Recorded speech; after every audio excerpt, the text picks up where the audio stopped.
crazy. It's Christmas Eve. It's the one night of the year when we all act a little nicer. We smile a little easier. We share a little more.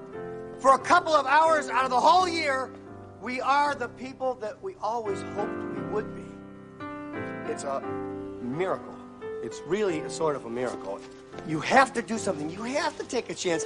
You do have to get involved. There are people that are having trouble making their miracle happen. There are people that don't have enough to eat. There are people that are cold. You can go out and say hello to these people. You can take an old blanket out of the closet and say, here. You can make them a sandwich and say, oh, by the way, here. And if you give, then it can happen. Then the miracle can happen to you. It's not just the poor and the hungry. It's everybody who's got to have this miracle. And it can happen tonight for all of you. If you believe in this spirit thing, the miracle will happen, and then you'll want it to happen again tomorrow. You won't be one of these bastards who says Christmas is once a year and it's a fraud. It's not. It can happen every day. You just got to want that feeling. And if you like it and you want it, you'll get greedy for it. You'll want it every day of your life, and it can happen to you. I believe in it now. I believe it's going to happen to me now. I'm ready for it. It's great. It's a good feeling. It's really better than I felt in a long time.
Good morning, Geekscape. We are here for the third annual Geekscape live stream spectacular for Big Brothers Big Sisters of Coastal and Northern New Jersey. And I cannot kick off this live stream without the Podfather himself, Jonathan London, in the chat. How are you, buddy? How are you? And how's everybody out there in the Geekscape? Wow, your mic sounds like it is coming from your computer today. Hold up. My bad, everybody. Let me fix this. In the magic. No, that was worse. That wasn't even my microphone. That was this Bluetooth. Like I'm yelling at kids on Fortnite. How's that? There we go. That's the Jonathan London we've come to know and love. Yeah, the voice doesn't get any better. It's just the quality is a little clearer. Quality of the voice. Yeah. And as we've done for the last 3 years, we could not do this without my good friend Shar from the Big Brothers Big Sisters. How you doing, Shar? I'm doing all right. How's my audio sound? Okay. Yeah, better than Jonathan's did at the start. Good. Yeah, no, that's all I try to do is just be a little bit better than Jonathan's quality. Look, setting small goals is what we're all about here at Geekscape. Not today, Matt. Not today. So last year at the 0 hour, we hit our $2,000 goal, and we said, you know what? Let's double that challenge. So now we're going for 4,000. You know, we got a shot. So, Shar, can you tell people what this $4,000 would actually go to if they decide to donate today? Absolutely. Yeah. So it costs $2,000 to create one match and sustain that match for 1 year. So what goes into that is background checks, interviews of the parent, the child, and the big in the program. And then we professionally support that match for a full year. So that requires monthly check-ins with all three parties involved, making sure that the safety measures are met for the match, and just making sure that it's growing the way that it should. Is the bond forming? Are you having fun? Are there any issues that are arising that we can help you with? So it really just makes sure that this match for the first year is sustained. So if we raise $4,000 today, we'll be able to match 2 of the 100 kids on our waiting list in 2023. Yeah, that's pretty awesome. Yeah.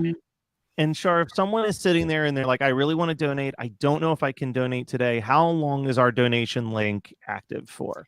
We can keep it open as long as we want to, Matt. So if people are feeling like in a couple of weeks after they get paid, they might want to give, we can leave it open, or they can always donate and just leave a note for me if it's on the regular web page that it's for Geekscape, and we can make sure that it goes towards those 2 matches in the new year.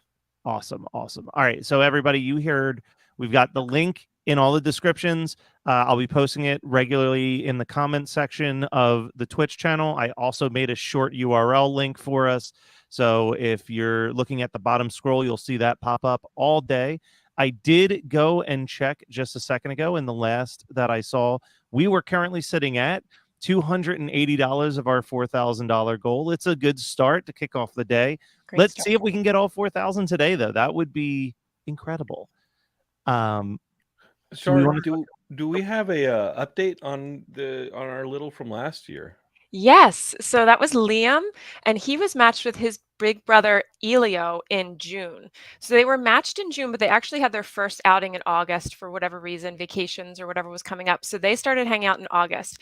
So as you can see, it takes time. We raised those funds in December last year to try and really focus our efforts on matching Liam. And he got matched in the middle of the summer, and they've been growing their relationship, going out, doing fun things. And we actually sent a special email to everybody who donated last year and in years prior to let them know exactly what's going on with that match. So that's a special thing that happens with donating today. If you donate through Geekscape, you'll get updates on the matches that we help create today.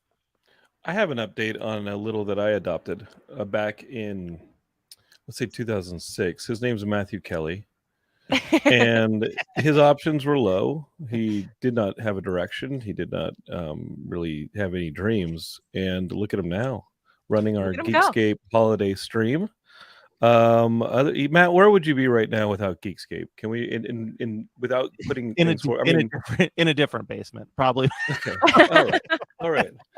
Well, let's keep that from happening again by donating today, Geekscapists. You don't know the many Matt Kellys that are out there that might need a dream to come true for them. Might need that guidance that only an adult man-child in a Bloodsport shirt can provide to them. All right. Talking on the internet? Why not? Now, if you're tuning in for just the fun stuff that we've got going on, boy, is this our most stacked year that we've ever had. We've got performances from Mega Ran. We've got Weillers, who was like the TikTok stars of 2022 this year. Weillers and Corn Boy. The Corn Kid is not coming today. He wasn't responding to our message. I'm going to tell y'all the Corn Kid ain't coming, but Weillers will be here. Weillers will be here. We're going to do a Weird Algorithm live with MC Frontalot. We're going to be doing Poof the Magic Game Show with a few of our friends from 91 Donkey Lane and a few other podcasts. Geekscape Games is doing a trivia game. One Hit Thunder will be doing a music trivia game. All this information is in the description at the times that things are going to be happening. And the first thing that we're going to kick this day off. Did you sleep last night, Matt? Or you been up? So I was so afraid that the pre-taped would shut down in the middle of the night that I had my TV on all night. So like half of my dreams were about watching the stream. So like everything just kind of infiltrated my my dreams last night. But one of the newer shows, a show that was added to the Geekscape roster in 2022, $2 late fee, they're going to be kicking off this live stream with a sit down with Scotty Schwartz and Zack Ward of A Christmas Story to talk about their experiences on the first Christmas Story movie and this new one that dropped on HBO Max, which isn't a bad movie whatsoever, actually. You enjoyed it, Matt? I thought it was all right. I like Spirited more, but like, okay. I think I got to make a list. I think that's the new film of this year for sure. I'm making a list. I'm checking it twice of holiday movies. I'm not quite in the spirit, but this right here, this live stream is the beginning of Jonathan's Scrooge-like heart freezing or unfreezing and getting in the holiday. Getting in the holiday spirit. Yeah. And if you're listening to this, Geekscape is unfreeze your Scrooge-like heart and donate here to Big Brothers and Big Sisters. Let's real quickly selfishly talk about the things that you and I both have. You have one big thing in the middle of the day. Who do you have on your show, John? Patrick Johnson, who was on I think one of my favorite Geekscapes of the year. Neil Patrick Johnson, he directed he directed Angus. He did Angus. Space Invaders. He did Space Invaders, but I mean, even more amazing than the movies that he directed are the movies he didn't direct. Yeah. Like, he came on Geekscape and talked about passing up Home Alone, which went on to become one of the top 10 grossing films of all time. And he had some amazing stories about working with John Hughes, writing the Dragonheart movie, and then having it kind of taken over by Rob Cohen. And I kind of want to get into that again when he comes back. And he gave an amazing, more detailed story about Harrison Ford working as a carpenter and being brought in for the audition for Han Solo, because Lucas had no intention of having him read for Han Solo. He'd already been in American Graffiti. He said, "Sorry, dude, we've worked together. I don't see you as Han Solo." And the way that was kind of manipulated to put Harrison Ford in the right place at the right time for George Lucas to finally be like, "Oh, okay, get in here and read." You know, you're working in the hallway as a carpenter, and I hear you bitching up and down the hallway all day. Wow. Get in here. I think you're Han Solo, and the rest is history. It's a beautiful story of persistence. Yeah, I'm so excited for more stories. Gelsey and I will be doing a live review of Holiday Inn, the Bing Crosby, Fred Astaire Christmas film from 1942 at 8:00 Eastern Standard. The Jersey Ghouls, the Fright School, and Femme Regard are going to be joining forces with Christmas 365 to do a live script reading of the Charlie Brown Christmas TV special. And at 9:30 Eastern Standard Time, we'll be doing the first internet premiere of my co-host Kyle's short film, The Woodsman, which was originally written as, if he got hired to do Tales from the Crypt and could write the Christmas special, what would he write? And that was the short that he made. All right. That's a great idea. Yeah. That's amazing. That was his college writing prompt, was like, pretend that you get hired for an anthology series and write something. And he just went for it. Well, Matthew, please, before we get into this, and we're all talking about the goal we have here shared today with Geekscape of raising money for Big Brothers Big Sisters, I just want to remind all of you that goals are attainable, and there's no better way of proving that to you than telling you the story of Kraven the Hunter, who had a goal, and that goal was hunting Spider-Man. I have his card right here, Matthew. Oh. And Kraven, this is a man with a dream. His dream was to hunt, capture, and kill Spider-Man. And finally defeating his arch foe, Kraven the Hunter shot Spider-Man dead. Posing as the web slinger, the insane hunter began actually killing criminals. Captain America and the Human Torch finally captured Kraven, but publisher J. Jonah Jameson insisted that Spider-Man himself was responsible for the murders. As a result of Jameson's lobbying, the government outlawed all superhero activity, leaving Spider-Man's widow, Mary Jane Watson Parker, all alone in her efforts to clear her husband's name. So that is the story of Kraven the Hunter, the man who achieved his goals, got Spider-Man. The rest is history. I think we have a much better goal today. This card was on my table. This is what happens when you're in it. I was like, "Does he want me to like cut him off?" This card, Jason and Ashley Inman, they gave me this card for my birthday, and it was on my table, and I was like, "Oh yeah, no, this is a goal right here: kill Spider-Man." And he did it. But we're gonna do much better than that today. We're gonna raise money for Shar and company at Big Brothers Big Sisters.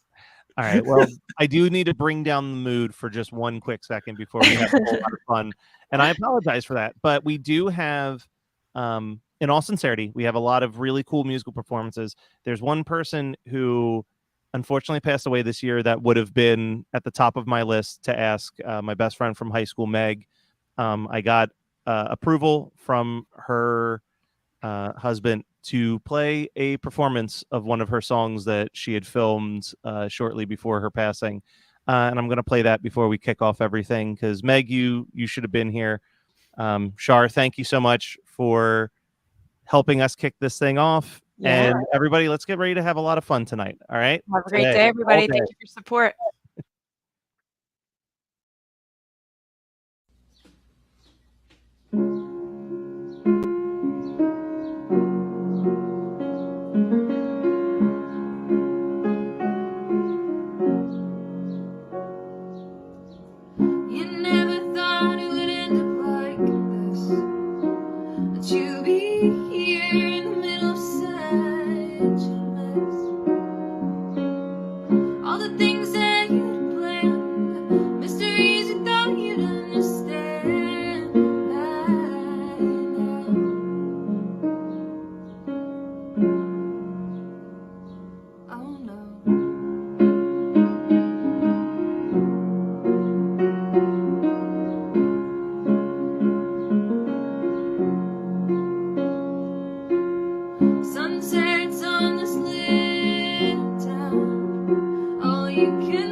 The gentlemen's, we got Flick and Scut here, guys. Congrats on the new movie, Christmas Story Christmas. Yeah, fucking Scotty kills it. Oh, so by the way, your audience, are we cursing, not cursing? Yeah, we're cursing. Whatever. We're always cursing. Well, I should say that this particular segment is actually a special Geekscape. It's a fundraiser for Big Brothers and Big Sisters of Northern and Coastal Jersey, and so everybody listening, thank you so much. If you feel inspired to donate, we really appreciate it. And and if there's cursing, heads up, because it's coming. It's coming. We don't. Have you guys seen the movie yet? Watched it last week with my whole family. I just enjoyed it. Yes, liked it. So immediately, I have to say that you guys are tremendous highlights in that movie. Scott, Zach's not blowing smoke up your butt. You crushed it in that film. Like, crushes it. Seriously, dude. And as much as I crushed it, Zach crushed it. Equally, Zach. Yeah, the same can be said about you. I got excited when Zach came on the screen. It was just great. My son thought you were really cool, Zach. My 8-year-old son, he thought you were really cool. Oh, well, he's got great taste in redhead. He does. No, Scotty. I was telling Scotty that I think he just pulled a De Niro on that one. He put on the weight. He turned himself into the type of character that's like a Joe Pesci style character. Yep. He just, nobody else could have done what he did. Everybody else who, if they tried to do that, it would have been an affectation. It would have been, it would have been a caricature, Yes. It would not have been an honest persona, and he did it so beautifully. It was such a perfect follow-up from the original film, and I just love watching him in that. And every time the photo comes up of him with the Peter and the kid, and they're looking off, and he's just, every picture is a story with him. It just is fantastic.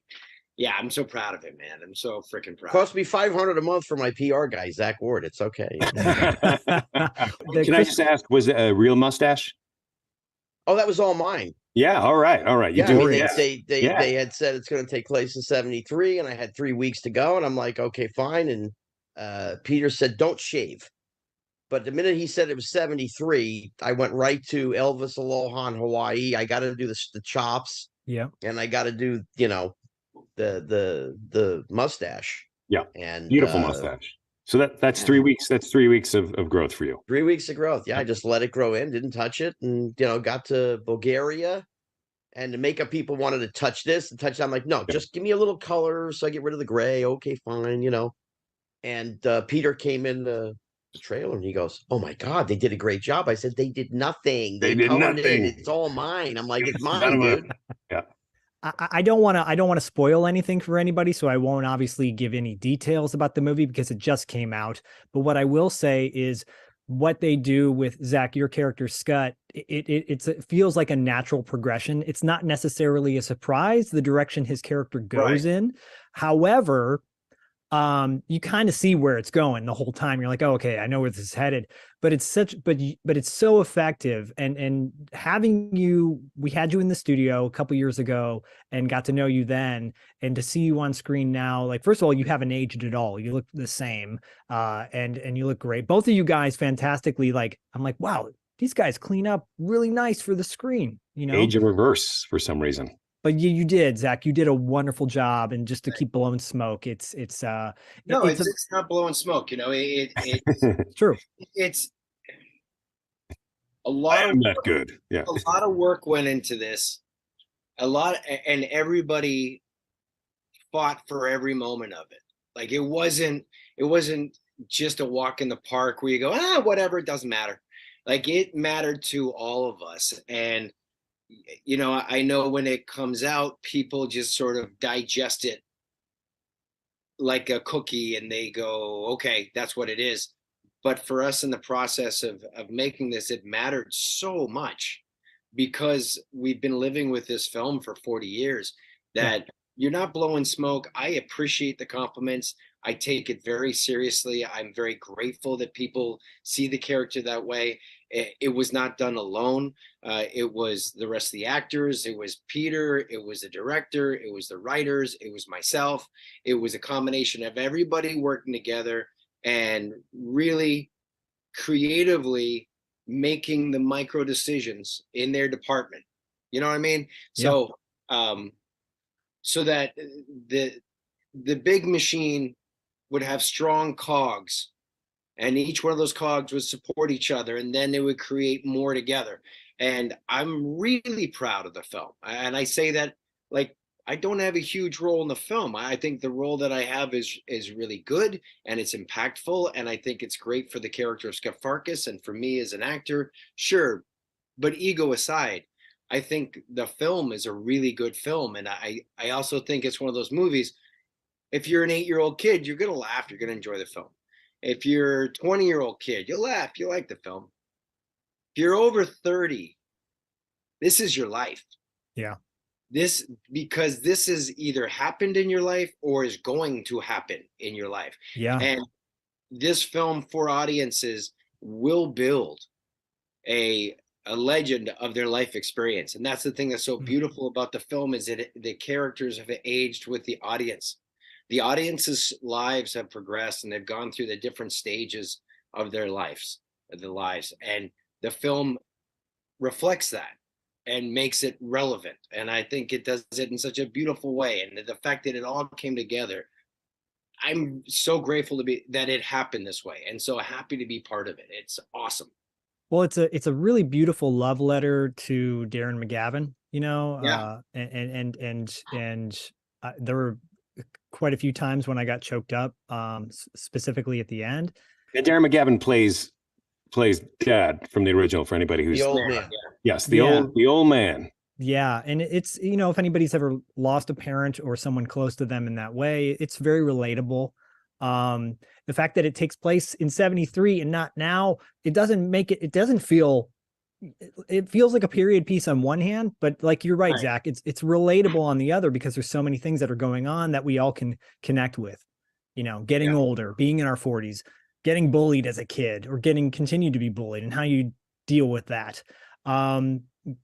Parental struggles with parents that may drive you up the wall at times. You know, it's all relatable stuff. And I'm just curious, like, Scott, can you kind of take us into the process of how it took this long to get made, or what was finally the catalyst that got it made? I mean, Peter had been working on the storyline for 4 years. And I think, as much as I think that he wanted to get it done, and maybe somebody at Warner Brothers wanted to get done, it just wasn't getting done. And then once Cobra Kai just went to a different level, you know, the nostalgia thing has kicked in a monster way. And even with that, it took a while for them to really go, all right, I guess we'll use the original guys, or we're going to ask them, or whatever. And they didn't know where we were. Peter knew where I was, and Zack, you know. We still had to audition for our roles. It wasn't like they said, oh, you're Flick, come on in, you got the... No. Wow. Oh. We had to audition because they didn't trust us. They didn't know. You know, what do we look like? What do we sound like? Can we still bring it? Well, you had to audition for your role. Yeah, you didn't. No. No, No, Zach's automatic. Come on, dude. I mean, seriously, this is what I do for 43 years. It's like, Oh, come on. You've done how many? What, 40 movies? 120, dick. 120. You know, I mean, But he who's had, counting? you know, he had his Well, no, recurring that's fine, role on whatever. Titus, you know. Yeah, but you're right. But Zach, you wear A Christmas Story on your sleeve. I mean, the fact that you don't have it tattooed on your arm is is surprising because I have you this face, bro. Like everywhere I go, I'm Yellow eyes everywhere you go. but you have such a fondness. I mean, the last time you were on the show, you spoke with it with such love. And I think, you know, to see where it's culminated to now is a beautiful thing. Yeah, it's fantastic. Yeah, it's amazing. And it gets to do some good. So last year I did this. So in 2020, my dad got diagnosed with Alzheimer's and I was taking care of him. And then last year, 2021, I did a fundraiser at the Christmas Story House in Cleveland, Ohio, for the Alzheimer's Association. And we're doing it again this year. So yeah, you know, I've before that, I was doing stuff with bully prevention. And if this is how people know you, like I never begrudged it. I think when I was in my late teens and early 20s and people would be like, yeah, you Scott Farkas. I'm like, I've done other things too. Right. You know, I've done Transformers and that movie did over $1 billion in the box office worldwide.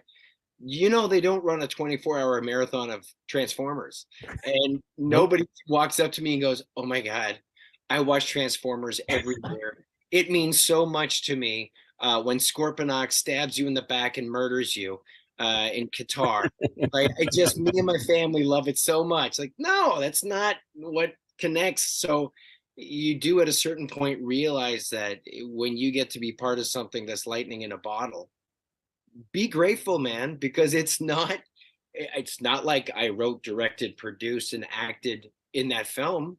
I was a 13-year-old kid who got lucky and I was in it and did a good enough job that Bob Clark selected me and then elevated my performance.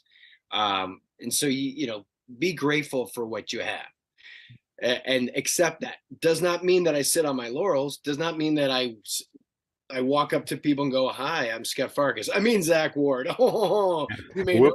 No, I'm not that guy. That's not interesting to me. And I'm always pushing myself to see what I can do next because that's what's exciting. But goddamn, I'm grateful. It's awesome. Absolutely. You mentioned the fundraiser in Cleveland. When is that this year? That's going to be December 17th. And so this is very cool. Warner Brothers and HBO have agreed to give me a screening of A Christmas Story Christmas on December 18th at 11 a.m. at the, I got to look it up, in the theater in Akron. I can't remember the name now. It'll be posted. You tell us. Yeah. But we're going to do a screening of A Christmas Story Christmas to raise money for Alzheimer's. So I'm not sure if the tickets will be $5 or $10, something pretty small, and there'll be a raffle, but the money will go to raise money for Alzheimer's. And that's Warner Brothers and HBO letting me use the film for free. That's great. So that's really cool of them. Beautiful. Yeah. And you guys know the house is up for sale now, the original house. Yeah. So that's interesting as well. It's 15 million. 15 million. Well, that's it. Yeah, so let's pool our money together now. And there's nobody that's jumping forward yet to go, oh, I got it, you know. But I mean, it's a slow process, and the reality is, it's not just a house. You got to understand, there's the house here. There's another house beside it, which is the Bumpus house. There's the Bumpus house. Yeah. The campus. Across the street is a museum. And next to that is a gift store. And then also they do like 70% of their revenue online. So it is a huge money-making machine. And tens of thousands of people over 100,000 people go through it a year. Wow. If you're flying into Cleveland and you got one of those on-flight magazines. It is the #1 tourist spot, beating out the Rock and Roll Hall of Fame. Wow. And the Cleveland Cavaliers games. So yeah, it's a big deal. Like it's something that Brian Jones, built up over, 15, 20 years of hard work. Yep. And busted ass to make something happen. It's the epitome of the American dream.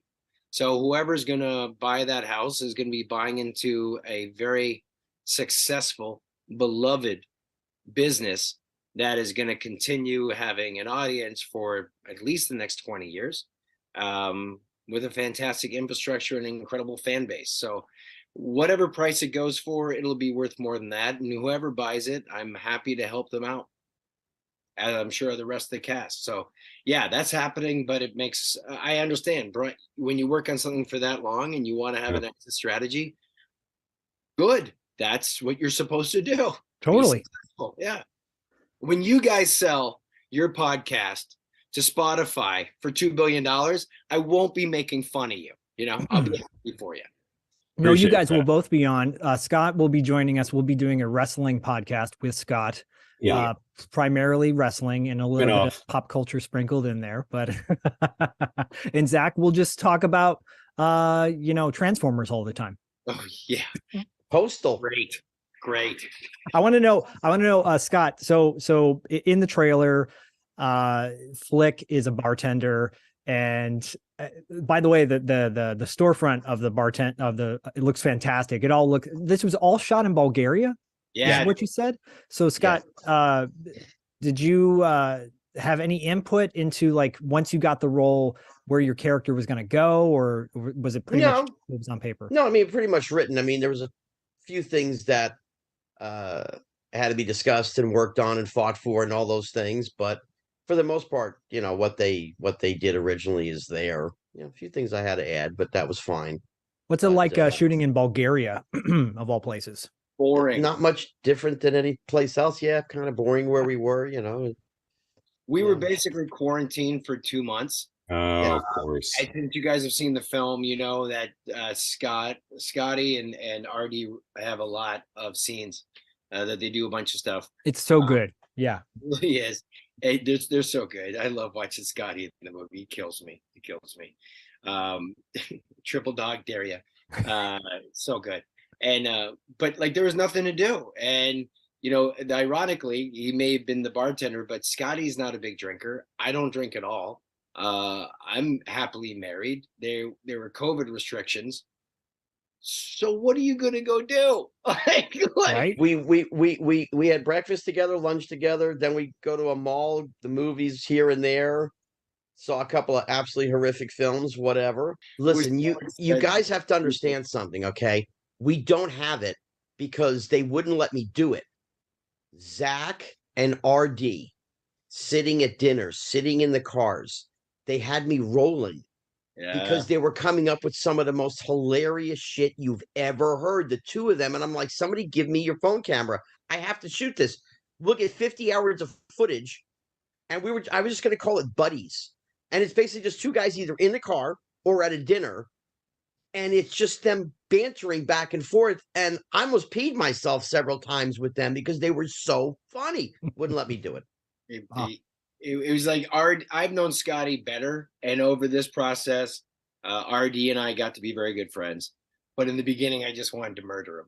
And that's where comedy lives, right? Making a friend, you're like, what? What's wrong with you? What are you, an idiot? What are you talking about? What? Pull your head out of your ass, man. So that would be our back and forth constantly, and it was a lot of fun. It was a lot of fun. We're all in the car one night, and this, oh God.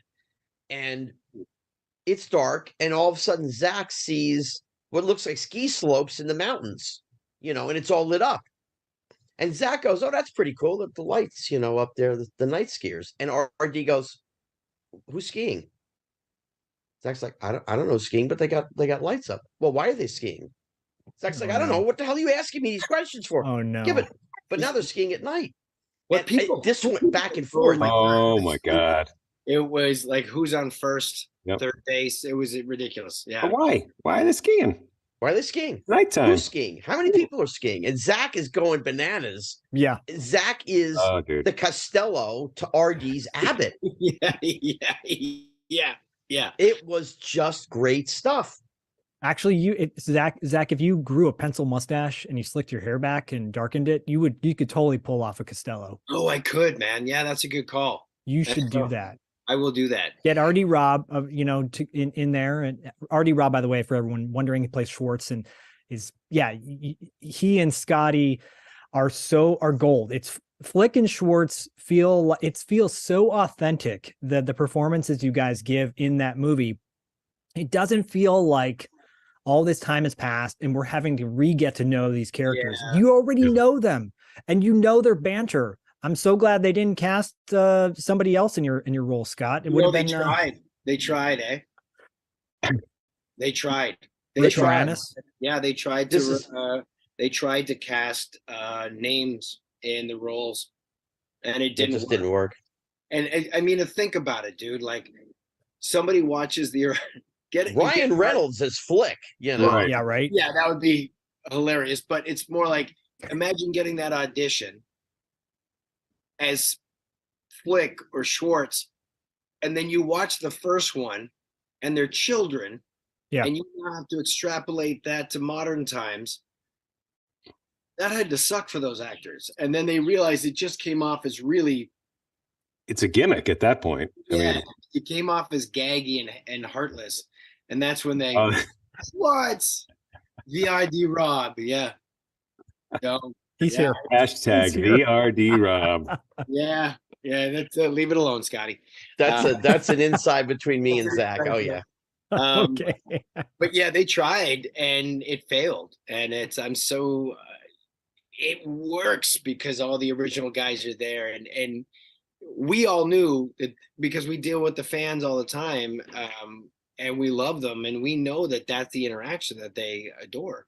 And if they got, like, I don't know if you guys ever saw this, like there was the musical, A Christmas Story musical. Familiar, but never saw it. The musical on Broadway, beautiful, fantastic. Then they did a live TV version on Fox. Oh yeah. Oh, right. Horrible, dude. It opened up with like a Katy Perry song ripoff. That's and right. It was so cheesy. And the kid who played me, God bless his little soul, was so pretty. He looked like a Abercrombie and Fitch model. I was like, that looks like Tiny Thor. Like, what is that? That's not me. I was a hideous dork at the age of 13. I had a big honking schnoz and braces, and like, this kid is gorgeous. Everybody was too right out of central casting and just, too pretty. And we're not pretty. We're very real, and I think that's the other part of it that makes it so enjoyable. Yeah, it doesn't work if Zac Efron is playing Scut and Eddie.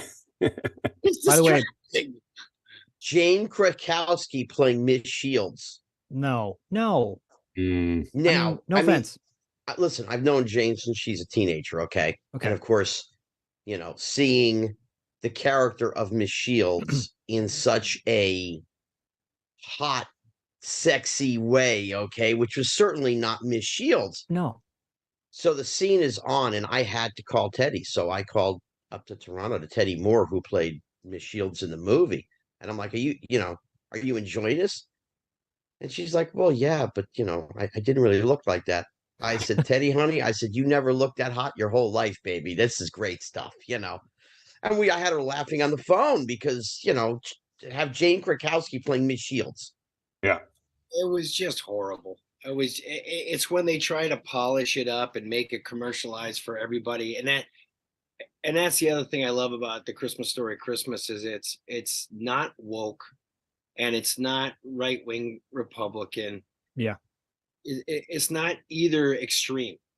It's life. It's just real life.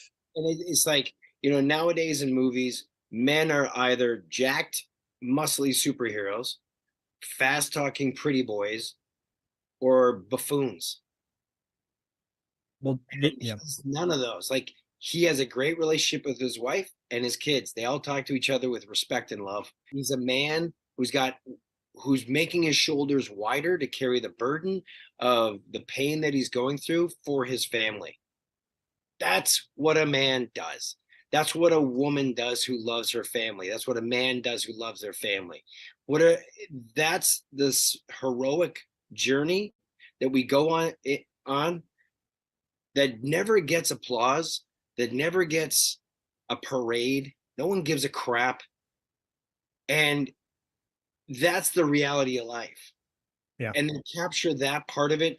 He never complains. He never sits there and whines about how it's not fair that he doesn't get this, that, or the other thing. Nope. He takes care of his family. He takes care of the people he loves the best way he can. And sometimes he screws it up and he's sorry and he does his best.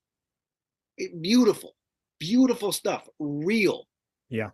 Real type of thing. You know, you don't get to see that. No, so not to spoil anything, there are the classic fantasy scenes in the film, which are gold, by the way. Yeah. But the root story, you're right, Zach. The root story it's a very simple one, it's a very small one, but it's again a very relatable one, that you're talking about seeing beautiful people on screen with flawless, not a wrinkle in sight, not a pimple to be popped. You know, I don't have a problem with those actors at all. However, there's something about watching movies from the 80s.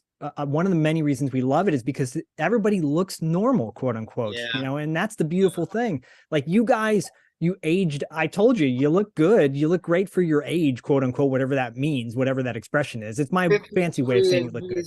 54, 55. Yeah. That's what you look like when you get older. 55 yet. Don't be in a rush. Slow it down. Sorry, Chief.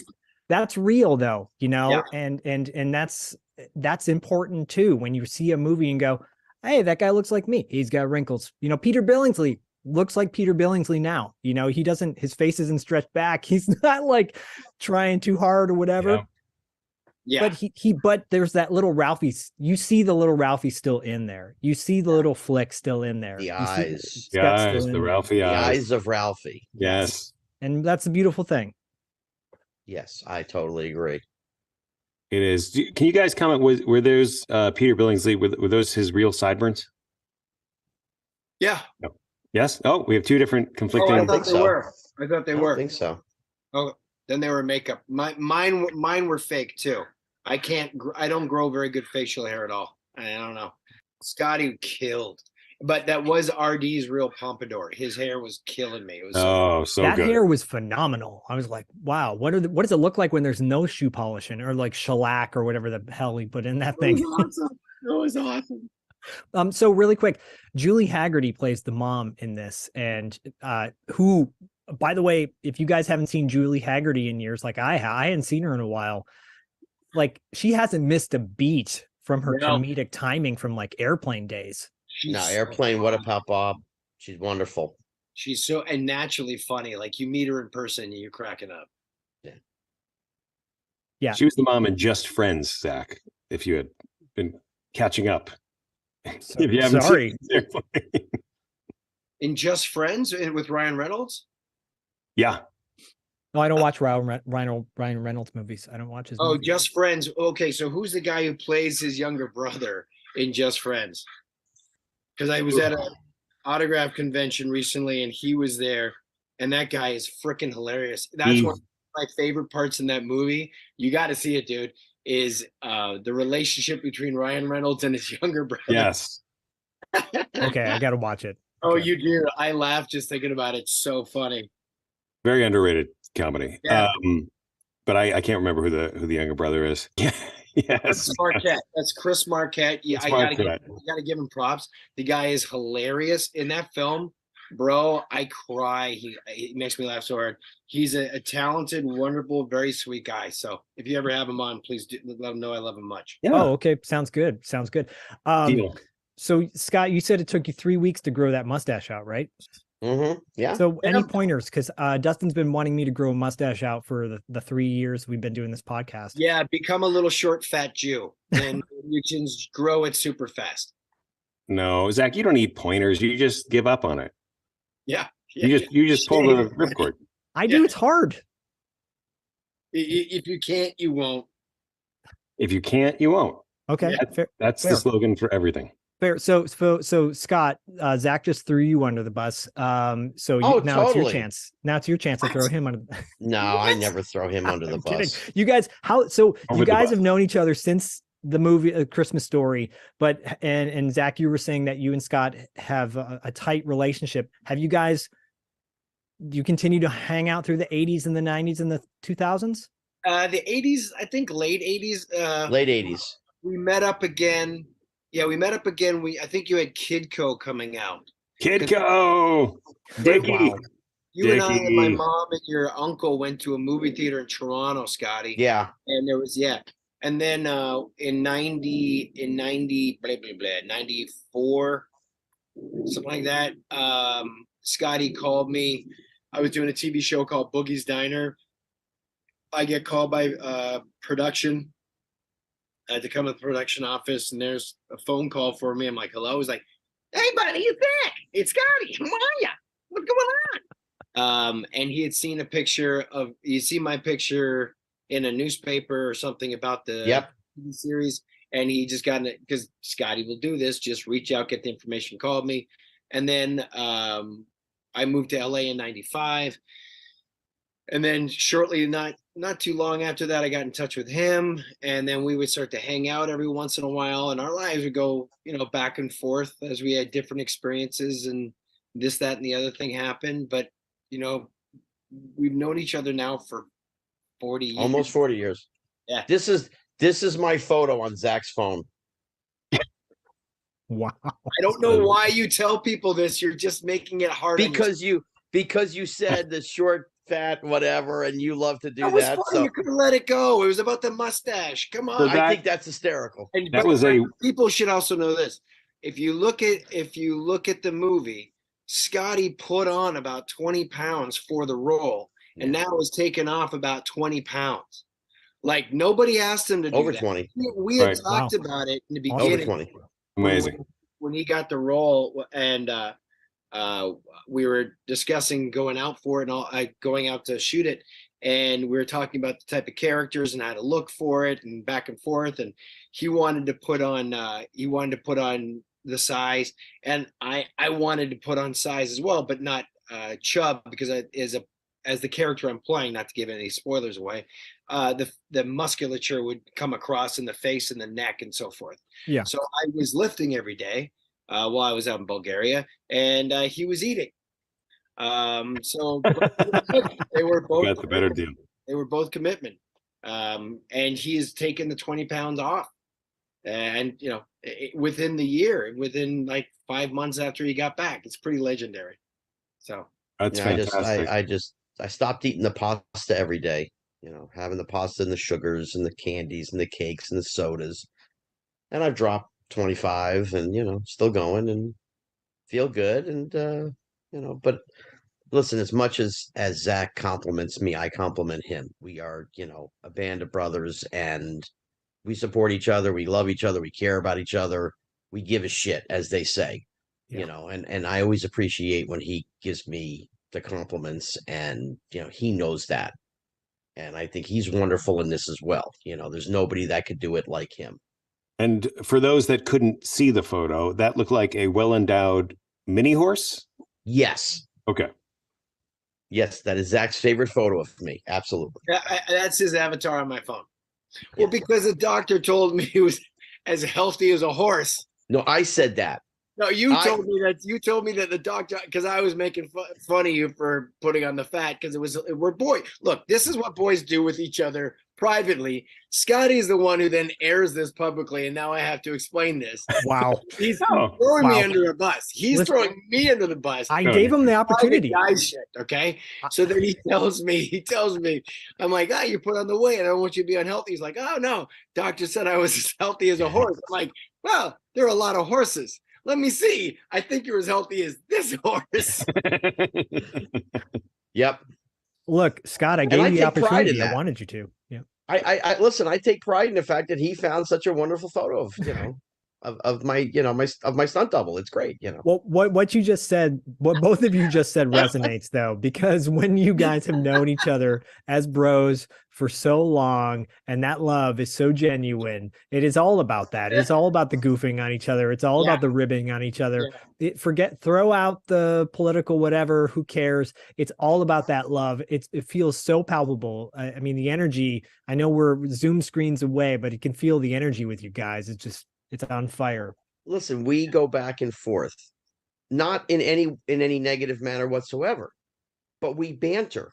Yeah. And we love each other. And it's like we're brothers from another mother. And we could do this. We've been doing it for decades now. And it don't matter if I see Zack once a month, once every 2 months, we'll talk, whatever. As soon as we sit down, we pick off where we left off. It don't matter. Yeah. You know, mi casa, su casa. And, you know, if he needs me, I'm there. And if I need him, he's there. Yeah. That was probably the most enjoyable part of the whole process, was being stuck in a hotel with, 3 of my brothers and hanging out with them. And also it was great because we were all in different rooms, all hotel rooms. And then at a certain point when you're like, I don't want to do this anymore. Good night. And then you just leave. You don't have to get in a car and drive away and make a deal out of it. You're like, hey buddy, how's it going? No, tuck. Good night. Bye. Yeah. Good night. See you tomorrow. Breakfast 9 o'clock. That was it. That is fantastic. Okay, so quick reminder. Yeah, this is a fundraiser for Big Brothers and Big Sisters of Coastal and Northern Jersey. So again, thanks to everybody who has donated thus far. And if you'd like to donate, the link is down below. And we appreciate that. And we appreciate you guys coming on with us today. Pleasure. Christmas Story Christmas. You can watch it right now. HBO Max. Everybody do that. Coming December 3rd, I think it goes to all the other streaming platforms and pay-per-views and all that stuff. Go watch it, guys. Go watch it. Thank you guys so much.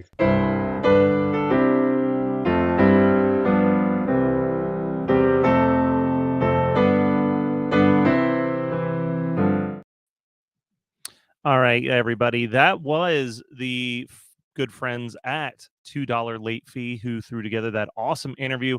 We've got something pretty exciting. I'm pretty excited about this screening.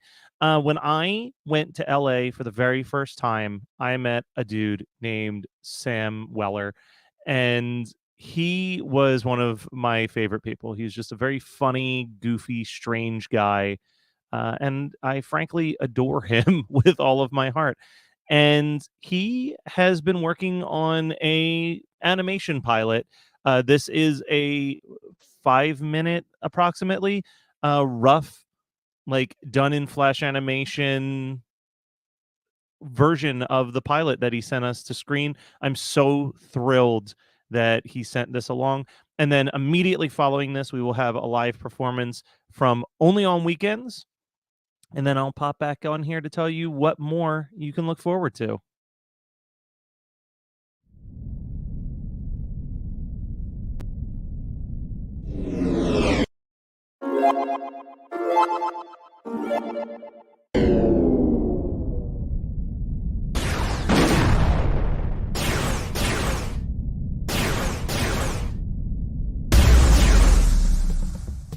You just had to steal that mascot head, didn't you? That head really brings my mecha together. It's gonna bring death to us all.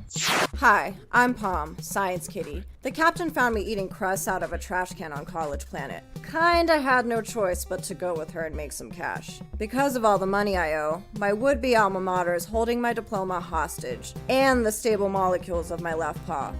Worst lab day ever. But if we can just hold out, I can jump us to the next galaxy. Are you certain? You never ask a scientist that! Do you know which galaxy? I need to tell my dad. I thought you hated your dad. Yeah, but he might still lend me some money. Eventually? Greetings, I am former Princess Tortuga Skalbaka. Father refused to declare a ceasefire with the moon catfish, so I ran away and searched for a third party to finally hold peace talks. Fun fact, I can lift 5 times my weight. My sisters call me Sweet and Swole. I still don't know if that's a compliment or not. My shell is tougher than this ship. Then dodge more or do a barrel turn. I don't know, throw a magical disc. Good idea, Captain. I'll just fire the weapons we don't have. Space jazz. Shouldn't you be out there in your mascot mech shooting lasers or something? And damage the head? I'm not losing my come up. Yo, Chia. Didn't realize everyone was gonna dogpile on me just because I snagged a mascot head. I mean, look at how rad it is. What, you thought I was gonna tell you my life story? Psh, you gotta pay up for that. Hello, I am Harriet Goober, representative of the Infinite Dough Pizza Conglomerate and Energy Concern. To the so-called captain of our stolen pizza restaurant rocket and mascot head, please return them both or we will be forced to shoot you down. Thank you for your cooperation. And remember, Infinite Dough has a galaxy of flavors to offer your fans. Firstly of all, hierarchical titles make me very uncomfortable. Secondly, we are the crew of the Cucina Volante. Thirdly, now that we're using fresh ingredients, I'd say this distinctly makes this less your ship and more ours. Is that true? Admitting to both piracy and communism. Bold move. Fourthly, we're not returning crap. Oh, Rue, let's go! I'm legally obligated to tell you this is a truly dim-witted choice. We're like ready to galaxy jump, right? Because that would really help my bluff. Oh my god, do you think I'm a computer or something? I'm terrible under pressure. Wait, let me try something. Oh, Mr. Mean Pizza Man, can we please have the walk it? Oh, well, since you asked so nicely. Oh my dog, did that work? Oh, we have missile lock! Wait, sorry. They have missile lock on us. Okay, everyone. My name is Rue. My dream was to run my late grandmother's restaurant, and I ran it into the ground. So I sold some drugs for seed money, beat up the jerks that replaced us, and stole their rocket. Now, with my loyal crew, I scour the universe searching for the ingredients to complete my grandmother's last recipe. There's just one problem. We're totally screwed! We know I can see us soaring around and finding out one truth. Here in this world, everyone has a dream. It's a sense, it's a feeling. It's more than it seems. Out in the darkness, a rainbow of light, the break of the day, through the stars of the night.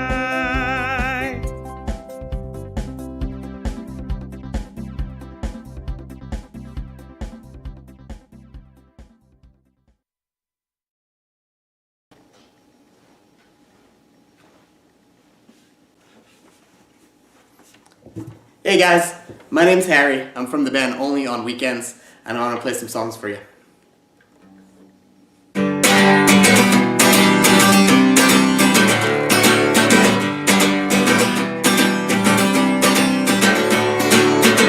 I watched the story of a man doing everything that he can to get back home and see his family in time. To celebrate the holiday, spending too much time away, but it always went wrong no matter what he tried. I guess that's one less thing for us to worry about this year. There's no need for coming home when I'm already here. And yeah, I miss it too, all the things we used to do, like drinking with my friends and playing shows out with the band. But I've got all I need inside these four walls with me, and I couldn't be happier to be right where I am.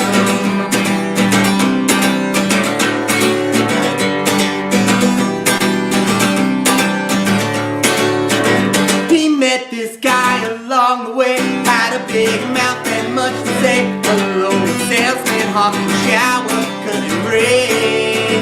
8 years since he had left his home, carried everything that he owned inside a trunk. Not what I'd call a legacy. Sometimes a little perspective is all we need to see. That everything we think we want isn't what we need. And yeah, I miss it too.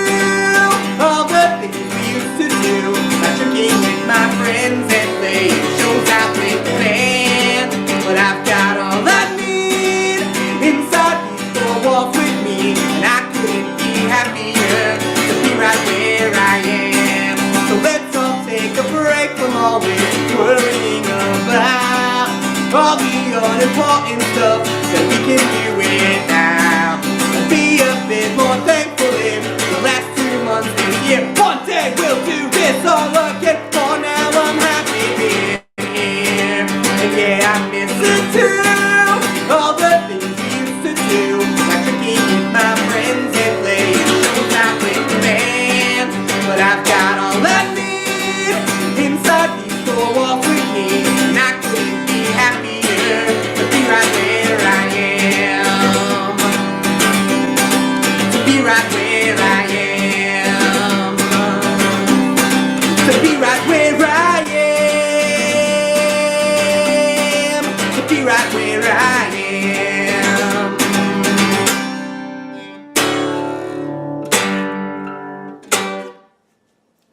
Thanks. So that song was called Planes, Trains, and Quarantines. It was written about our favorite Thanksgiving movie. This next one is written about our favorite Christmas movie, and it is called Christmas Time in Kingston Falls. Let me try that again.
So this next one is a Christmas song that we did not write.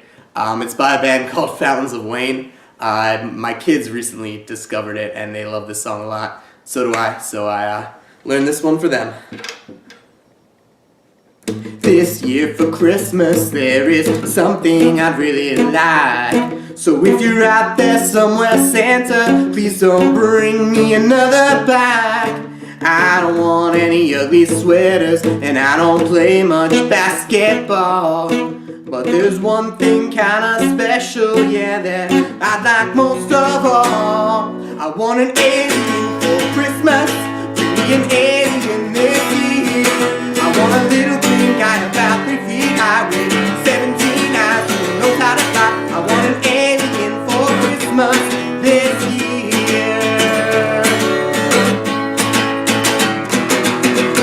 He could live in the bathtub, so don't worry about a thing. And I'll take him out for walks when it gets nicer in the spring. I'll always keep him company, he'll never be alone. And we can hang out in the house all day and washing Titans go. I want an alien for Christmas, bring me an alien this year. I want a little green guy about 3 feet high with 17 eyes who knows how to fly. I want an alien for Christmas this year.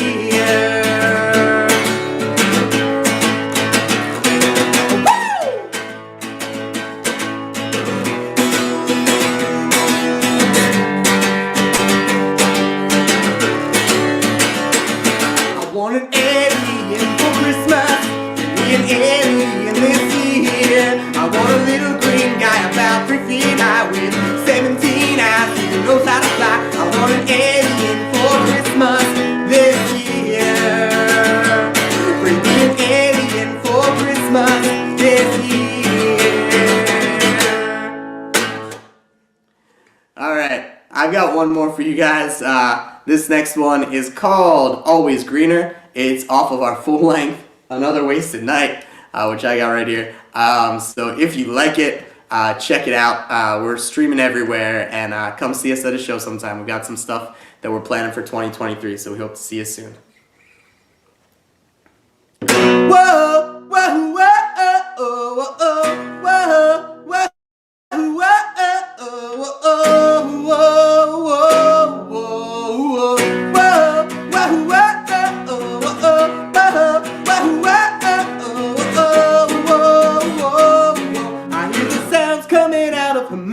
I'm not listening, my eyes are on the door. Because the second that I see it, my opportunity and my feet, they're on the floor. I tell her I've got things I need to do, things that just don't involve you. And she says, why you always running hot? I need you here by my side. Please don't make me do this on my own. And she asks me, oh baby, when you're coming home tonight? Yeah, baby, when you're coming home, I'll be alright. I just don't wanna be alone. Baby, when you coming home tonight? Oh baby, when you coming home, I'll be alright. I just don't wanna be. And so I make up these excuses. Tell me what the use is. Why bother to pretend that I care enough to try to make up another lie to get out that door again? And I tell her I've got things I need to do, things that just don't involve you. And she says, why you always running hot when I need you here by my side? Please don't make me do this on my own. And she asks me, oh baby, when you coming home tonight? Yeah, baby, when you coming home, I'll be alright. I just don't wanna be alone. Baby, when you coming home tonight?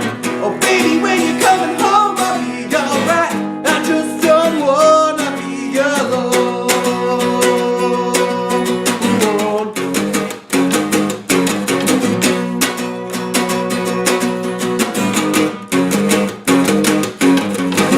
I turned my back on you and went to say,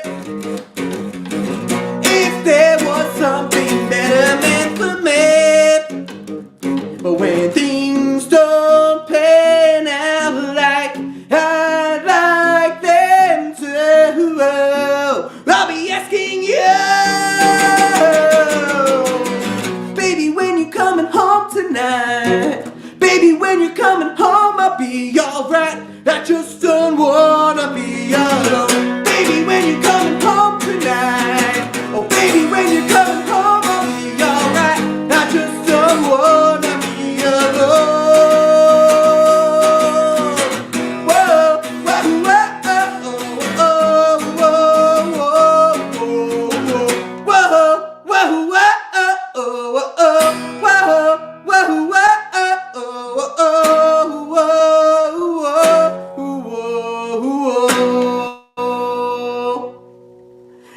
Thanks, guys. We'll see you around.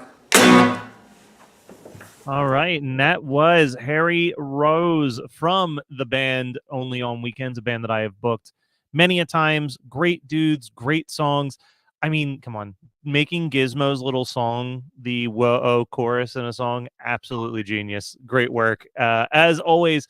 So we are going to cut to a few ads, and then when we come back, it is going to be the Bulletproof podcast reviewing Scrooged, one of my personal favorite songs. Bacon threw me off with this one. One of my personal favorite Christmas movies. So stay tuned for that. And then immediately following that, we'll have a performance from the Glooms, which will be the first return musical guest from last year. So stay tuned, enjoy a few of these ads, and we'll be back with even more live. Oh, before I forget, we're just $25 away from hitting $500, which will put us an eighth of the way towards our goal. So if you haven't donated yet and you've been planning to, let's see if we can get to 500 before these ads are over. All right? I think we can do it, guys. I think we can do it. Hey friends, this is Leonore from 5 Iron Frenzy, thanking you so much for tuning in to the 3rd annual Geekscape live streaming event. Now this event is going to donate the Big Brothers and Sisters of New Jersey, and you're going to want to donate. There's a ton of great cool things coming up. Thank you so much for tuning in. I'm not crazy. It's Christmas Eve. It's the one night of the year when we all act a little nicer. We smile a little easier. We share a little more. For a couple of hours out of the whole year, we are the people that we always hoped we would be. It's a miracle. It's really a sort of a miracle. You have to do something. You have to take a chance. You do have to get involved. There are people that are having trouble making their miracle happen. There are people that don't have enough to eat. There are people that are cold. You can go out and say hello to these people. You can take an old blanket out of the closet and say, here. You can make them a sandwich and say, oh, by the way, here. And if you give, then it can happen. Then the miracle can happen to you. It's not just the poor and the hungry. It's everybody who's got to have this miracle. And it can happen tonight for all of you. If you believe in this spirit thing, the miracle will happen, and then you'll want it to happen again tomorrow. You won't be one of these bastards who says Christmas is once a year and it's a fraud. It's not. It can happen every day. You just gotta want that feeling. And if you like it and you want it, you'll get greedy for it. You'll want it every day of your life, and it can happen to you. I believe in it now. I believe it's gonna happen to me now. I'm ready for it. It's great. It's a good feeling. It's really better than I felt in a long time. On the first day of Christmas, my true love gave to me a partridge in a pear tree. On the second day of Christmas, my true love gave to me 2 turtle doves and a partridge in a pear tree. On the third day of Christmas, my true love gave to me 3 grand shanks, 2 turtle doves and a partridge in a pear tree.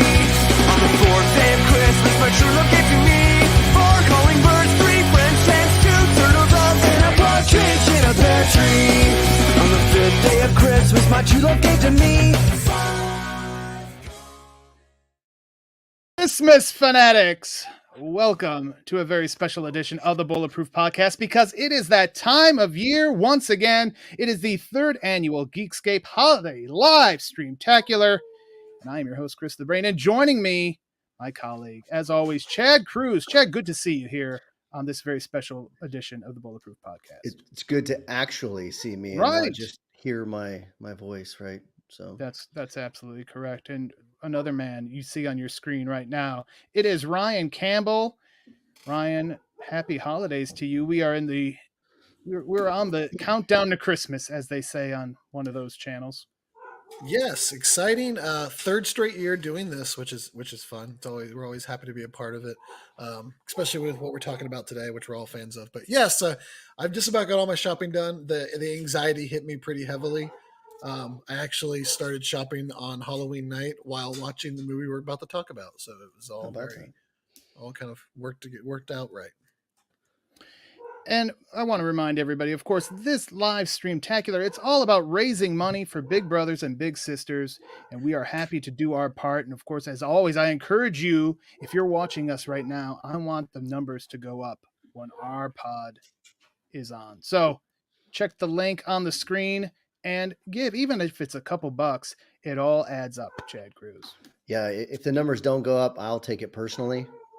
Yeah, And you don't want me coming after you. That's all I gotta say. No, not at all. So, one of the things we've been, you teased it, Ryan. I talked about it on one of the recent podcasts. We're going to be doing something we've never done before on the Bulletproof podcast, because we are going to be talking about a non-action movie. Although, when this movie starts, you would think we were talking about an action movie, because we get right in to The Night the Reindeer Died with the one and only Lee Majors. Chad Cruz, I wish this was an actual movie. I know. It feels like it should be, and it feels like something that would fit right in with direct to video, or like the Eli Roth, Robert Rodriguez, that whole cinematic universe they've created with Machete and all his movies. And it's fantastic opening. You got Santa Claus, you got the elves, you got assault rifles and machine guns, and what is it, like some sort of domestic terrorists coming after Santa? And of course, Lee Majors steps in, and nobody messes with Lee Majors. So, I mean, aren't we kind of getting this? The first time I saw the trailer for the Violent Night movie with David Harbour, I thought, like, there should be a Lee Majors cameo in that movie, just for the few people that would get it, because it looks pretty dead on what all these years later. So it's a very relevant movie for many reasons, but the first thing I thought of when I saw the trailer for Violent Night was the opening of Scrooged. Yeah, absolutely. It had to be at least inspired by it. Yeah, like somebody saw that and, like, you know what? Like, the same thing we just said. That should be an actual movie. So here we have Violent Night, and even Mel Gibson's Fat Man, of Right. course, with a Santa Claus who's over the years had to defend himself from numerous attackers and assassins and whatever. But another movie that really feels like written by someone who's seen Scrooged 350 Absolutely. times. So yes, which could be anybody on this particular podcast, but definitely me. Yes. probably you. And one of the things I love about this, and this Night the Reindeer Died is part of a whole package that basically they're running through the Christmas Eve lineup on IBC. You'll love it. And I love it because, I mean, I don't know if I've mentioned this on this podcast before or on the Bulletproof Action, but if there was a dream job I had other than being in the wrestling business, it would be the TV business, where I was like the programmer and the scheduler and getting all that. I get a little bit of that juice when I schedule our post here on bulletproofaction.com. The schedule usually blows up within 2 days, but the process of doing it is still something I enjoy very much. So I love this whole opening. You've got, again, The Night the Reindeer Died. You got Bob Goulet's Old Fashioned Cajun Christmas, which is a unique choice. You've got the Leave It to Beaver ripoff, but the jewel in the crown, as they said, is this live Scrooge, this live rendition of the Charles Dickens classic Scrooge. You got Buddy Hackett in the role of Scrooge. You got Mary Lou Retton as Tiny Tim. It's a star-studded spectacular live on Christmas Eve. And the man responsible for it all is Frank Cross, played by Bill Murray. And this is a perfect bit of casting as far as I'm concerned, because Bill Murray has that ability to be loved and hated basically simultaneously. I mean, there's sometimes I could watch a movie like a Stripes or a Ghostbusters and love it. And other times he just annoys the piss out of me because he's so obnoxious. And, but in this movie, he's meant to be obnoxious and not liked, at least at the very beginning. Brian Campbell. Yeah, you gave the talking earlier about wrestling, and he kind of reminds you of some of those great characters in wrestling that on a dime can have you completely entertained, laughing, but also hate their guts. So he's kind of plays it like a heel in that way. And it's perfect. Bill Murray at the height of his power. I think probably my favorite Bill Murray movie. But we'll get into that. I have another spicy take about this film. But he plays it perfectly. All the casting in this movie is so well done, and it all has this kind of frantic, over the topness, but it's just perfect. I love the movie so much. And you talked about part of the whole aspect of what I like is the whole programming side of it. You talked about brain. I know we both kind of geek out on like channel lineups and trying to arrange something for everybody and how you arrange things, bumpers, intros, all these kinds of like the whole kind of inside world of inside baseball of programming that kind of adds another layer to the whole thing that just makes it so perfect. This opening sequence with all the trailers and such that you were talking about, it felt so much like RoboCop to me. Mm-hmm. With the commercials or with Starship Troopers, like it's like teasing you. The so sterile corporate room. Everything's kind of You'll love it. You know, they had I such mean, that's a great voiceover tagline. work. Great tagline. Yes, and then indeed. we kind of get to see the man that is Frank Cross and what he's about. He's about viewers, he's about ratings, he's about money. And when he shows his version of the Scrooge promo, it is absolutely batshit crazy and certainly not. Yeah, I mean, yeah, it's you don't want to see it. You are afraid to miss it is what he's going for. And he gets an objection, though, Chad Cruz, from the one and only Bobcat Goldthwait, who plays Elliot Loudermilk, which is a wonderful name. Yeah. I don't know how many of these names came from Dickens, but Bobcat, certainly. If you would tell me that Bobcat would be in a Charles Dickens inspired film, you know, in one of his stories, then I would be very surprised by that. But here he is. And he's doing full on Bobcat the entire time. Oh, That's the only thing he can do. Memorable character. I mean, what else could you? This isn't like his dramatic. This isn't like his turn into dramatic acting or something. This is his sling blade. Yeah, this is just Bobcat being Bobcat, and he gets he speaks up, but does not like the promo that Mr. Cross has produced. You know, everybody else is kind of yes men, yes women in the room, but he decides, hey, you know what, this isn't right, and he pays the price dearly because it's a code 9, and Elliot Loudermilk is about to get fired. And when Grace reminds old Frank that it's Christmas, he takes great delight. He's like, you're right. Let's cancel his bonus too. I mean, this is really establishing the kind of scoundrel that Frank Cross is. There goes that towel. Right? Yeah. He's definitely not getting a VCR. He's going through his Christmas list, giving most people IBC towels instead of these hi-fi stereo VCR. Yeah. And then we see him at the a Man of the Year award, and he says he's going to cherish that award forever. And he leaves it in the back of a cab. That on the way there, he gets an old lady out of her cab. It's it's one thing after the other. They establish him quickly, and it's cemented that this is our Ebenezer Scrooge in this story for sure. And it's great storytelling. We talk often on here about show me, don't tell me, and how modern day movies and audiences kind of think their crowd is just stupid. Everything has to be explained to us. We need some sort of booming voiceover to say Frank was did whatever it took to get ahead. We just all that is done in these opening few minutes, and just we're shown everything. We can piece it all together within the first 15 minutes of the film. We know that Frank is an irredeemable jackass, that will just jump over anybody, kick down the little guy, and it's established. And then we're off and going. So, I mean, the movie has a short runtime. It's a really easy, quick watch, which is perfect for the holiday season. But I mean, it does a masterful job of kind of leading you through and setting itself up with, showing you it on screen. Right. And it's a short runtime, but it's like quick, like the quips come nonstop. And of course it's Bill Murray. So essentially every line that he has is like Bill Murray-fied.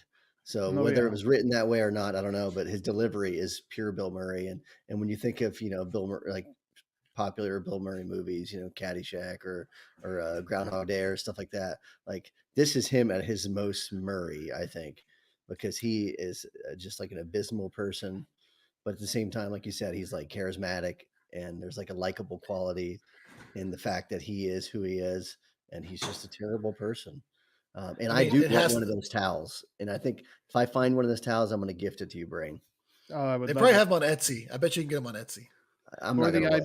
Or the IBC shower curtain would be nice too. To go with the towel. The other thing is, he's kind of justified in what he's doing because here he is, the youngest executive in network television history. So, I mean, to him, it's like, look, I've done this, but look what it's gotten me. This is what I wanted. This was my dream, and I've achieved it. So I'm just, it's the ends justify the means in his case here. So that's what we get there. But now we get into where it's the classic A Christmas Carol by Dickens. And I mean, this thing has been done and redone, and there's been multiple movie adaptations. I mean, they even had a Scrooge episode of Sanford and Son, for heaven's sake. So this has been done before, and this is this is so 80s and so big and so over the top. It's just, this is why it's my favorite Christmas movie, because it has the heart and soul of the classic Christmas movie, but it's updated. Well, updated at the time when it came out. Yeah. Obviously, now we're a bit beyond that, but yeah. And it's kind of spooky. There's like scenes where it feels like a Tim Burton movie. Like the music. Who does the music? I was gonna say Danny Elfman Danny does the Elfman, music for yeah. it. So there you go. It's, I mean, he's perfect for that. And we're gonna be talking some more Danny Elfman music when we talk Batman Returns on December 21st. Cheap plug. No doubt. But yeah, I mean, before we dive into that though, we talked a little bit about the Bill Murray quips and the off the cuff marks. I think this had to be an improv, and one of the best ones, and it displays him being a jackass, but also making me laugh out loud, is the line, "Make sure her nipples are covered." when the compliance lady gets knocked out. I've seen this movie probably 500 times. That makes me crack up every single time, no matter how. Just the subtleness, the way, like the delivery, the "make sure her nipples are covered." I die every time. And it becomes, that scene can be a problem, when you have young children and you're like, let's watch a Christmas movie. And now there's like a sequence about nipples being exposed. So yeah, and if that doesn't not sit well with the younger crowd, when he gets his visit from old Lou Hayward, who's a freaking zombie, that's a bit, as you were saying, Chad, as you were going down that road, I mean, it has a very dark tone to it, especially at that point. But again, I think they kind of want to jolt you out of your seat. And Frank Cross is certainly jolted. I mean, he's hanging out of his office window thinking he's about to die, does not know what's going on, because here he is, Lou Hayward, who's been dead for some time now, was his mentor, was his friend, was basically the man he wanted to be, and now he is that man. And Lou knows he's that man too and wants him to change his ways. Yeah, Lou kind of lived that lifestyle and his run amok lifestyle of everyone around him and sleeping with every woman in the office. And we get a bit of this later when we get some of the flashbacks of a young Bill Murray working in the mailroom or whatever he was.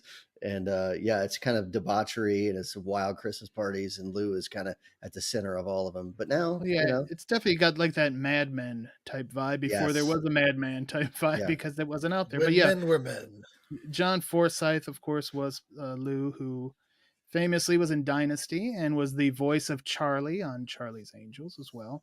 He, the shtick, if you've ever seen any version of it, old Frank Cross is going to be visited by 3 ghosts. What? Yeah, and I think to go back to that scene, I think that you had mentioned it, Brain, that encapsulates what I think works about this movie the most. Is it goes where it needs to go and gives it all the effort. Like now, if you made movies and you were like, okay, it's a Christmas comedy, that scene with that would be done just whatever way to get it done. But I've seen like behind the scenes and how difficult that scene was to shoot with the camera and with the mirror and the arm through it. And then like when it fall, like how much effort and thought and like stunt work went into that one shot, which, like I said, now if it's an action movie or a horror movie, sure, you'd probably put a lot of effort into it, but it's a comedy. So we'll just CGI it, or we'll just we'll make it look, and we're on to the next thing. And to see like the amount of care and thought that went into just even that shot and figuring out how to make it look the way it did and how it turned out. And so obviously it's resonated with all of us in being kind of a spooky way. I think it just attests to the entire movie, the costumes, the set design, the cinematography, like it's all just done top notch. Well, I mean, and you mentioned it, obviously there was no CGI. And if you want somebody to direct your movie and make it look magical without CGI, Richard Donner is your man. I mean, this is the man who helped make Superman fly. And I love Donner. I mean, this is right up there. I mean, it's hard to pick because I mean, obviously Superman's an all-time favorite. You've got this one, you've got Goonies and all the Lethal Weapon movies. I mean, Donner is the man. He did a lot. That's a good segue to my spicy take. I was going to say this. All right, well, here we go. Ladies and gentlemen, get your donations ready because Ryan Campbell is about to make it worth your time with this spicy take. In the memo line, you can write that this came directly because Ryan's spicy take. That if you agree with is Richard Donner's best film. So, see, yeah, it's tough for me to say that, but it's I can't argue it either, though. That's the problem. And that's a great take. I think that's a worthy take. I can understand it fully, and everybody has their own loves when it comes to film, and Lethal Weapon is one that goes back a long way with me. Watching it as a kid, and being a fan of Mel Gibson and Danny Glover, that might be my number one. I know Superman is held in high esteem by Brain there, but Lethal Weapon would be my contender for that title. And I think that attests to his film work that we all have different answers. Well, yeah, I was about to say, I mean, that's one of the great, you've got this Christmas movie. You've got The Goonies, which is more of a family adventure. Mm-hmm. You've got Lethal Weapon, which is straight up balls to the wall action movie. Right. You've got Superman, which was the granddaddy of them all when it comes to superhero blockbusters. And then prior to that, he did The Omen. So, he has dabbled in every genre. He never let himself get pigeonholed. And as a result, he's made awesome movies in every genre he ever touched. Right. So good on you, Richard Donner. R.I.P. R.I.P. Absolutely. May you rest in peace. All right. Well, let's talk Dick. The Ghost. To you, Dick. Okay. There you go, Dick. Let's talk about the first ghost. Of course, that's the Ghost of Christmas Past, played by David Johansen, a.k.a. Buster Poindexter, if you will. I love this character. He's a cab driver. He's a smoking cab driver. The smoke comes out of his ears. This is the little details, just like the meter on the cab going backwards to show you the passage of time. Just his ID card that says the freaking Ghost of Christmas Past. It's beautiful. It's those little details that really, I love it. And Ryan Campbell, he takes good old Frank Cross back to the old neighborhood. And we get a little glimpse that maybe Frank's attitude towards Christmas may have come from Daddy Cross. Yes. So, and again, another little subtle, blink and you'll miss it line when they get out of the car is Bill Murray's character saying that, Dad must have forgot to put the Christmas lights up. And the Ghost of Christmas Past says, it's Christmas Eve, Frank. And just all the way that all works. And yeah, of course, he gets meat for Christmas. Veal. Nice veal. Right? Some nice veal. Milk-fed veal. And I appreciate it. Yeah, that expresses, But one other thing it does too is as we head into the next section is we see how that he didn't get burned in that moment. Like even when he's older and he meets, Claire later in there, he still has this joy for Christmas and obviously this kind of want for that. So this is kind of lays the groundwork and I guess there could be something said for that and how we are becoming more aware of kind of the way that we interact with our children and kind of how that can carry with them throughout their entire lives. But yeah, it's a great establishing for where these things are rooted as we go through the ages and kind of see how that manifests in the Frank that we know now. Yeah, his dad definitely was a workaholic. You could tell that, Frank gets some of that from him. He wanted the train, and his dad, at 4 years old, wanted him to go get his job and buy his own train. So that tells you, if you want something, you got to work for it. And got to get out the world and then his mom leaves him on Christmas Eve. And the other great thing about that scene from the past, she's pregnant and smoking. That's, they purposely put that in there to be like, this is what we did back then. It didn't matter. We didn't know. How many movies have the mom go out for cigarettes and not come back though? That's pretty rare. So yeah, one of the things they do is we kind of then see his Frank pronouns pal. We see Frank and his progression in the TV world. But as you mentioned earlier, Chad, he was in the mailroom, just kind of passing on mail. Then he gets his big break as Frisbee the dog. A classic kids show in the vein of Howdy Doody, Bozo the Clown, that type of stuff. It was, that was a TV institution back in the day. So he's Frisbee the dog. And this is where he and Claire, who is played by Karen Allen, kind of start going off in different directions here, because now he is getting more and more focused on his career, and she's just this wonderful human being who they met by happenstance, nailing him in the head with the door of the grocery store, and just, you know, that was just a, you know, like the ghost said, Cupid's arrow right between the eyes, and that's a nice little love story we get there. So this man is not just you know, it's showing a different side of Frank. It's like love, and it's also tragic, you know, because we don't get many scenes of this love story, like you said. We're visiting all this through flashbacks with the Ghost of Christmas Past, and so we see them meeting, we see them sharing a Christmas together. We see her in a bathtub, I think, at one point. I'm sure you remember that. and then she gifts him the Kama Sutra. The Kama Sutra, done it. Had a friend who did that one. That's a good scene. But then, like you said, his career takes precedence over his relationship, and Claire essentially only cares about people and relationships and interactions and stuff like that. So yeah they kind of do this divergence here, and I mean, the rest is kind of history for the film, because he shoots this way, career only, and she just kind of, you know, she's helping humanity. Continues being a great person, you know. Yeah, which and is probably it's probably better for her that they went different paths at this point, right? To be honest. But I think the cool thing about it is we have to want him as a character, and this is something I don't even know if like a lot of other Christmas Carol movies don't do. Is we might get like some flashbacks, obviously, from the Ghost of Christmas Past of like when he's a kid, but we don't see so much when they're an adult that makes us like sympathize with them in a way and see that there is something there, that if things had gone differently. Because I mean, not to both sides it, but they're both good people in a way, except that this one side is never grew up poor, never had anything. So like he's kind of sees this, whereas Claire, maybe she's blinded a little bit by, because, you know, I think Frank's character wanted to go to the dinner. I think he wanted to, but he just wanted to do this other thing too.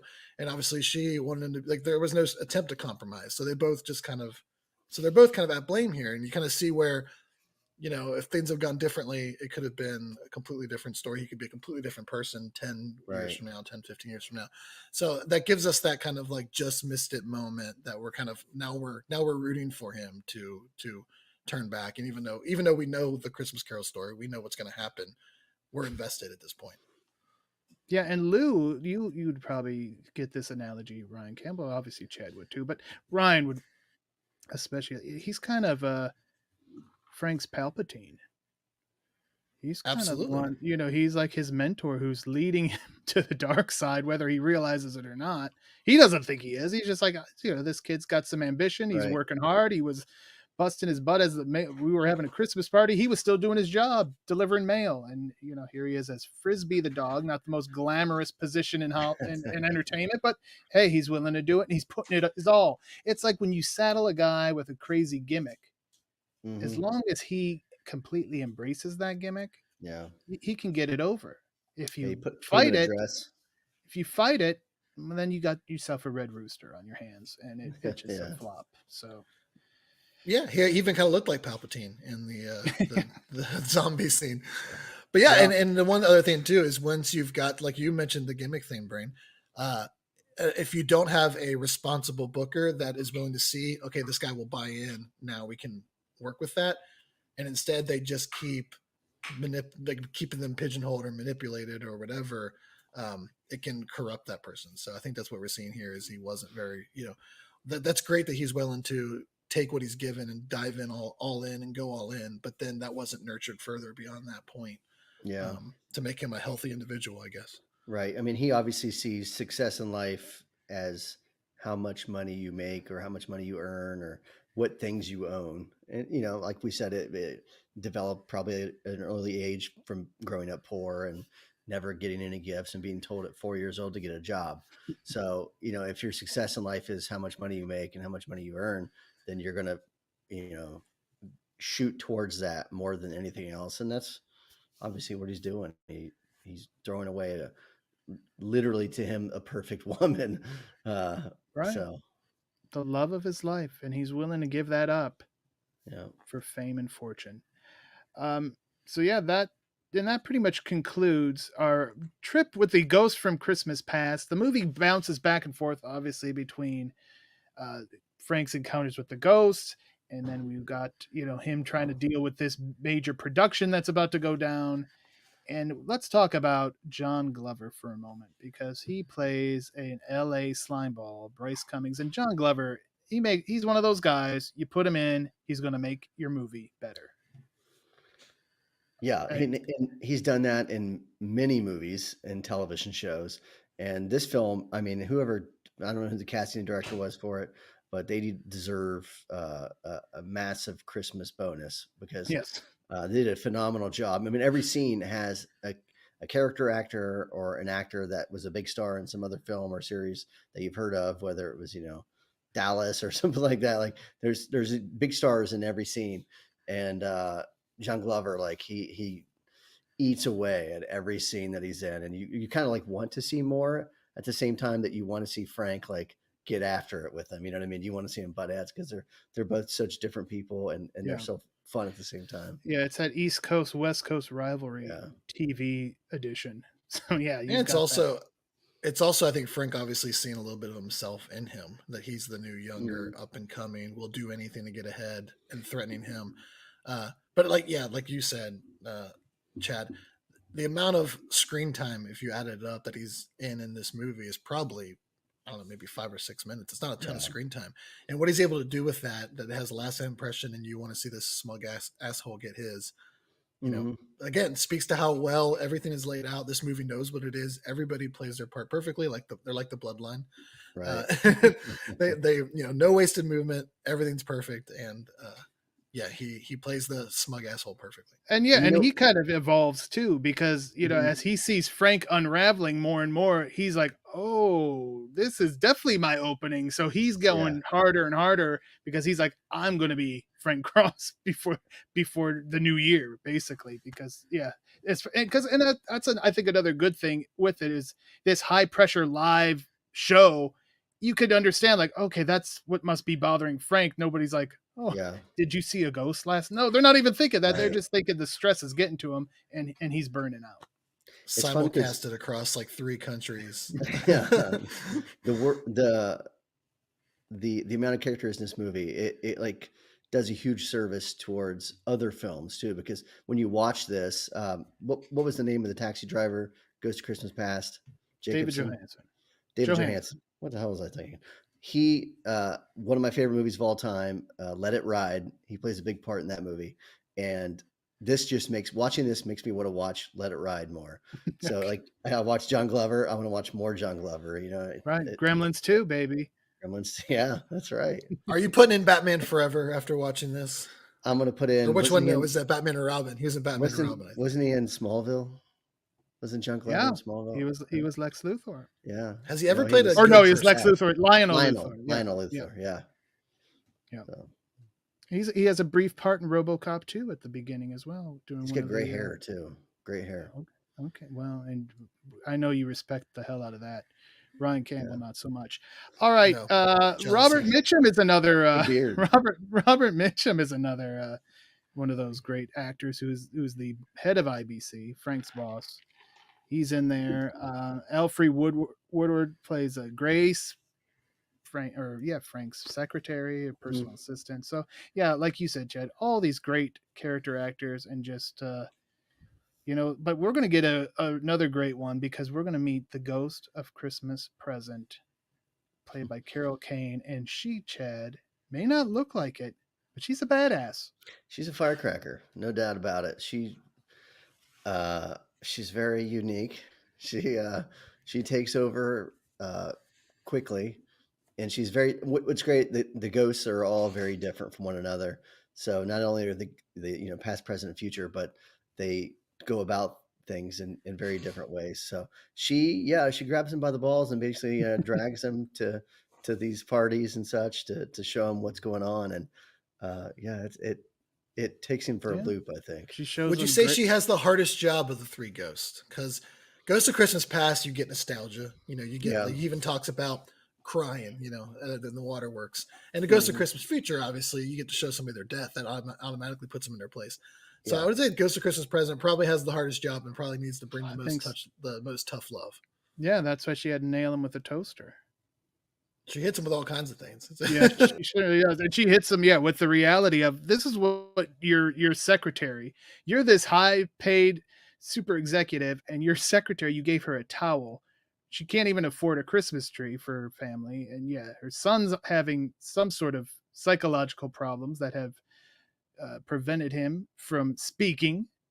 So then she goes and shows him his brother's party that he gets invited to every year, that he every year says no, which I can respect that in some form or fashion, because it reminds me of all the office Christmas parties that I turned down because I don't want to go. I know you love your office parties though, Ryan Campbell. So I kind of miss them. Part of working remote now. Although we will be off site for around Christmas time, so we'll probably end up doing something. But and again, this movie has tons of like the little payoffs.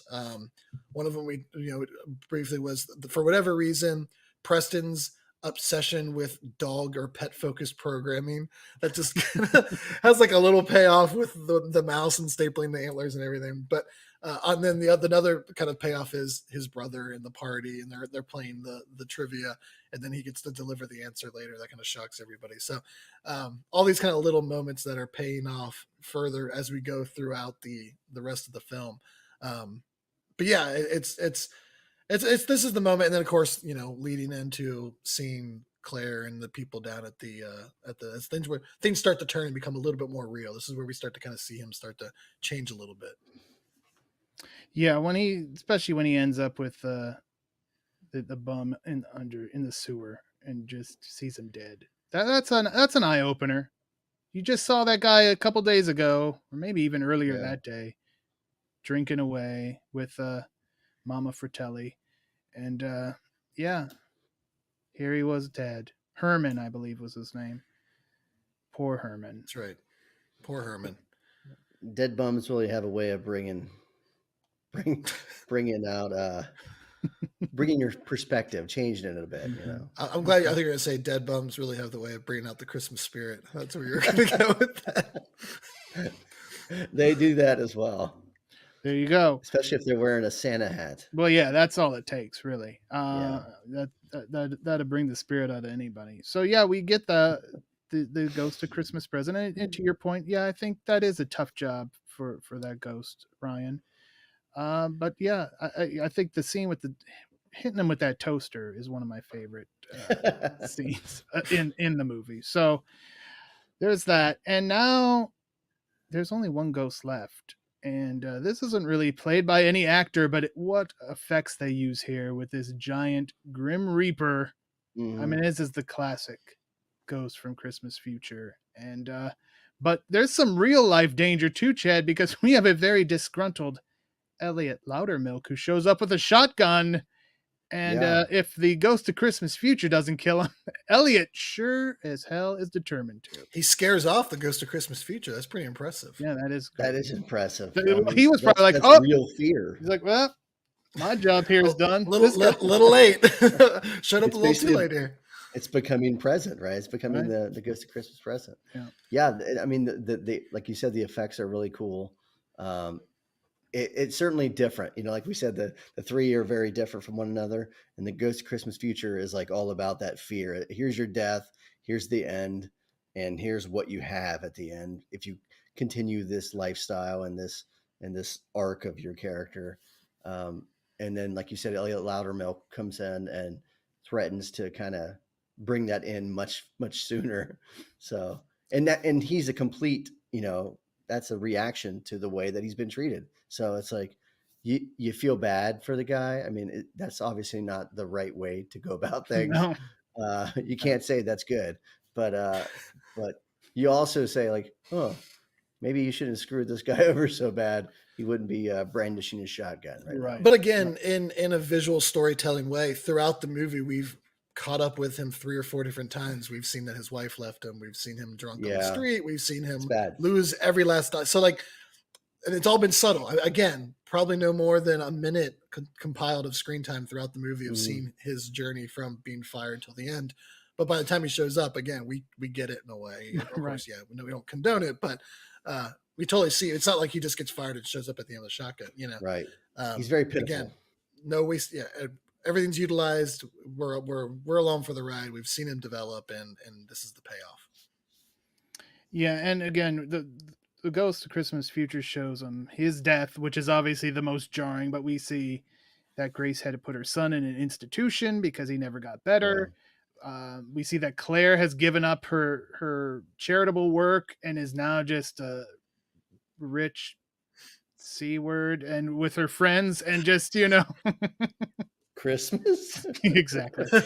She's just there. She's got that white face and it's just like, over makeup. She's just, she's high society and doesn't care about anything. And, you know, quotes what Frank told her to just scrape them off. And it just, that one definitely gets him. And then, it's like it's just one blow after the other. And then until he finds himself in that casket and about to get cremated. And that's, then his eyes open up. So does the elevator door. He gets old Loudermilk, and the two of them go down to the studio where Scrooged is just about wrapping up.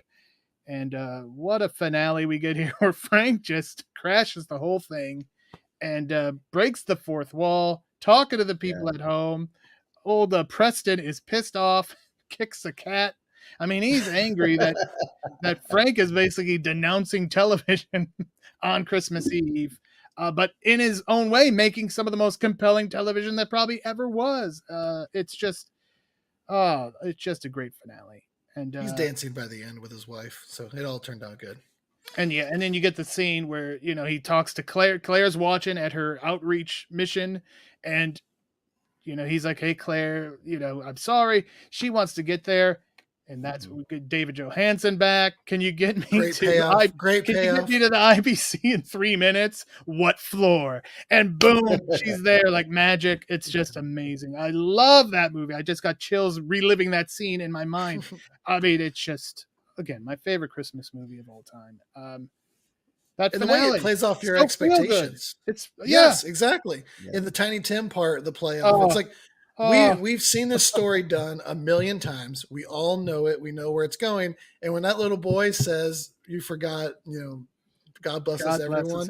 You're like, oh yeah, you're swelled up and you're ready to roll. It just puts I will tell you what. So. I will tell you what. For all my ranting and raving that I do, 364 days out of the year, I mean, I can get really wound up. I could really hate on the humanoids. I could really hate on some of my friends. There's a lot of things that really set me off. The one thing, when I see that scene and that kid, Calvin, hits that line. It's good. That little tear in my eye gets there. I'm like, it reminds me that it just reminds me I'm human. It's nice to know that there's a your miracle brain. You can have your miracle. I could exactly. So again, this thing just it's like it's a snowball. It just starts going down and boom, and it's a huge. It just hits you at the end, and it's joyful. I love this movie. In case you haven't, what's great if I haven't made that clear yet. You know it's coming, but it's still so powerful. And that's when you know it's great filmmaking and great performances from the actors, because everybody knows the story. You know what's coming, even though it's a modern take on it. It, like, of course, you know how it's going to end, but nothing is missed. Every opportunity for them to like strike a blow at the end in a positive way is done. So it really is a near perfect film is what I'd say. I mean, even the end where they go into the song and you see all the different, like you see the people at the mission singing the song, you see everybody. It's perfectly. The Ghost of Christmas Future. When those are there, they're singing. It's perfect.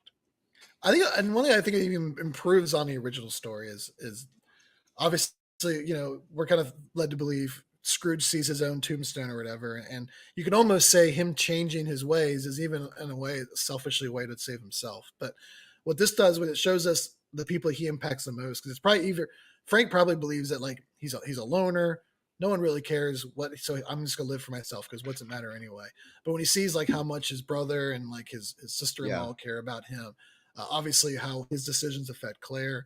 So like he's changing his ways to actually help the people in his life and to change, not as much even just to selfishly save his own ass, you know, in the end. So in a way, I think, you know, even kind of improves on the source story in those ways. Exactly. Put a little love in your heart, guys. That's what I say. And The real men. Exactly. And, you know, if you want to put a little love in your heart, people, again, I want to remind you, make that donation if at all possible. Even a few bucks will go a long way for big brothers and big sisters here as part of the 3rd annual Geekscape Holiday Livestreamtacular. And again, this is a first for us, guys, because, again, no action movie here. We're just talking Christmas movie. The Christmas movie, as far as I'm concerned. One that I don't think gets enough love from like all these networks that do this and that and 24 hours of this and 52 hours of that. Somebody gets screwed. It seems to be getting I've noticed over the last like 2 years. I remember 2 years ago I could not find it anywhere. I you know, it was not on any network. Of course I had it like on Prime or whatever so I could watch it. But yeah, it was nowhere to be found. And I have, in the last few years, it seems like it's getting a little more credibility. Maybe it's because everybody's getting burned out on Elf and all the other ones that they played nonstop. So it seems to be getting a little bit more play. But yeah, I still think it's a criminally underrated. And especially I like the Muppet Christmas Carol is another one of my favorites. That story of A Christmas Carol I enjoy anyway. But yeah, so this just it's next level. Probably definitely my favorite Christmas movie. It's not in my Christmas rotation because it's not as kid friendly as, you know, the Santa Claus or Home Alone and things like that. You know, Home Alone where he almost murders his guy. Right, yeah, that's perfect. It's not as kid friendly. Oh, and the one where he like guilts a woman into marrying him on site so that she can save Christmas. You know, pressured by orphan. It's important. Pressured by orphan. She did it. Perfect. Yeah, these are all wonderful holiday movies for your children to enjoy. I like when he throws the bricks on the guys' heads in the second Home Alone. That's that's good. Literally attempted murder. Yeah. I always like the big fireworks spectacular at the Stand end your ground laws, Chad. Stand your ground laws. Yes. That's true. But it wasn't his property. It was a vacant property. We got some podcast lawyers here, everybody. We need Legal Eagle. Somebody get us Legal Eagle here. So there we go. All right, guys. Well, I think we have about hit our time. So thank you for joining me and talking Scrooge with me. I don't know about any of you, but I think I want to go put that movie on right now after this. And I may just do that because, again, love this film and will love to see how much money all the Geekscape podcast could raise, again, for the great cause of Big Brothers and Big Sisters. The 3rd annual Geekscape Holiday Livestreamtacular will continue on. And again, thank you. And check out the Bulletproof podcast wherever you get your favorite podcasts. Again, our next one, December 21st, an action Christmas classic, Batman Returns. Myself, Chad Cruz, and Batman expert Ian Garriott will be back with us. Looking forward to that. And then, you know, who knows what's coming up in 2023 on the Bulletproof podcast. But stay tuned, and stay tuned for more of this great holiday live streamtacular. Thank you, everyone. And especially if you donated some cash. Happy holidays. Merry Christmas. Happy Hanukkah. Kwanzaa. Whatever. Happy New Year. All right. Holidays. Holidays indeed.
Hey, everybody. I am back. That was the Glooms. Let's give a huge hand for the Glooms and special shout out. I said this in the comments too, but they closed with one of my favorite Christmas songs, Christmas TV by Slow Club. That was a special request from me, and I appreciate it that they did that for me. Last time I was on here, I gave you guys a challenge, which was that we just needed $25 to get to the $500 goal. We're now sitting at $330 of our $4,000 goal. So we're past the 1/8 point. If you haven't donated yet and you've been thinking about it, it would be a great time to start doing that. So coming up next, we've got a delightful, charming little sketch that my friend Erik Germ put together. There'll be a couple ads, and then going live, me and my buddy Matt Milligan to talk about Christmas at Ground Zero, possibly Weird Al's best Christmas song. Who knows? And we're going to be joined by, some would say, the godfather of nerdcore rap, MC Frontalot. So there's a lot of cool things coming around the corner. But first, let's check out the short from my buddy Erik. Okay. Now back to Christmas Carol Court with Judge Scrooged. Okay, all right. Okay, the order in the court. I am the Honorable Judge Scrooged, and we are here in Christmas Carol Court today to determine if the lyrics to your songs make any sense. Can we have our first defendant come up to the stand, please? Thank you.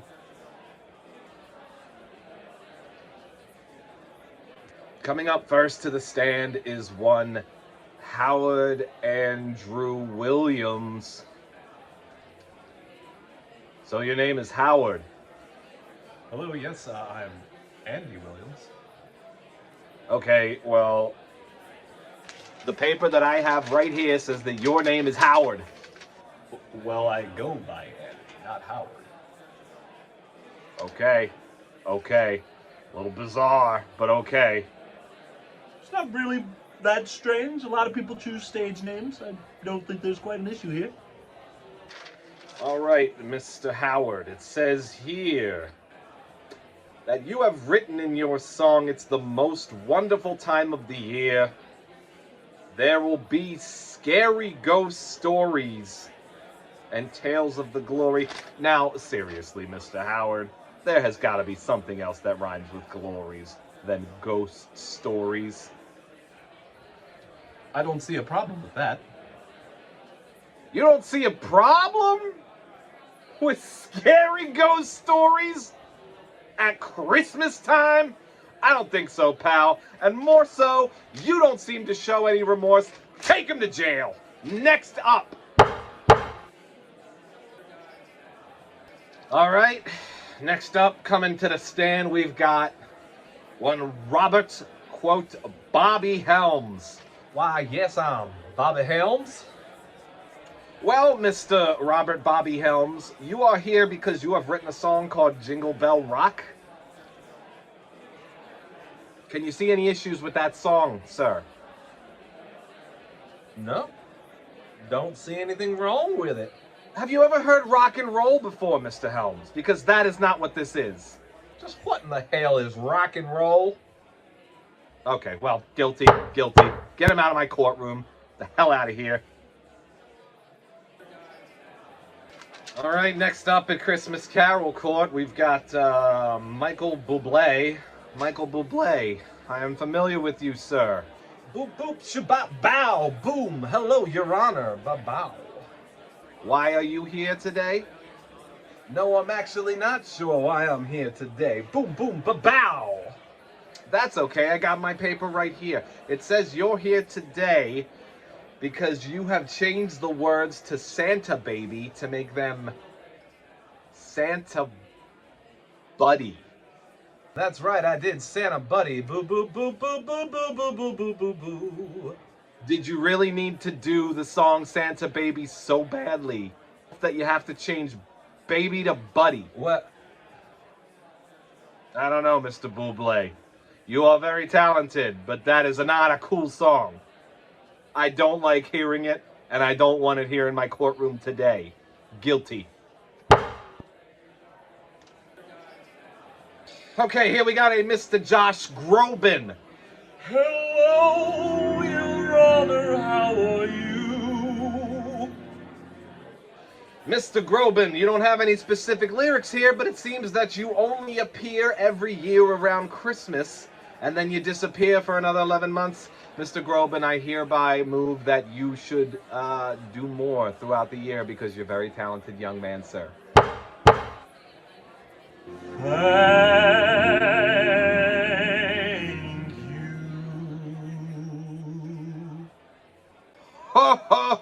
Okay, moving right along. Next on our list here we have new song. New song? Oi. You're the guy from New Song. That's your band's name is New Song? Yeah, I'm one of the members of the band New Song. Yeah, I'm the singer. Okay.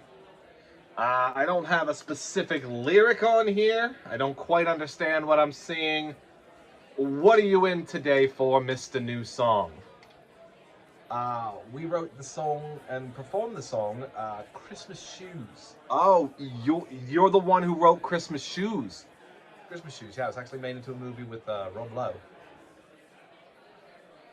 Oh, okay, I didn't realize.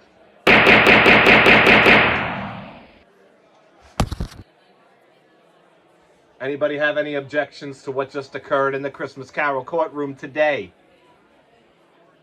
For the creator of the song Christmas Shoes. We're all cool with what just happened today. Okay, just wanted to make sure. No crime has been committed here today. Next! We'll be back with more Christmas Carol Court with Judge Scrooged. One day. One day. One day. One day. One day to ignite power and promise. One day to transform your community. You can make a big impact. It's been a challenging year, but Big Brothers Big Sisters is committed to providing caring adult mentors for our littles, who need your support now more than ever. Your gift today will empower their resilience. Please donate now. Please donate now. Please donate now. To help me. Me. Me. Donate now to help me reach my full potential. Thank you. Thank you. Thank you.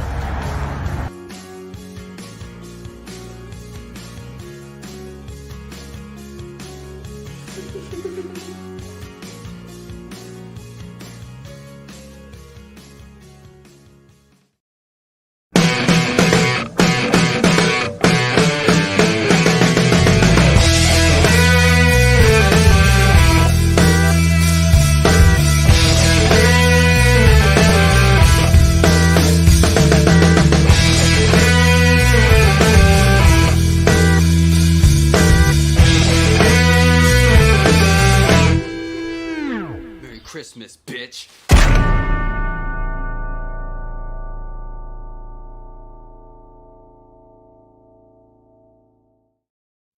All right, we're back, and you guys are in for a treat because what you're going to get to see is a very exciting behind-the-scenes sound check before we jump into the weird algorithm recording.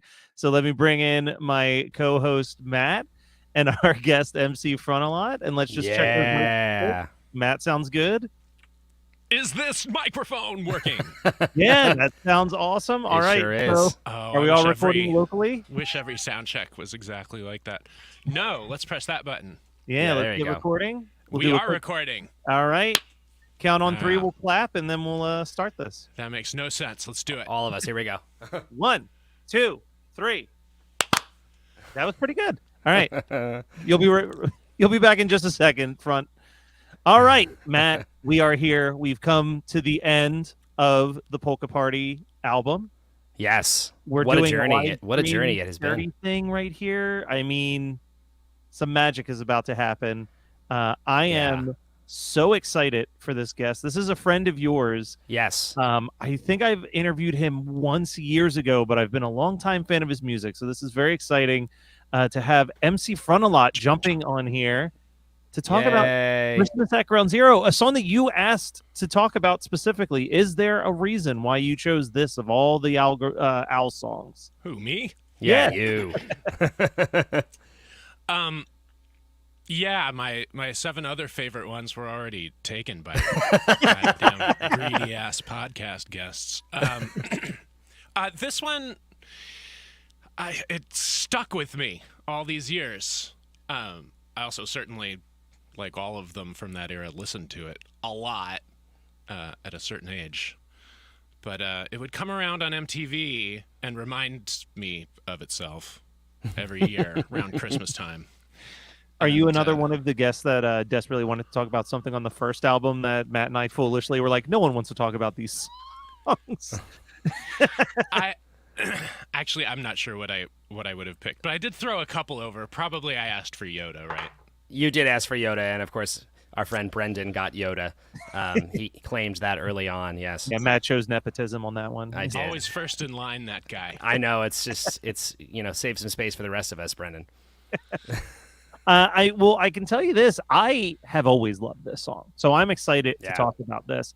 I mean, we have to talk about the Phil Spector of it all, right? Like, this is such a great send up to the Phil Spector Christmas songs. Yeah, Phil Spector. I have never listened to that Phil Spector Christmas compilation record. There's like a specific record. Right? Yeah, I mean, even if you haven't listened to it, though, you must know, because there's so many, like, the most, like... I must know all the songs, right? Like, yeah. What are the songs on there? Like the Ronettes doing Sleigh Ride, right? Yeah. It's all the Motown, a lot of the Motown. What Christmas song is Sleigh Ride? Are these original? These are all original songs. They're not standards. Just hear those sleigh bells jingling, ring ting tingling. Yes. Yeah, of course you do. Thank you. Would you please use you singing that as the name of the song and not just the name of this? Useless to me. Yeah, no, the Phil Spector Christmas record is like, in so many ways, is like the definitive version of a lot of those very, very classic Christmas songs. So even if you don't know that record, the odds of you've certainly heard on the radio those renditions a million times. Yeah. Any version of a Christmas song that sounds like Christmas at Ground Zero was from that Phil Spector record, for sure. Pretty much. That's the main vibe. And this is another one of those classic. I can't believe how many times we've talked about this story in the 4 albums that we've covered on this. But this was another, the Scotti brothers asking for something and Al giving the most fuck you punk rock response imaginable to them. So the Scotti brothers pitched him an idea of, hey, you should do a Christmas song, because like Christmas records do really well and like they're kind of just a never-ending money chain.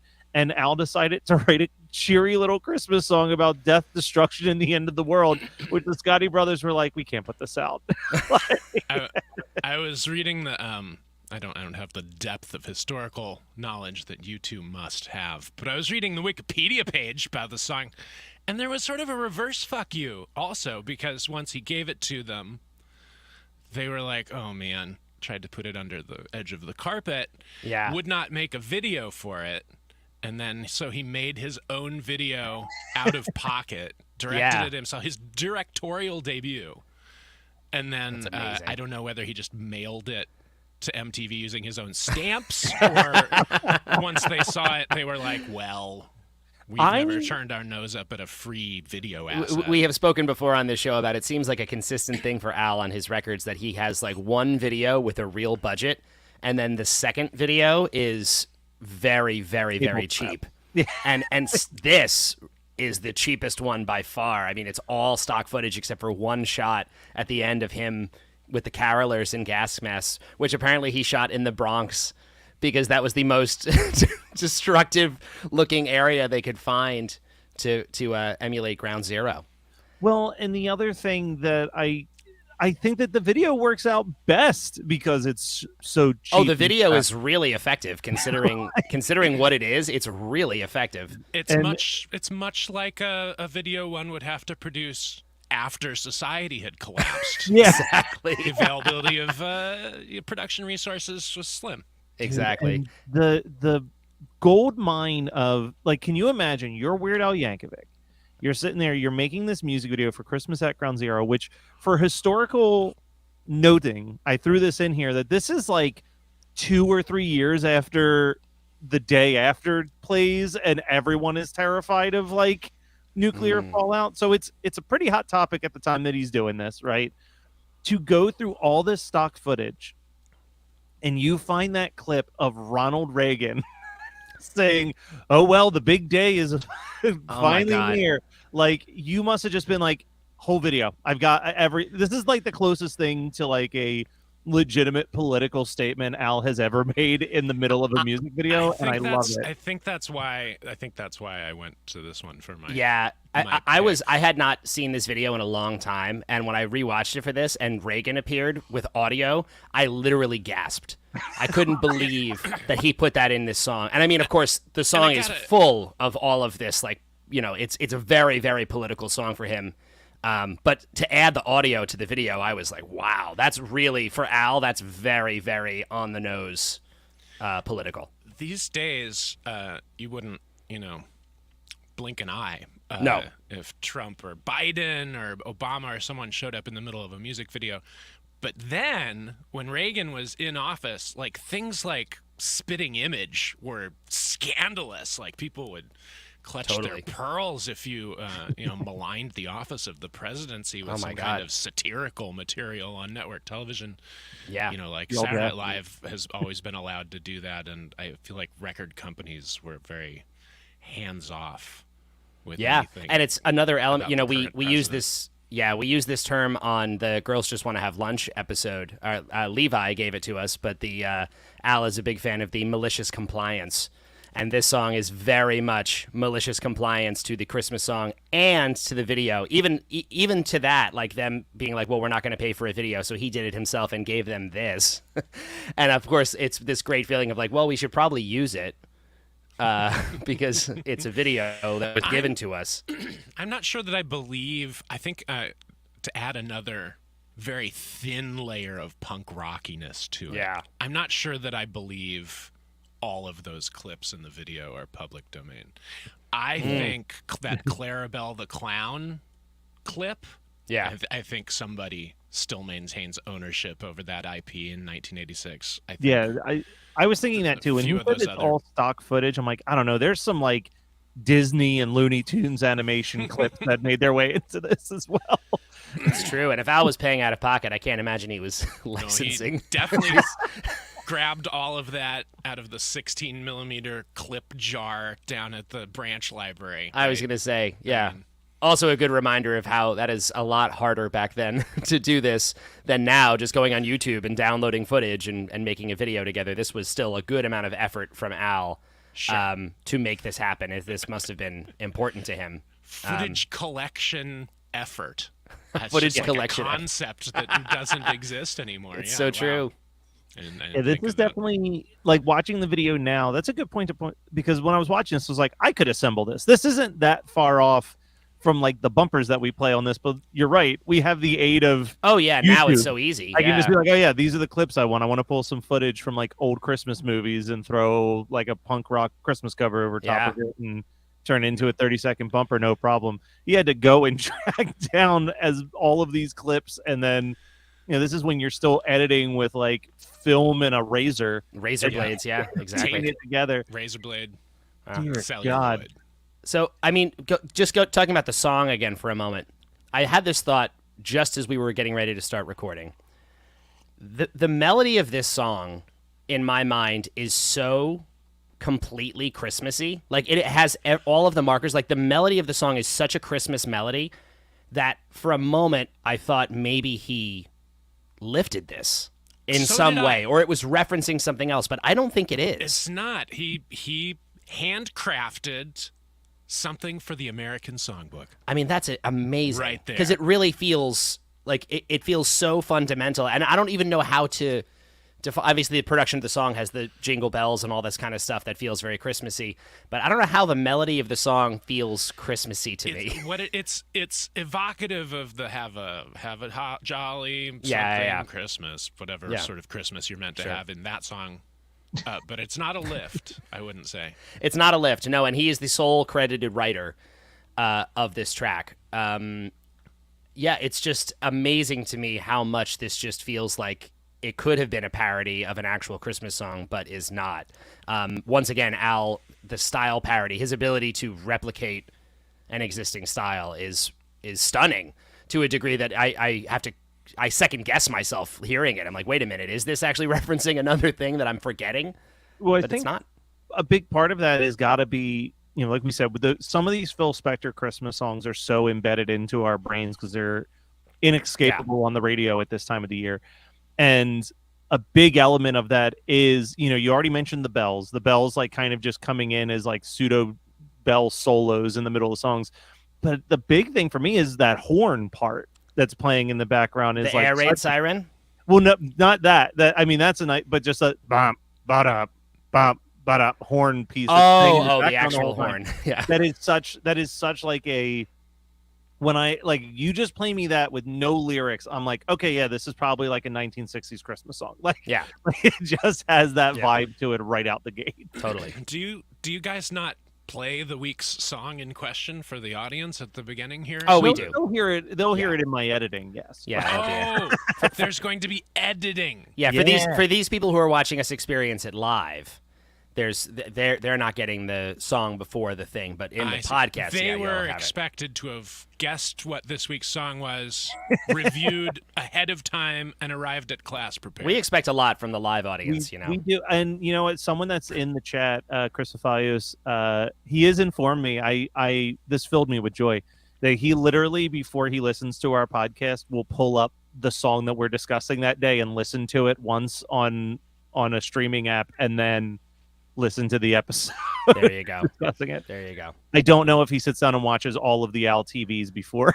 Yeah. So if you're watching this and you have not heard Christmas at Ground Zero, just go ahead and pause the live stream and listen to it. We'll just be waiting here for when you're done.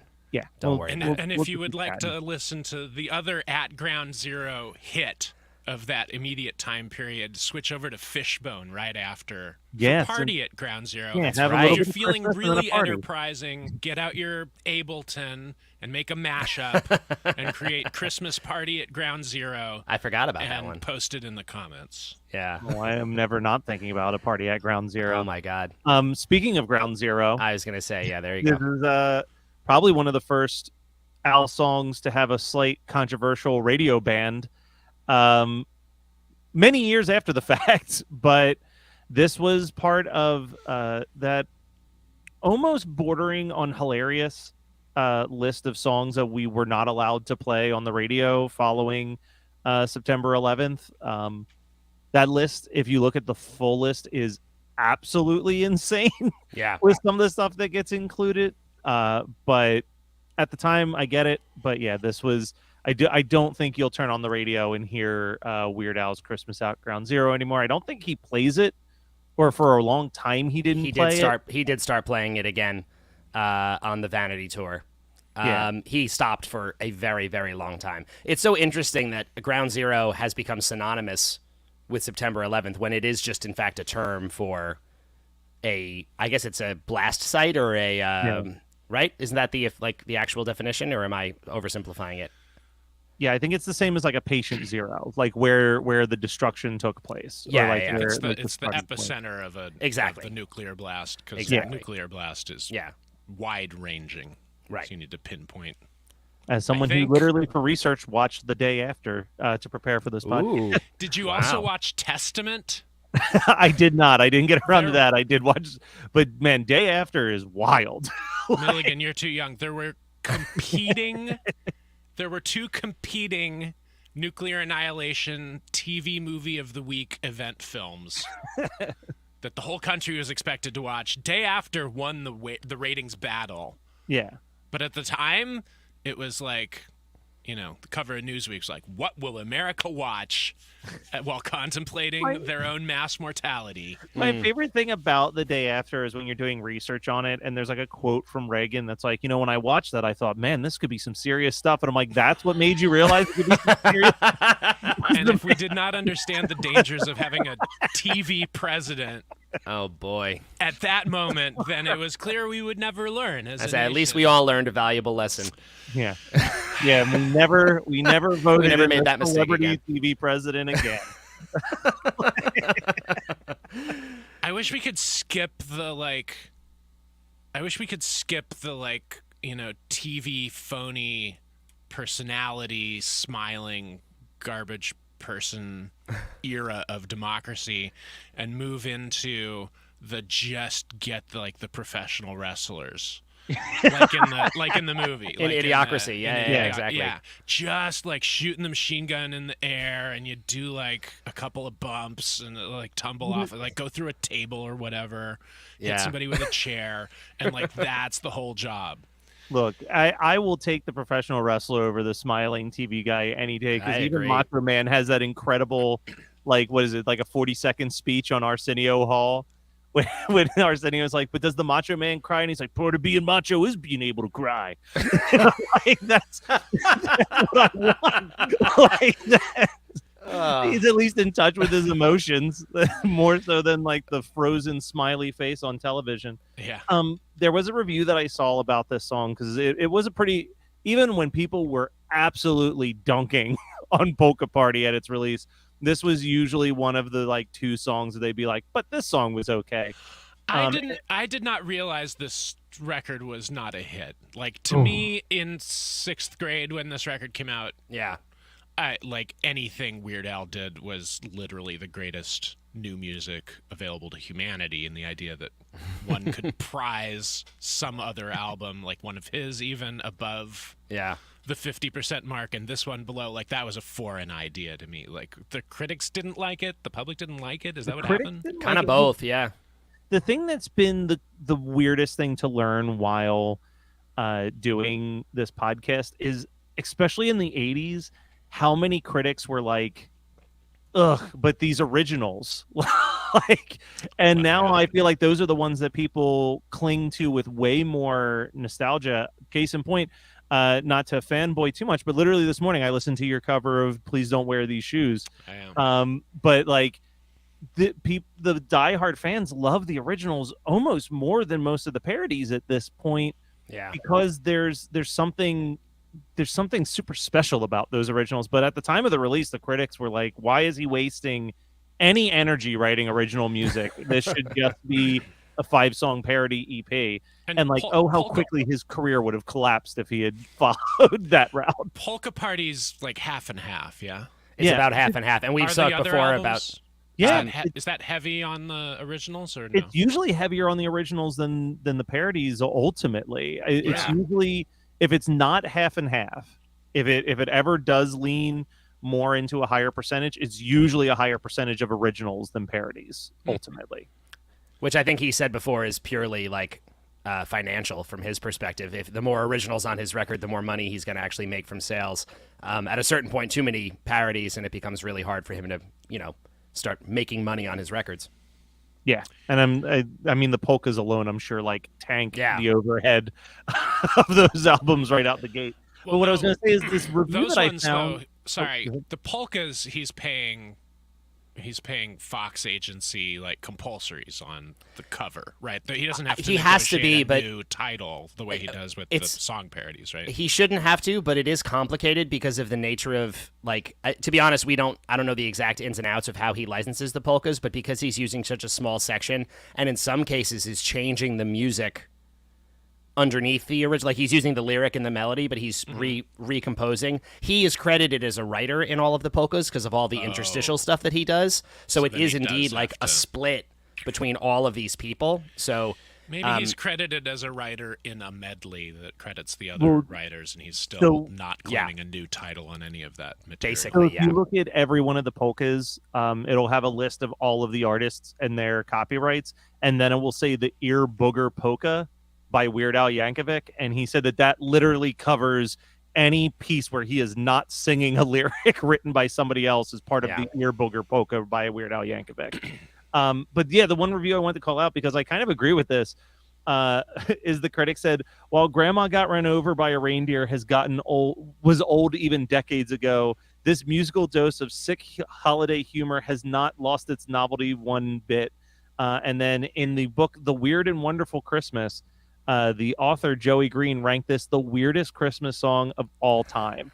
And I love weird it. est. Yeah, exactly. I mean, let's ask the age-old question because it's going to be a while until we get there. I personally picked this over Santa Went Crazy as far as even just Weird Al Christmas songs. I was not familiar with Santa Went Crazy, and I gave it a spin last night, and it didn't appeal to me. Is that a style parody of like modern country? It's not even. I don't even know if that counts as a style parody of anything. That might just be a true original of his. The closest that you could say it's a style parody of is that the opening guitar riff is very similar to a combination of "Mama, I'm Coming Home" by Ozzy and "Black Gold" by Soul Asylum, but the rest of it is wildly original for him. It's funny. I have to go back to it now. As a kid, and like when I was a kid, Baird Hair Day was my intro to Al record. So I loved The Night Santa Went Crazy. Like that ranked very high for me. And I remember thinking it was funnier than this. But now looking back, I think this is a more impressive and actually just a more. This is like a satire and a really clever song in a way that one is just like a goofy like. Al writing a horror movie into a song, basically, as he has done many times. Yeah. I think they're both good. I might even like musically enjoy the other one a little bit more than this one. One's music kind of just once you get it, it doesn't do anything interesting. Because this is just this is following a very sort of like traditional pattern, and it's great. Don't get me wrong; it's super super well done. But the other one has some interesting musical moments by comparison. It always surprises me. But yeah, I think this is probably, if we're going to pick one Al Christmas song to hold closest, I think it probably is going to be this one. Because it really is. And it's, I also was just reading interesting, like even when it came out, Scotti Brothers did push it to radio. And even before 9/11, there were apparently a lot of radio stations who were not playing this song because they were like, this is not comfortable. Oh, of course. Yeah, they saw the day after on TV, and they didn't. Yeah, it was just not what people. It's all cozy and nostalgic now, but living in the second full generation of like Cold War children. Yeah, that was rough. Like every day you woke up knowing that you were as likely as not to perish in nuclear fire along with everyone you love, everything you hold dear in the world itself as you know it, leaving only smoking poisonous rubble, and maybe the few survivors who would envy the dead. This was your daily breakfast thought, and also what kept you up shivering under the blanket as you fitfully and fruitlessly attempted to sleep. It fucking sucked. I'm glad that we don't live in fear of nuclear holocaust anymore. Oh God. Yeah. No, this is Matt. I think you said this the other day, but it's almost frightening how this song is still at least a little bit relevant. Oh yeah, no, I mean it doesn't. I think again we can laugh at it more now than at the time. I mean, obviously Al wrote this as a piece of comedy. He wanted people to laugh at it even in this moment in time, but it is clear that he is like, I mean, there's some real anger in this presentation. And the laughs are like genuinely dark. Like it's the usual kind of light tonal treatment. But yeah, the subject is so different than lunch and he has some, I mean, like I'm looking at the lyrics, like some really wonderful turns of phrase. Like I love that we can dodge debris while we trim the tree. Underneath that the is mushroom cloud. Underneath the mushroom cloud. Like, I mean, it's amazing. It is really, really effective. And it just like inserts the horror is inserted just in the right spots. Even the last line, what a crazy fluke, we're going to get nuked on this jolly holiday. Like, what a fucking dark, weird line to close your song on, with the children's choir in the background. And like, it's just, he does a great, this song is, are we ready to rank this? Because I think I'm ready to put this. I think we're getting close. Yeah. This is really like, it's funny too, because like listening to it again, I just like, it's fun and happy, and just looking at the lyrics on my screen right now, like it is harrowing, truly. I don't want to. I don't know how long ranking takes. Don't let me keep you from it. Oh, no, no, you're good. Go ahead. Knock that out in 3 minutes. I don't want to underplay like how much nuclear fear pervaded all of American culture. Totally. In like these last 4 years of the Cold War here, where this song comes from. Yeah. Like all pop culture in some like way was about how we are fucking doomed and violently and tragically. Yeah. And like a lot of pop songs would like be oblique about it. Like, 2000 party over, oops, out of time. Yeah. I'll stop the world and melt with you. Right. Like these are vague allusions to our mutual destruction. And actually singing about it like straight ahead, that was the realm of punk rockers. Totally. And Weird Al. Yeah.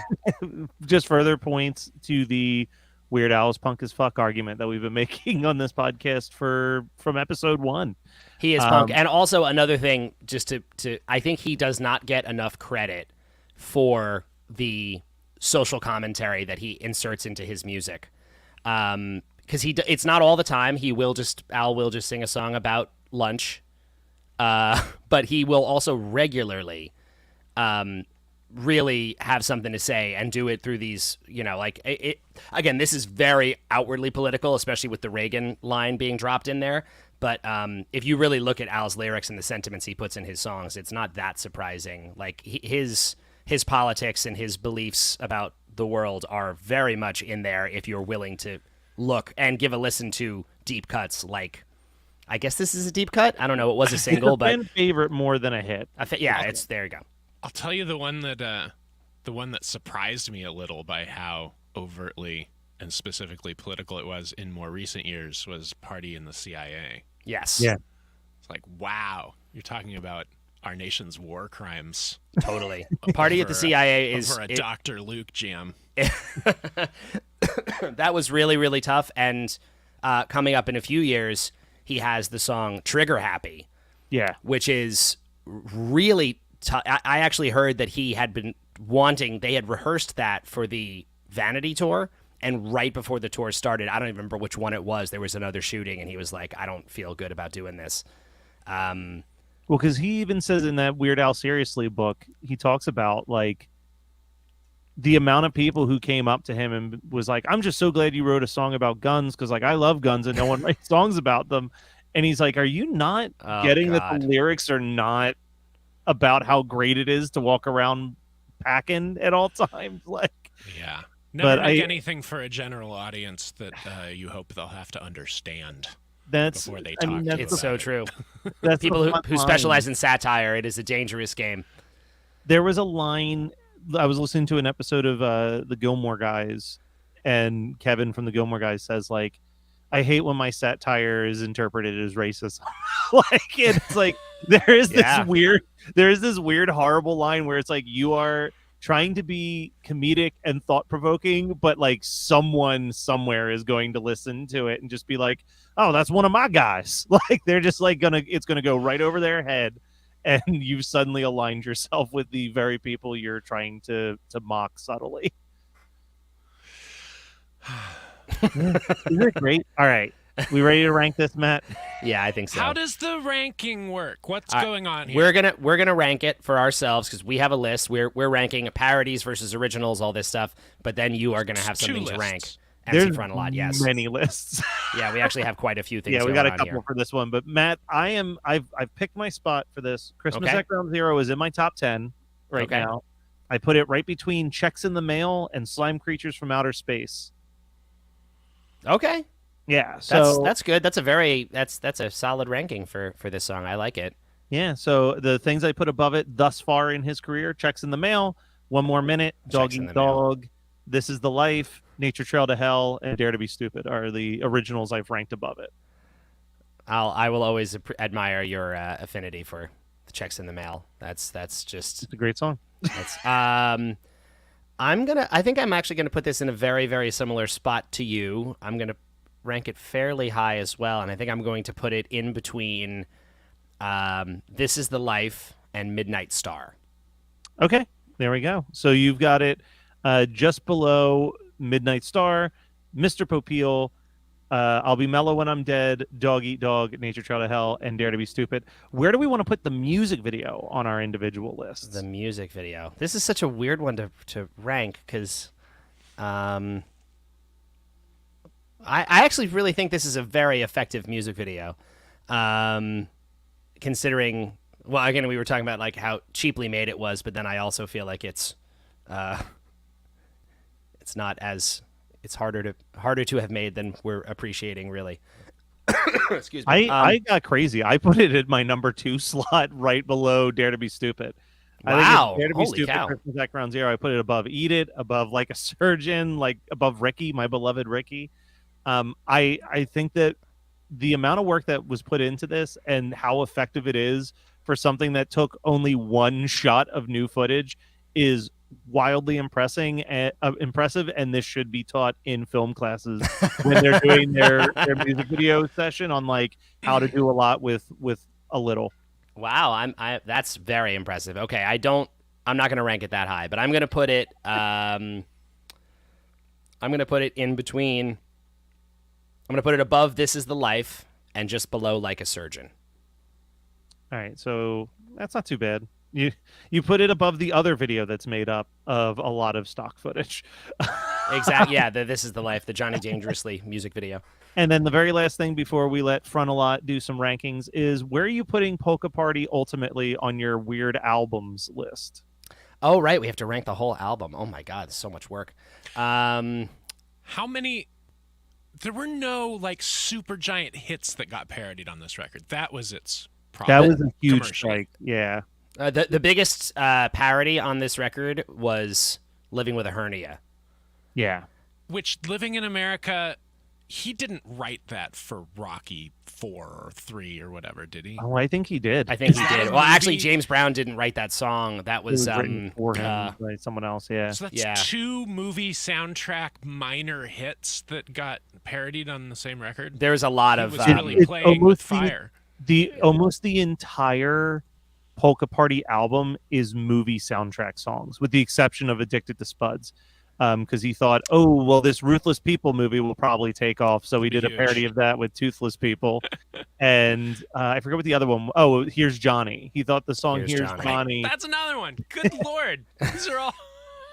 This is part of why this record is kind of forgotten for him, is because he did all these parodies of stuff that did not really hold up like so many of his Spuds was... I mean, Addicted to Love was big. Was that Addicted to Love is the one that has held you know, but stood the test of time the best. No video and no radio signal. Yeah. Living in America is written by Dan Hartman, by the way. Oh, there we go. Fun fact. That was James Brown was, I think, at that point having a tough time. So they were starting to give him stuff to do. I mean, let him rest. He'd written a lot of songs. Oh, no, he's... there's no... 32,000. No shade to James Brown. Yeah, this hack James Brown not writing. Yeah, this guy, can you believe... Overrated. Pick up a pen. I'm putting Polka Party at the bottom for now.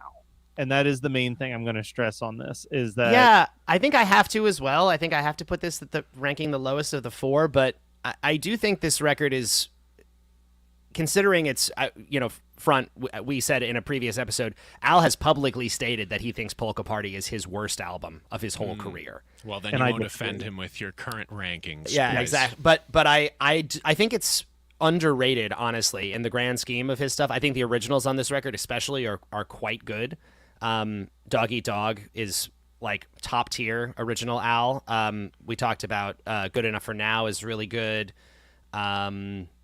This is great. Don't wear those shoes on this as well. Like, please don't wear those shoes is from this one. So Don't Wear Those Shoes is That's good. another of my favorites. Yeah, all of the originals are great on this. And I think the parodies in most cases are just unfortunately poor choices. Yeah. Not that they're even bad. They just don't hit the way that a lot of his parodies do still, because he picked songs that have stuck with us so well. Yeah. All right. Well, the last thing that we have to do is you get to do some rankings. So all right. The way our crazy show works is every single time that we have a guest on the show, they can rank their song amongst all of the other songs that guests have come on to discuss.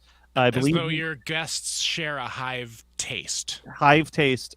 So I think Matt sent you a screenshot of the rankings, but for the people listening, I will tell them real quick. At number 1, we've got One More Minute. At number 2, we've got Yoda. At 3, we've got Good Enough for Now. At 4, we've got Living with a Hernia. 5, we've got Like a Surgeon. 6, we've got Hooked on Polkas. 7, we've got Nature Trail to Hell. 8, we have Eat It. 9, we have I Lost on Jeopardy. 10, we have The King of Suede. 11, we have Don't Wear Those Shoes. 12, we have It's Still Billy Joel to Me. 13, we have Slime Creatures from Outer Space.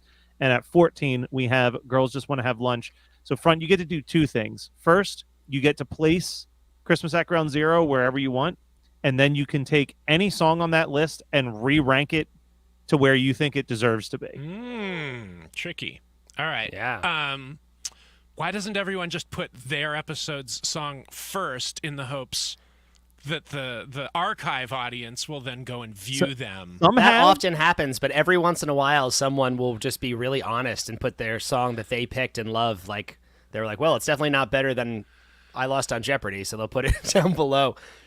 All right. Well, we're going to take Living with a Hernia and skip that down under Slime Creatures.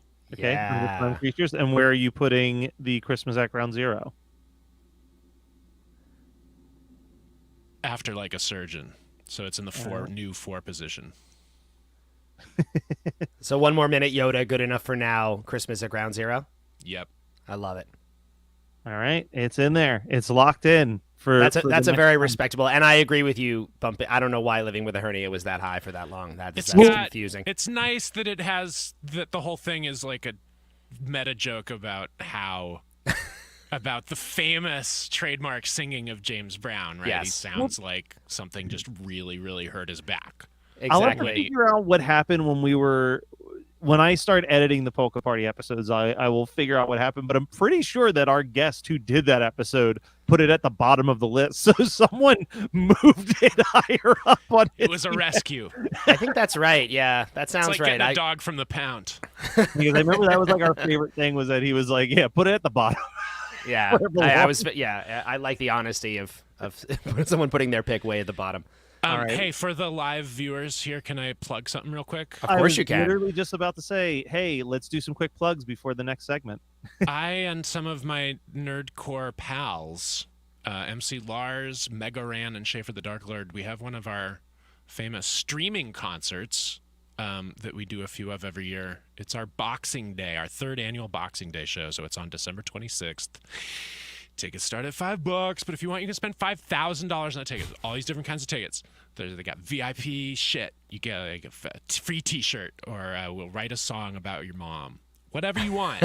Read the ticket link lists, all the things, VIP tiers. I don't have ad copy, so no, that's bad great. At freestyling apparently. 4, the number 4, EYED, 4EYED.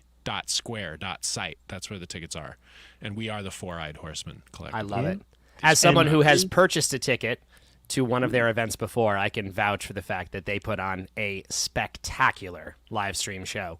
It is absolutely fantastic, and it's probably gotten way better since I even last saw one. It's been a minute. Who knows? So. Or maybe it's gotten worse. It's possible you guys have gotten lazier. I can't rule out the possibility that you guys have started to slack off. Oh My this time. Oh My is opening the show. It's going to be a good one. Well, and people stay tuned because we will have during this live stream a live set from both Mega Ran and Lex the Lexicon artist will be dropping on this 24-hour live stream event that we've got going today. Wow. So all making sure that the underrated genre of nerdcore is properly represented here at Geekscape.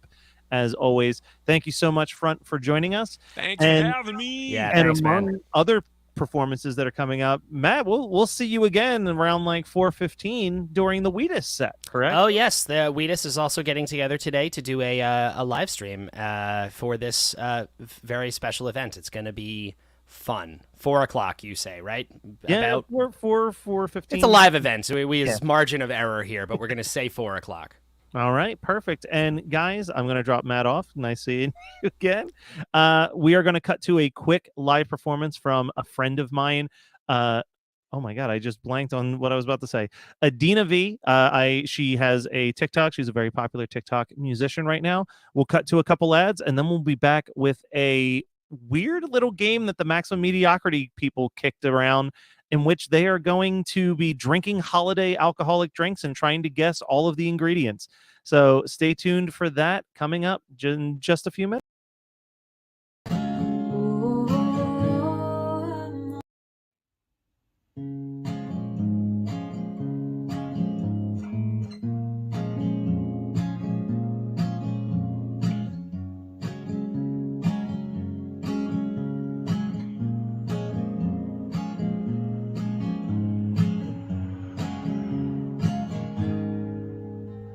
Hey, little girl, is your daddy home? Did he go and leave you all alone? Oh, I got a bad desire. Oh, I'm on fire. Tell me now, baby, is he good to you? Can he do to you the things that I do know? I can take you higher. Oh, I'm on fire. Sometimes it's like someone took a knife, baby, edgy and dull, cut a 6-inch valley through the middle of my skull. And at night I wake up with the sheets soaking wet and a freight train running through the middle of my head. Only you can cool my desire. Oh, I'm on fire. Oh, I'm on fire.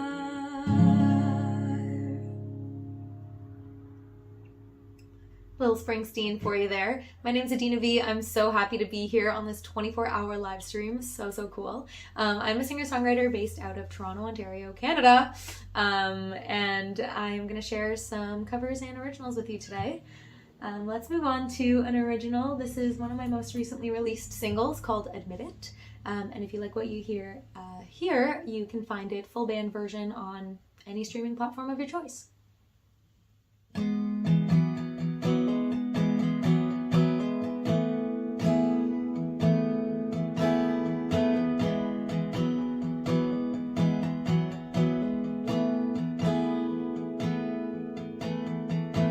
You're on the other line. Do you realize we can make a big mistake? We talk, but I don't say a thing. Too busy listening to the sound your breath makes.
Admit It, my second most recent single. And again, you can find that on any streaming platform that you enjoy. Or Bandcamp, if that's your jam. I'm going to move on to another original. This one is unreleased. It's called Again.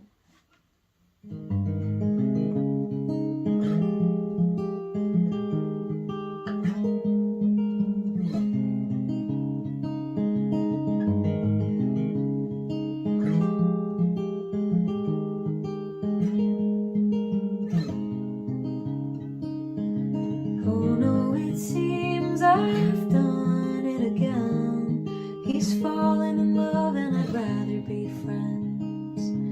In all my dreams I'm seeing the end. The look in his eyes as I'm dropping his hand. And I know it's coming. The reckoning of how my heart beats half as strong. I'm trying to try, but the feeling's all wrong. And I could start new with another, but I know that it never comes out from under the covers. And I guess I'm running, but I don't know what I'm running from. But I know it's something that I won't admit until I'm too far gone.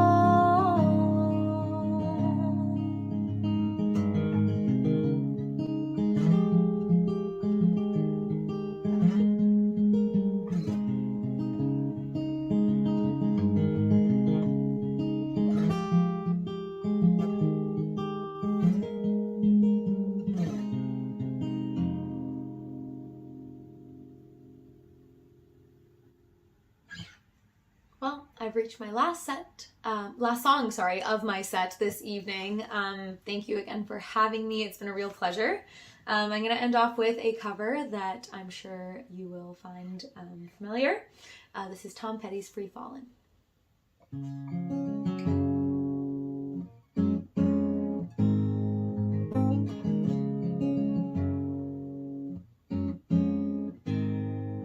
She's a good girl, loves her mama, loves Jesus and America too. She's a good girl, crazy about Elvis, loves horses and her boyfriend too.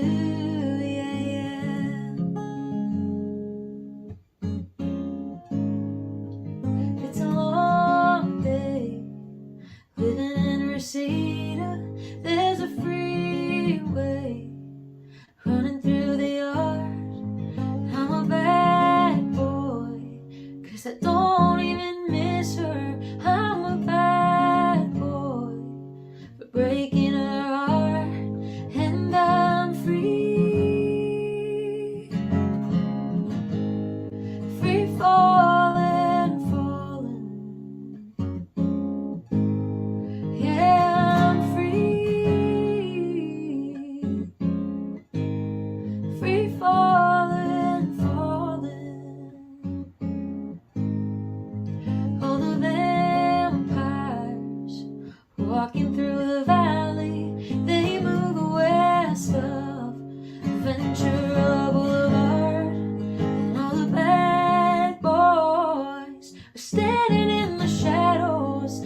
Mentoring is more than just arts and crafts. It's inspiring creativity. Mentoring is more than grabbing coffee with your bestie. It's building friendship. Training is a great way to pay back and pay forward the blessings that you've received. A donation today is more than a gift. And it's believing that my future is big.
All right, here we go. Hello, and thank you for watching the Geekscape live special holiday event. My name is David Shockley. And I'm Morgan Miller. And we make the Maximum Mediocrity podcast and the Your Anime is Trash podcast. Morgan, I have a question for you. Let's hear it. Do you drink during the holidays? Do you drink on Christmas? I don't drink on Christmas, but every year I drink on Christmas Eve. And why is that? That's when the family party is. Can't show up to that sober. I hear that. Yeah. For me, it's not, do I drink on Christmas? It's what I drink on Christmas. For me, it's when. When do you normally drink on Christmas? Before I show up. I pregame a little before I show up to the party.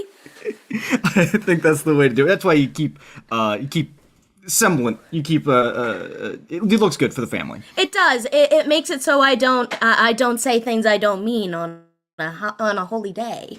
Well, it's not that you don't mean them, it's that you just don't want to say them. You know, I just don't think they should be heard. I want to keep it silent night that way. You gotta keep it silent night, I love it. So, Morgan, I thought it'd be fun we could play a game to get ourselves into the holiday spirits. What's in my mouth? Yeah, that's later. So, I came up with a game called Holiday Spirits. Oh, tell me, how do I play? So, the way the game works is we have our expert mixologist elves working in the kitchen right now to make us mystery shots. Now, once we are given the shots, we're going to have to try and guess the ingredients. And we're going to get 1 point for each ingredient that we get right. Oh, fuck, I'm excited. I really hope this is showing up on camera, but if not, I think we can hopefully figure it out. And then we're going to be asking each other some Christmas questions as we go. Oh, okay. You ready to play? I'm ready to play. All right. Expert mixologist elves, let's get our first shot. This is called A Present from Dickel. A present from Dickel. Oh my goodness. Holiday cheers.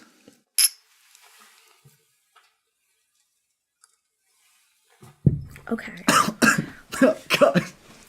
Yeah, I left a little extra so I could taste it again. Not that I don't want to. My least favorite Dickel of the year.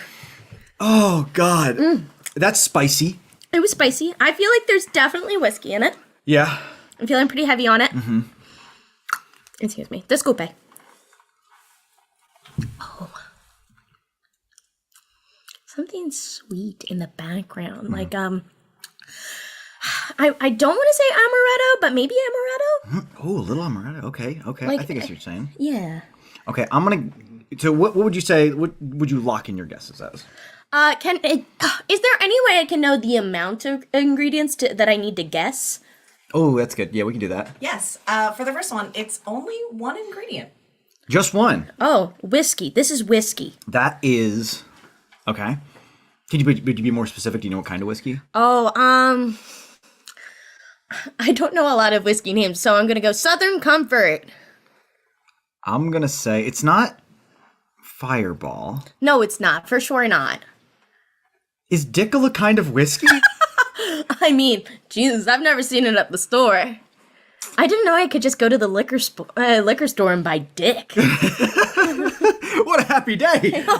Christmas has changed. One-stop shop. I'm gonna guess.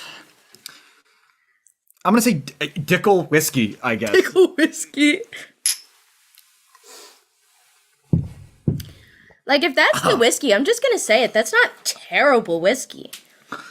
That's you know what that reminds me of? Your mom's pussy lips? A little. How'd you guess? I was there one time. Oh, I see. Okay. What is what are the ingredients? It is tobacco whiskey. Oh! Like hot sauce. Tabasco. It is Dickel whiskey. Can we get it? Let's see the bottle. Dickel. Here, it might autofocus. Dickel whiskey. Let me see that. Show me your Dickel. Now, Morgan, in regards to the holidays, what was one gift that you always wanted for Christmas as a kid that you never got?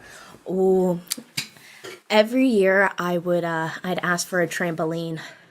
Really? Yes. Never got it. Never got it. Too dangerous. Too dangerous. Don't they have nets and shit? Yes, but have you seen these knockers? Can't Can't get twice. they thought I'd give myself 2 black eyes. Couldn't have that. Holy shit. Oh god. What present did you never get? I never got Starscream. Starscream's a transformer. I thought you were gonna say Dickel. Oh fuck, we gotta say I totally won that. Yeah, you did. So funny story. So I was a kid and we were holiday shopping. Yeah. And I was a kid and my birthday is like right around Christmas, as is yours. Yes, I was gonna say I disagree. And so my mom let me like show up to Toys R Us when we went together, and she went, "All right, pick out some things that you want, and we'll get you some of these things for your birthday." And that was really exciting because you get to pick what you want. But then she's like, "But not all of them, because some of the things I'm going to hold until Christmas." So basically, she let me just pick out everything out right then and there. Oh yes. And I remember because she's putting them in those fucking black bags. Oh. And you mean garbage bags? No, the black bags, the holiday bags. You know, it's like the liquor store bags. Oh, I was gonna say no, I don't know, but yeah. Apparently, we shop at different toy stores, and I fucking remember seeing Starscream. I remember seeing him in there, and I was like, "Oh, I'm gonna get him for Christmas." And I waited, and I waited, and I waited, and I never got him. well, that's really disappointing. Yeah, it was very disappointing. Thankfully, Did you ever buy one yourself? no, I never have. Oh my goodness. I got a bunch of cool stuff that year, but just not Not a trampoline. a trampoline. No, I say. What if like after this, like Santa brings us like Starscream on a trampoline? Oh fuck! I will lose my mind. That'd be awesome. That'd be the ultimate. Oh. It's a shame that people can't donate to us this year, but instead they should donate to the boy. They have Big to boy. Okay. They donate to big boys. They donate to. Watch out for the big boys. Is it the Boys and Girls? The Big Brother, Big Sisters Big Brothers. of New Jersey. And you should too. Donate to that instead, not to us, drunk idiots. Don't donate to us big boys. Donate up to the big boys. Watch out for the big boys. We gotta keep going. All right. Disculpe. Oh, David, so when do you start doing your Christmas shopping? Oh, I don't Christmas shop. I don't like anybody. Oh, you know what? Fuck you too, buddy. No, I start all year round. Yeah. I just buy things that look like somebody I know would love them. Mm-hmm. I backlog presents. That's the best way to do it. It is. It's stress-free, and then you You're just not- got like a treasure trove in your house. Oh, I mean, that's stressful in a different way. Okay, imagine this. You know how like when you play Skyrim Oh, yes. and I've you played. kill a bandit cave or whatever, Oh, yes. and there's like treasure, and you kind of wonder yourself like, what are they doing with all these like 5 swords or just random? It's The flawless diamonds. Yeah, they're just prepping for Christmas that year, and we've taken that from them. Did you know that when you die, you can get pressed down into a diamond? Really? Yeah. $3,000. Boom. 0.1 carat. Son of a bitch. Yep. I'll be worth more dead Yeah, you will. than I would be alive. You only need like a cup of your ashes. That seems like not a lot. But I guess that makes sense. I thought the point is you condense. But the point is you condense down. Well, with that in mind, with that horrific reality in mind, I think it's time for our next shot. Next shot coming Oh up. shit, it looks delicious, Oh, boys. this looks awesome. This is called the snowball. The snowball. Take a look at Oh my that. goodness. Hold on. I think production maybe. Oh, sorry. Santa's hat. It's called Santa's hat. Oh my goodness. This is adorable. It even has a little garnish on there. I'm gonna... Let's try it. Hold on. Oh. It's a cranberry. It's a cranberry. Ooh. Cheese. Cheese. Did you lick that yet? Mm-mm. Holiday cheer. Cheers. Mmm.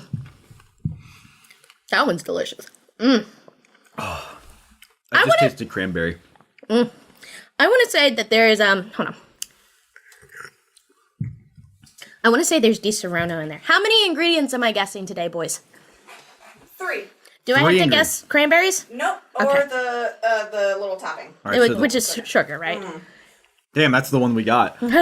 Easy. Nailed it. 3 ingredients. That's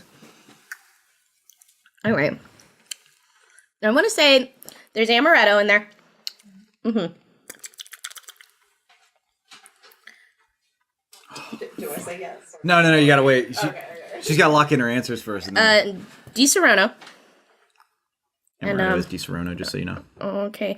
Never mind. Oh, yeah, that's much better. It is really tasty, actually. Okay. One more time. All right. I'm just letting you pave the way. That way I can judge the answer. I got no idea. I don't know. It's brown. So All right, I'm gonna say amaretto. yeah. I'm gonna say I think there's a liqueur in there. I'm Yeah, gonna say there like has maybe like a cherry liqueur. Mm. And the third ingredient is love. Oh, how cute. Okay. So I'm going to say whiskey, amaretto, and one more time. It's not swirly, so I don't think that there's... Oh, hold on. Is it swirly? Would you like any hints? I need a hint. I think we're doing okay. I mean, are we even close? Yes. We're not doing too bad. Okay. Then And okay, some sort of schnapps. okay, schnapps. Yeah. Schnapps, amaretto, and whiskey. Yeah. Okay. What is in this shot? Okay. It is cranberry juice, whiskey, and amaretto. Oh, 2 points for Morgan! What's up for the big boys? So that's 2 for you, 1 for me. Yep, that's how I play it. Yep. 2 for me, 1 for you. We are tied up. I can't say that I've ever had a cranberry that wasn't cranberry sauced. That's delicious. Nothing like getting drunk at a not time to get drunk. We're day drinking, boys. Morgan, do you have a question to ask me? I do. When did you find out Santa wasn't real? Wait. I'm so sorry, man. I hate to have to be the one to tell you. Santa Claus is really me. I know. Are you fucking kidding me? Absolutely not. I'm destroying the set. I'm so angry. I'm so fucking angry, dude. Why have I been good then? What's been the point? Because you're a good little boy. No, I haven't been. I've been waiting for him to come and punish me. That's okay. I'll do it after the recording. My lord. Oh shit. Are you what about you? When did you figure it out? It was a really tragic time for me. I think I was 10 the Christmas that I was 10. My birthday's on December 5th, so I had recently turned 10. So, I mean, I guess technically I found out when I was 10. But more importantly, everybody at school had been telling me, Morgan, Santa is not real. Come on. And I went home and my parents sat me down in front of the Christmas tree and told me, Morgan, we're really Santa Claus. And I lost my little kid mind. I couldn't believe it. My parents have been lying to me for 10 years consecutively that Santa Claus was real. That's fucking tragic. It's tragic. I cried for the rest of the day. Why do we lie to our kids? To see them smile until we can, it's probably because we like to make people hurt. It's something we can control. Yes. Do you think that I mean, maybe rephrase my question here. Do you think, in your mind as a kid, the joy of Santa Claus, did that outweigh the disappointment? Oh, absolutely not. I do not think so, personally. Yeah. I don't think so either. No, I think it probably would have been pretty beneficial to my parents to let me know that they were Santa the whole time, because I would have stopped asking for a trampoline, maybe. So I guess kind of goes into my question, which is, are you going to tell your kids that Santa's real? Oh, you get a little on your lip there, a little sugar there, looking sweet.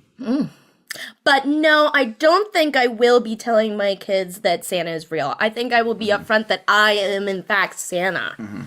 I will say that Santa is real, but it's also me. It's there also me. Yeah. You better stop.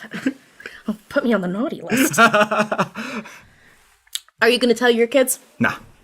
I think you can have the fun of the holiday without needing to lie. I don't know. It sounds mean because it's I feel like I did have fun. Believing in Christmas magic is cool. That is cool. But it always will come down to this. You do crush somebody. You do crush a child's dreams.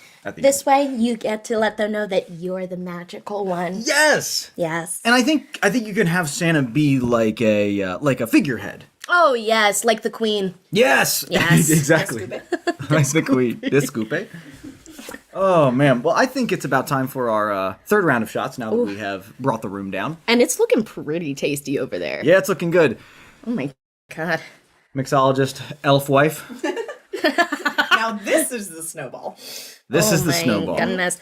Optional squeezing the lemon or not. Or tasting.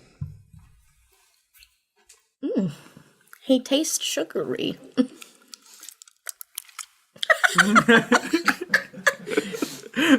Holiday. That's the reaction you want. Holiday cheers. Cheers. Okay. Should I bite it? Oh. Okay. All right. Peppermint schnapps. Ooh. Ooh. Ooh. Okay. Vodka. How many things am I guessing? 3 ingredients. All right. I feel pretty good about Thank my you. first 2 guesses. I'm sorry, what were the first 2 guesses? Peppermint schnapps, vodka. Definitely peppermint schnapps. Oh yeah. And what's the last one? That peppermint is strong. That overpowers everything. I spit seed into your house. I'm sorry. This is my house. This is the set. My cat just lives here. Oh, back at it again. I was tasting it and then I bit the lemon. Yeah, I can't tell if the lemon is part of it. This is called the snowball, so it's got to be. Yeah, if it was called a lemon snowball, that would be a little bit more on the nose. Also, you got a little sugar on your nose. You're just so sweet. Yes, I know. All right, so definitely vodka, peppermint schnapps.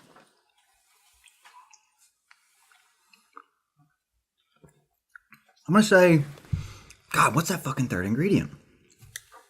I'm trying to get a hint from the color, maybe. Vodka's pure clear, so. Yeah, and so is schnapps. Yeah, so there's something in there. There's something cloudy in there. Chat. Yeah. Oh god. Oh, shout out to chat, by the way, Oh, who's my watching goodness. this, watching 2 people get drunk. God bless you. One's in chat if you're having a good time. 1. Maybe. I wonder if we could get a cat jam in there. That'd be nice if anybody knows cat jam. Cat jam. Okay. Oh, fuck, I'm struggling. Yeah. It's like really hard, this last ingredient, because I feel pretty confident on those first two. I'm gonna say lemon liqueur. I feel like it might be a good good chance. Oh, with a little bit of limoncello in there. Oh, there you go. Mm-hmm. All right, what's in there? Okay, it is lemon vodka, Lemon vodka. peppermint schnapps. Yes. And thank you, Jeffrey. Right, a white creme de cacao. What the fuck is that? Cacao. It's like chocolate flavored. Yeah. Oh, it's a chocolate. Oh, it did not taste any chocolate. Not even a little. But I'm sure it like smoothed it out a little. Oh, it was in the smell. Drink it again, you'll taste it. Too late. Oh, we should have saved some for the last one. I do. Oh, did you? Cool. So, would you? Oh, I do smell it. I kind of do smell it. It smells like a peppermint patty. Oh, it does. It does. Very cool. So if you want to make that at home, it's quite delicious. I realize this is almost like a cooking show in a way. Oh my goodness, I'm finally becoming my idols. Okay, so I said, how many points do we get? Two for two. 2 each? Nice. Okay, rad. We're tied up, Morgan. Oh my god, this is really a competition to see who the bigger alcoholic is. Yeah. What's our time? How are we doing on time?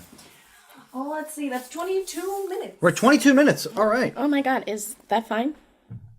Yeah, we're doing good. We're doing fine. I just mean the camera thing. Doing good? Cool. Cool. Nice. 22 minutes, that's fine. Morgan, what is a family tradition that you had in your house that you later learned was not normal? You know, we would all wear matching pajamas, but just the kids. Okay. Yeah. That's pretty normal now, I think. Yeah, it just felt weird that my parents didn't also dress the same. Oh, I see what you mean. Yeah, we didn't all have it. I was like, we're not coordinated. Yeah, I feel like nowadays it's like everybody gets involved. Mhm. Everybody gets in.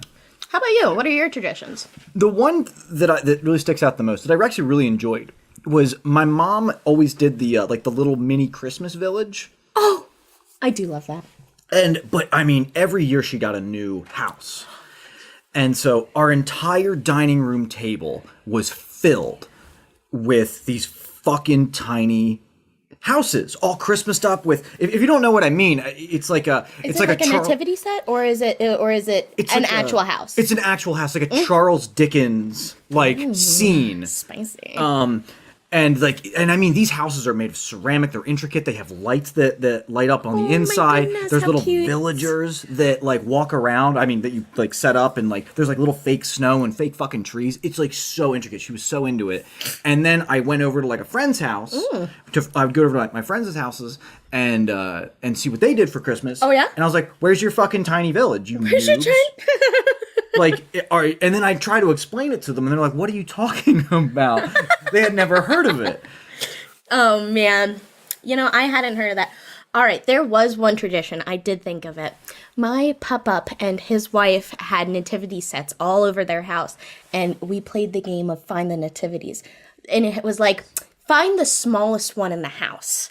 Okay. And they would hide it, and it turned out to be a teeny tiny little glass one. Oh, that's pretty cool. It was really cute. Little game of hide and seek, Yeah. something for the kids to do. It was like Easter, but at Christmas time. That is neat. Man, I will say, like, I don't have kids. I never really think about getting kids, so I can save them Getting from... them. I'm gonna get that. I'm gonna find some kids. I never thought about stealing children.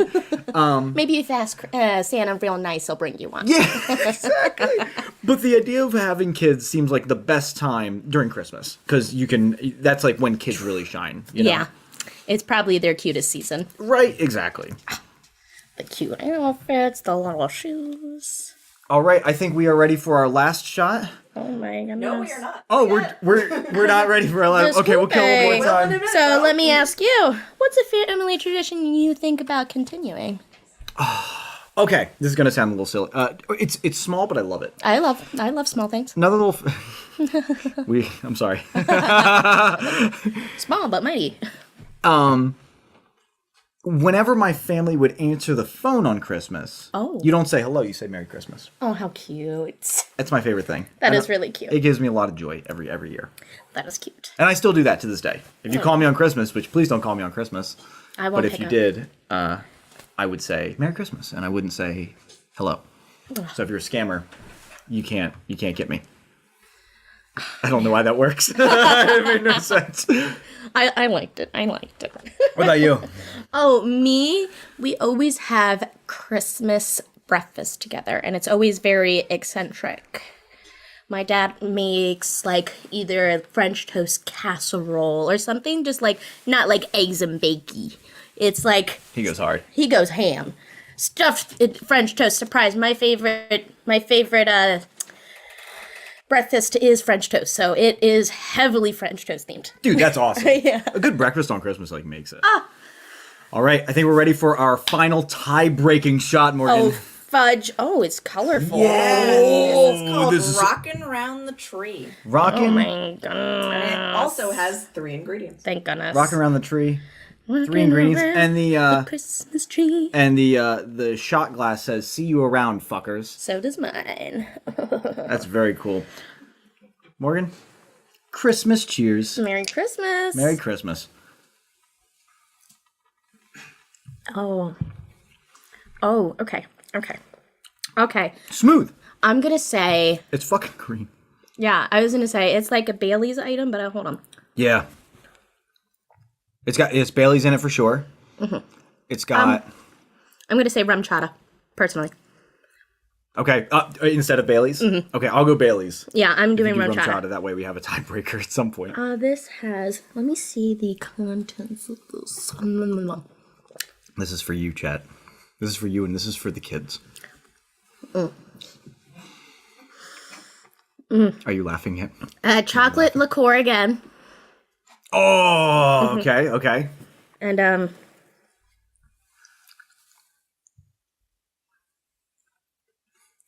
the gonna last say- ingredient's real hard. All right, so I'm gonna say Bailey's, chocolate liqueur. That would make sense. That would make sense. And there's got to be like a. God, That's- so fucking good. This lemon after that is very good. Is it? Yeah, it really helps. We gotta be quick. We got. Oh, excuse me. Just We go gotta do a back. closer. What time we got? Basically, 1 minute left. Like a minute, 15 seconds. Oh fuck. Okay. Well, we're gonna go. Sorry, Matt. We're going a little long. I'm gonna say. Okay, I can do. I know Bailey's. I know liqueur, and I'm gonna say whiskey in there as well. I'm going to say a shot of vodka. Shot of vodka. All right. A dash. A shot's a lot. What's in here? Mint liqueur, creme de menthe, the right chocolate liqueur, Chocolate liqueur. One for both of us. What just happened? and then Irish cream. Oh! Ah, okay. Wait, Irish cream. So Bailey. Yes! Get fucked! Damn! Did I win? Yeah. Yes! The scoop bag. That was a lot of fun. That was a great time. That was absolutely fun. What happened? I heard our camera go. It's still recording. Okay, so good. I hope it was recorded that whole time. Okay. Well, Morgan, that was a damn fun game. Thank you very much for playing with me. I would do it again in a heartbeat. I have a little Christmas surprise for you. Oh my god, I love surprises. We have an anime podcast that we make together Oh my goodness. called Your Anime is Trash, where we talk mad shit on other people's favorite animes. It's because they're trash. And with that in mind, Oh my god, is there a present? I got you a little gift. Oh my god, it's so heavy. My fingers are so sticky, chat. It's just Sticky fingers. That's what they used to call me in high school. Oh god, it's sticky. Oh!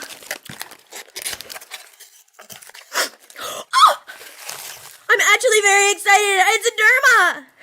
I don't think I said it right, but oh my goodness! And he has one eye, so I get to fulfill my wish. Does he open? no, he doesn't open. I Okay. don't know why that line's there. Okay, but you see what I saw, right? Yep. But Here, I let me love show the camera. him. Oh my goodness. And could you I remind love him. could you remind people what? Bring it closer to the camera. Okay. So could you tell people like what's the point of these? So there are for around the New Year's. You make your little doll, you decorate it, and you leave one eye unpainted, and you make a wish, like a New Year's resolution. And when you fulfill it, you get to color in the eye. So it gives you motivation to actually fulfill your New Year's resolutions. That's awesome. Yeah. I'm glad you like it. I love him. Long time coming. Oh my goodness. All right, and could you tell people what charity should they donate to this holiday season? The Big Brothers and Sisters of New Jersey, my friends. Thank you for watching Geekscape. Have a happy holidays and Merry Christmas, and be safe out there. Love, love. Kiss, kiss. All right. We're done. I think we started a little bit early, so I think it'll be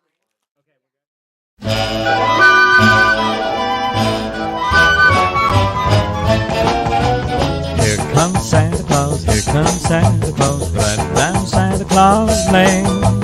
Here comes Santa Claus. Here comes Santa Claus, Right down Santa Claus Lane. It's a wonderful night. You gotta take it from me.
when I met him and I seen him, I was like, what if I look like that when I get older? He looks like me when I was little. So it was just cool, like almost seeing your younger self and just thinking about what was possible. We talk about things that's just going on in our life, like feels like Erik is part of my family. And growing up, there weren't really people in my life that I could identify as queer in the media or that I knew personally. To like intentionally form that relationship can be very powerful, I think, for both of us. I thought it sounded completely out of my comfort zone, which is part of the reason why I wanted to do it, something different. So knowing that I'm a positive role model for my little, I feel like it means a lot more than I expected it to. She was like a big sister to me. I don't really like talk to people a lot. I keep to myself. She's like a friend that like I never had before. So my name is Cheryl, and I have been Sammy's Big for about 5 years now. I'm Javon, and I've been matched with Javion for a little over 2 years. My name's Erik, and I've been matched with Levi for about 2 years.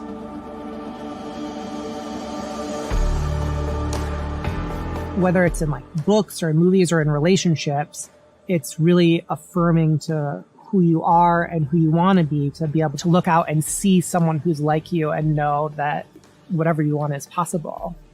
I definitely wish I would have had a Big growing up. Just to have somebody to just kind of take me away and do something different. And it feels really good to do something that like Sammy has never done before and just to see how much she loves it. I think Javion has the potential to be somebody who's very impactful, not only in his family, but in his community. Just the imagination that he has makes me proud to know that like any circumstances aren't hindering him. So I'm proud of the vision that he has for his future. So to have representation, especially a real live person in their life who can show them what their potential is, I think that's really powerful. And I wish I had had that when I was a kid. And so I'm really excited to be able to do that with the Big Pride program. Since I've known Erik, I've felt more comfortable in my own skin. I don't understand the struggles that he's going through. When he talked to us about his issues, it was never a big deal at our home, but we don't know what it feels like to grow up questioning things. I just want him to be happy.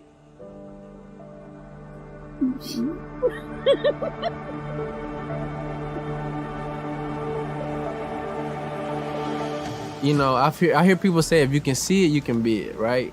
Representation matters because we're not used to always seeing people like us do certain things. They just need that quality time, those words of affirmation to have an example and to know like I can make it. Cheryl made it possible for me to think I could make it out of college and get a good life and a good job. I think it's because of the way that she's grown, because like she went to college and stuff and she made it out perfect, so I want to grow up like that. I don't know, like ever since I met her, I just love school. He's the only one that listens to me when I speak. I think it's special because I don't tell nobody else about that stuff but Javon. He's like family to me. I've seen other organizations like, you know, talk the talk, but Big Brothers Big Sisters has really walked the walk and lean into their values and being able to do it not only within their programming and their mentorship program, but also within their organizational structure, really challenging themselves to lean into that potential that they're seeking, to lean into equity. So I've appreciated that.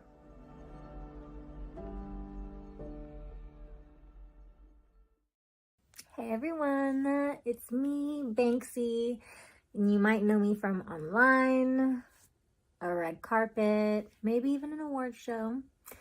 I'm here with you guys, probably watching the 3rd annual Geekscape live stream event. This event is to benefit big brothers and big sisters of the coastal and northern New Jersey. There's a ton of stuff that's coming, so I hope that You stay up to date with what's going on. Stay tuned.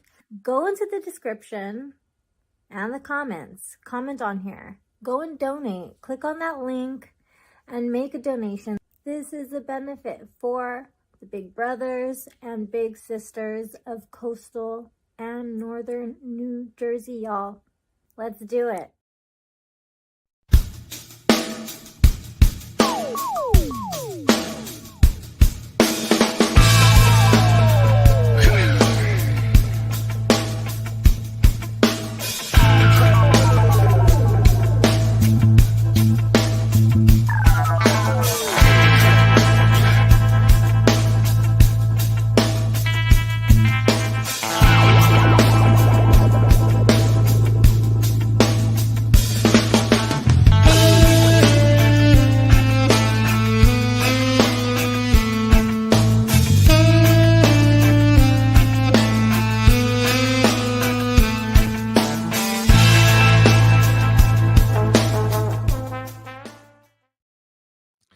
Hey, everybody. We are back.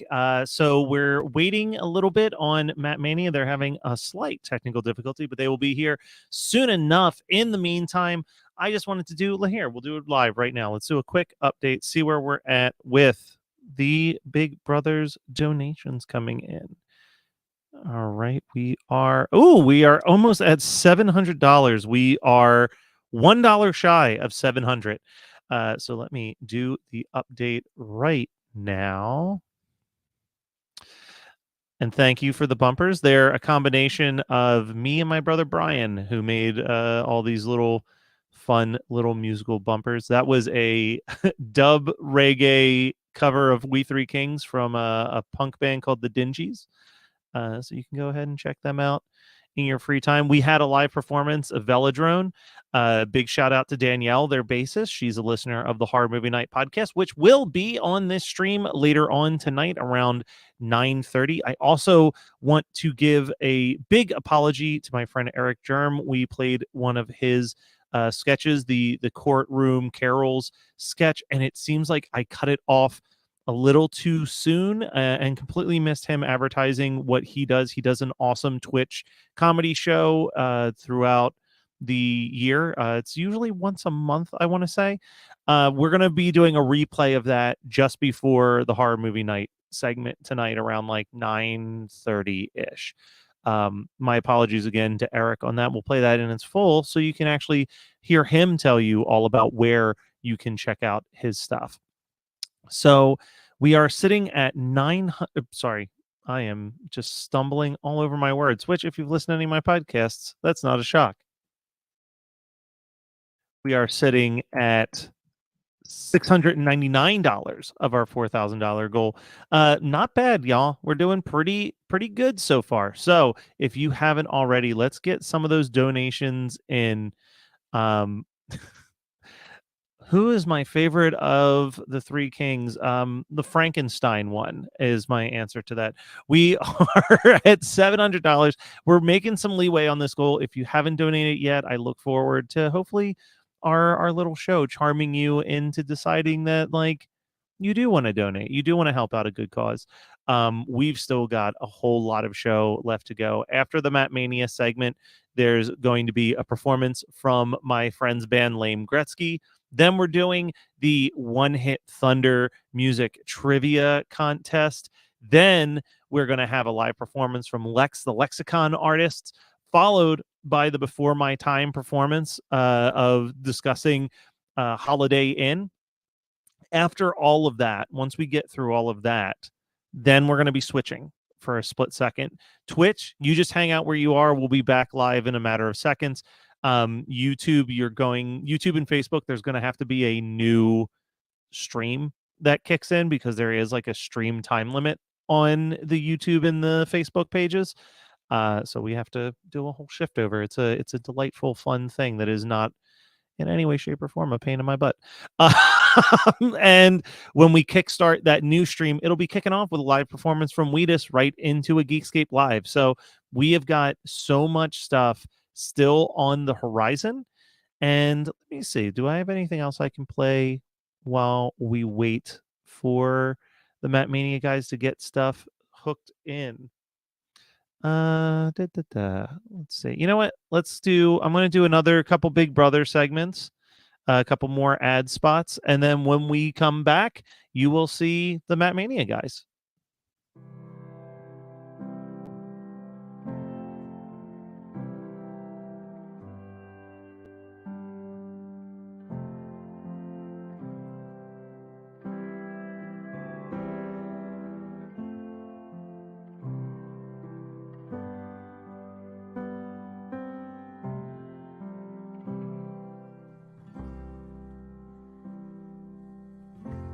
I'm here as a student at Rutgers University, and I was a little with my big brother Joe.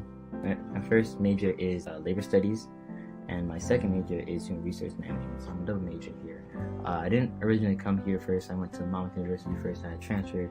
When I transferred, I double majored here, and now I'm in the Big Ten. Big Ten. Mentoring matters because, like, when it comes to children, and even sometimes adults, that you can gain something from both having being a mentor and being mentored. It's just this connection that you kind of have, and that little extra, or that second place or that third place that you can kind of, you know, be you. This is who you are. Get to know yourself even more.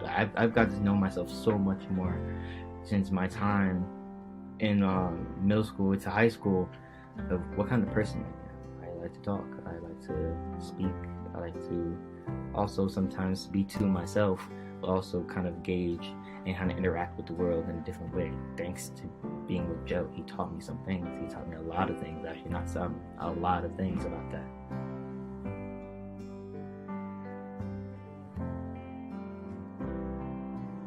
Please keep doing it. You're helping a lot of kids. Anybody that supports it, whether it be financially, whether it be publicly through like social media and kind of getting their name out there, you're doing us and this program a very big favor. And this organization is helping so many people like me. Like, I feel, I've been saying this for a long time, but I honestly feel like I don't know where I would be if I didn't do this program. I don't know if I would have honestly wanted to go to college.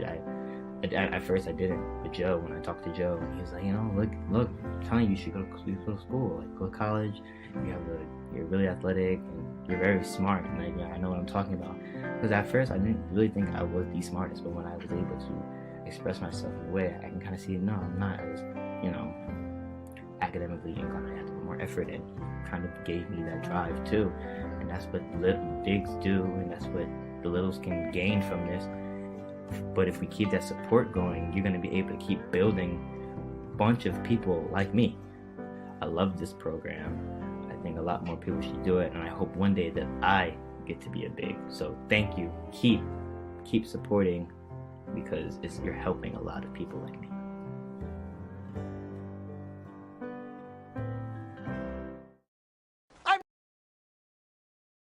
I'm not crazy. It's Christmas Eve. It's the one night of the year when we all act a little nicer. We smile a little easier. We cheer a little more. For a couple of hours out of the whole year, we are the people that we always hoped we would be. It's a miracle. It's really a sort of a miracle. You have to do something. You have to take a chance. You do have to get involved. There are people that are having trouble making their miracle happen. There are people that don't have enough to eat. There are people that are cold. You can go out and say hello to these people. You can take an old blanket out of the closet and say, here. You can make them a sandwich and say, oh, by the way, here. And if you give, then it can happen. Then the miracle can happen to you. It's not just the poor and the hungry. It's everybody who's got to have this miracle. And it can happen tonight for all of you. If you believe in this spirit thing, the miracle will happen, and then you'll want it to happen again tomorrow. You won't be one of these bastards who says Christmas is once a year and it's a fraud. It's not. It can happen every day. You just gotta want that feeling. And if you like it and you want it, you'll get greedy for it. You'll want it every day of your life, and it can happen to you. I believe in it now. I believe it's gonna happen to me now. I'm ready for it. It's great. It's a good feeling. It's really better than I felt in a long time. I'm not crazy. Hey friends, this is Leonore from 5 Iron Frenzy, thanking you so much for tuning in to the 3rd annual Geekscape live streaming event. Now this event is going to donate the Big Brothers and Sisters of New Jersey, and you're going to want to donate. There's a ton of great cool things coming up. Thank you so much for tuning in.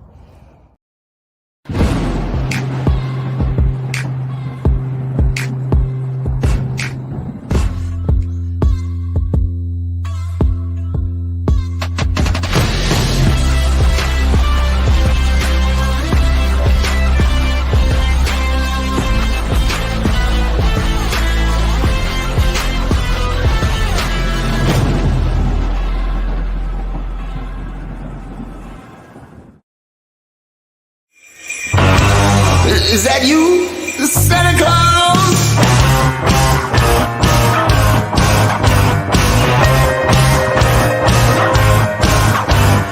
Gifts I'm preparing for some Christmas sharing, but Santa Claus, yeah, in my stocking, I can hear it knocking.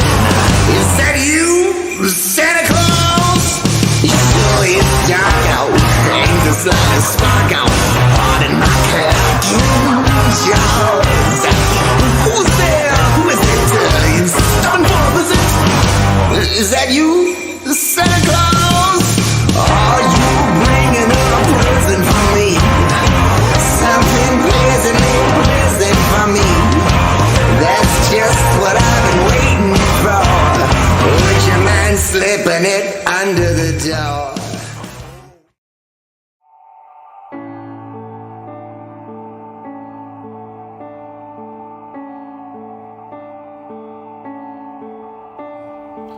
I just graduated college, and I always wanted to really get involved in volunteering. I'd never really done anything, and I just kind of looked around and wanted to make an impact because I was pretty fortunate in growing up the way I did, and just wanted to give back. You know, I never really had the opportunity to give back through college, and you know, I wanted to get in something positive because I figured if you do something positive is going to happen in your life, and so on. So I like to pretend like I'm a little kid again. I like doing things that I would not normally do with any of my friends or my girlfriend or whoever. You know, we get to go to play basketball pretty often. You know, we go to football games. What I like most about being a little brother is probably just being able to get into more things that you wouldn't normally try, because if your big brother or big sister has like different interests than you like, it kind of makes you try it, and you don't know, you may like it. And he's an engineer, so. And I really like math, and I kind of want to be an engineer, so it's kind of good to have somebody like that who can help me. My favorite activity was probably going to the Rutgers football game, and it was probably one of my favorites because it was my first football game I've ever went to, and it was pretty cool because I'd always like watched football games on TV, so it was kind of just like cool to just actually be there and just experience it. Thinking about, what are the right things to do, how to like kind of set an example, make myself do the right things on certain situations that maybe I might not have in the past. I've learned not to be shy and to be more confident, and just really focus on school a lot because it's really important.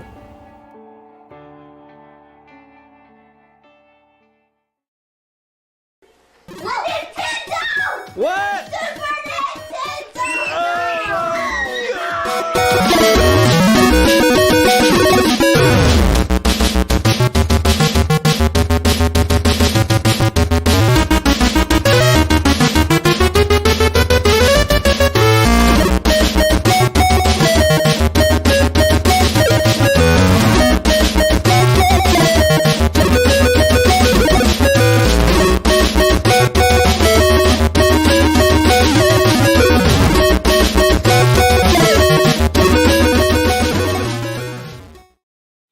Hey everybody, I am excited to bring on at long last, thank you for patiently waiting through some of those ads, we have Teak Hall and G1 to the rescue of the Matt Mania podcast.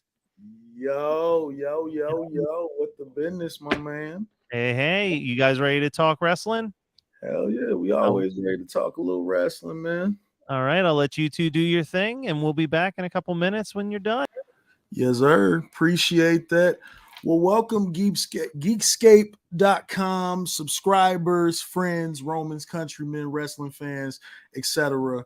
I go by the name of G1 to the rescue. Y'all know T Call, the villain next to me. We represent the Southwest Authority on wrestling, hip hop, and everything in between. Matt Mania podcast. We're going to be joining you for roughly about a half hour here just to, give you a little end of the year insight. T, how you feel, man? Good to see you.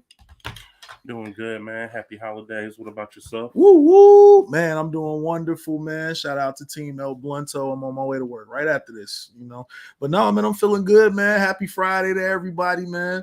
Happy holidays. Speaking of El Blunto, where's the Blunto? Oh, you already know. So check it out. So we want to go alien cookies, sour garlic cookies, or alien Pharaoh. What we doing? He pull up with the bandolier full of blunts. Oh man, Hey, so anybody who's watching the stream who may be tapped into the wrestling world, if you guys want to comment and throw some things within the comments, we would love to hear just some of your general feedback in regards to what we got in terms of the world of wrestling. So if there's anything that y'all want to kind of throw in the hat while we're talking, more than welcome to. If it's dope, we'll put it up on the screen and we'll talk about it. So I know they said we got to stress that WWE. Hey, let's kick off with that. I definitely got to give you that one because absolutely WWE is definitely in the best shape it's been in a long, long, long time.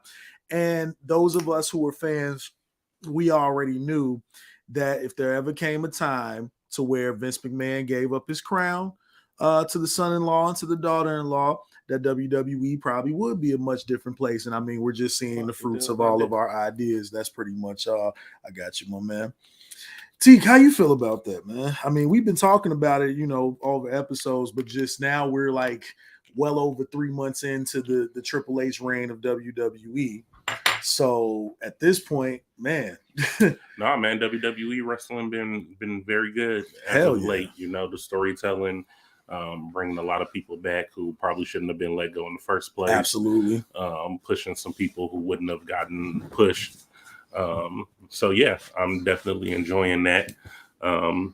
Watching wrestling sometimes feels like a chore. So, when it's good and, we can enjoy it more, that definitely helps with what we doing on this side of things. I gotta say, the older I am, I'm getting to be a lot more story driven. Like for the longest, and we talk about this a lot in the chat, how the rest of the guys are a little bit more, I'll say, dialed into things than I am, because for the most part, I just want to see some good matches.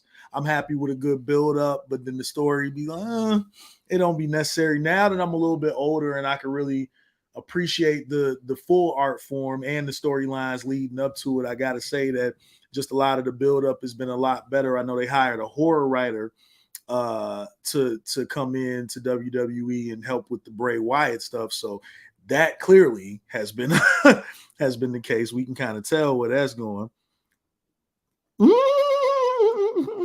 Every day, man. I work in legal cannabis for the company El Blunto out of LA. Shout out to the El Blunto families in LA, Nevada, Michigan, and here in Arizona. They're a wonderful product. Check them out at your dispensary in either one of those states. But man, see, I know just briefly before I got over here, we had kind of ran through a little bit of an idea that I'll tell them about it. So since it's the holidays, we thought it'd be fun to play Secret Santa with some wrestlers. Hey. So I wrote down a list of wrestlers, and I believe G1 has a list also. Mm-hmm. So G1 is going to be Santa Claus to my wrestlers, and then I'm going to be Santa Claus to G1's wrestlers to find out what Santa is getting these wrestlers for Christmas. Okay. Well, shit, man. And we can go back and forth. Okay, let's kick it off with you. Okay, so let me pull up my list. Yes, sir. How's everybody been enjoying the AEW product post all the the Young Bucks controversy while we're talking about this. Anybody got their 2 cents about that? You're more than welcome. So, if you were Santa Claus, what would you be getting Roman Reigns for Christmas? Shit. The head of the table, the man who seems to have everything. Wow. Well, you gotta get him a real crown one. You gotta get him a crown with like both the WWE titles, like a red and blue in there. You gotta get him a custom crown. He already got a lay, so you can't get him one of those. Second thing would be, I'm sure we got a million of those. Oh, well, you got to get, well, you know what? Instead of a lay, you got to get him a diamond chain. So you got to have the Roman Reigns head of the table platinum chain. So is you going to get him a iced out leg? Yes, absolutely. Oh, there we go. Hey, I like that. Iced out lay. Instead of a chain, it'll be like lay petals? It'll be all diamond lay petals. So you got to get him the diamond platinum lay. I'm with that. Definitely got to get him those. DJ Khaled has to give him the custom Roman Reigns Jordan collab because he would be the ultimate wrestler to have a shoe collab, right? Who wouldn't go buy a Roman Reigns shoe? Some Roman Reigns Jordans. Oh my soul! And I think even though people like to make the argument of what's real and what's fake when it comes to sports, but if it's real to a large number of people in terms of how many people acknowledge it and acknowledge him, then why not? That would be a dope collab. We see Diodora with, the Lucha Bros and Young Bucks. Fourth, we gotta get. How many gifts That was 3. Them? Oh, he said. Oh, is it 5? No. 5 wrestlers. 5 wrestlers. Okay. I didn't know how many gifts we getting them. You going those all out. Oh, my fault. Roman, he sound like he been a good boy this Christmas. Hey man, he has though. I mean, come on now. Roman is putting on probably some of the best TV that wrestling's ever seen. The whole bloodline angle with the addition of Sami Zayn has been just phenomenal work, and he's putting on excellent matches. 1,200 something days as undisputed WWE Universal Champion. It don't get no better than that. That's like a Triple H from the late 90s, early 2000s title run at the echelon of his career. So yeah, so we're gonna leave it at that. So we're gonna say you gotta give him a crown, you gotta give him the iced out lay, and then he gotta have the first ever WWE Roman Reigns Jordan collab. I think that would be a solid gift. All right, Teak, I'm gonna give you Adam Cole, baby. What's Adam Cole getting for Christmas? Let's see, Adam Cole, baby. You probably want to get healed. Yeah, that definitely. Here, go ahead and take that. That definitely. So, taking them off the shelf. We need to get them back. Absolutely. A new finisher. Oh, you don't like no boom? Really? I just said we'd get them a new one. Okay. So just something else to add to the repertoire. That would be cool. Let's see. Why does that shit keep on disappearing?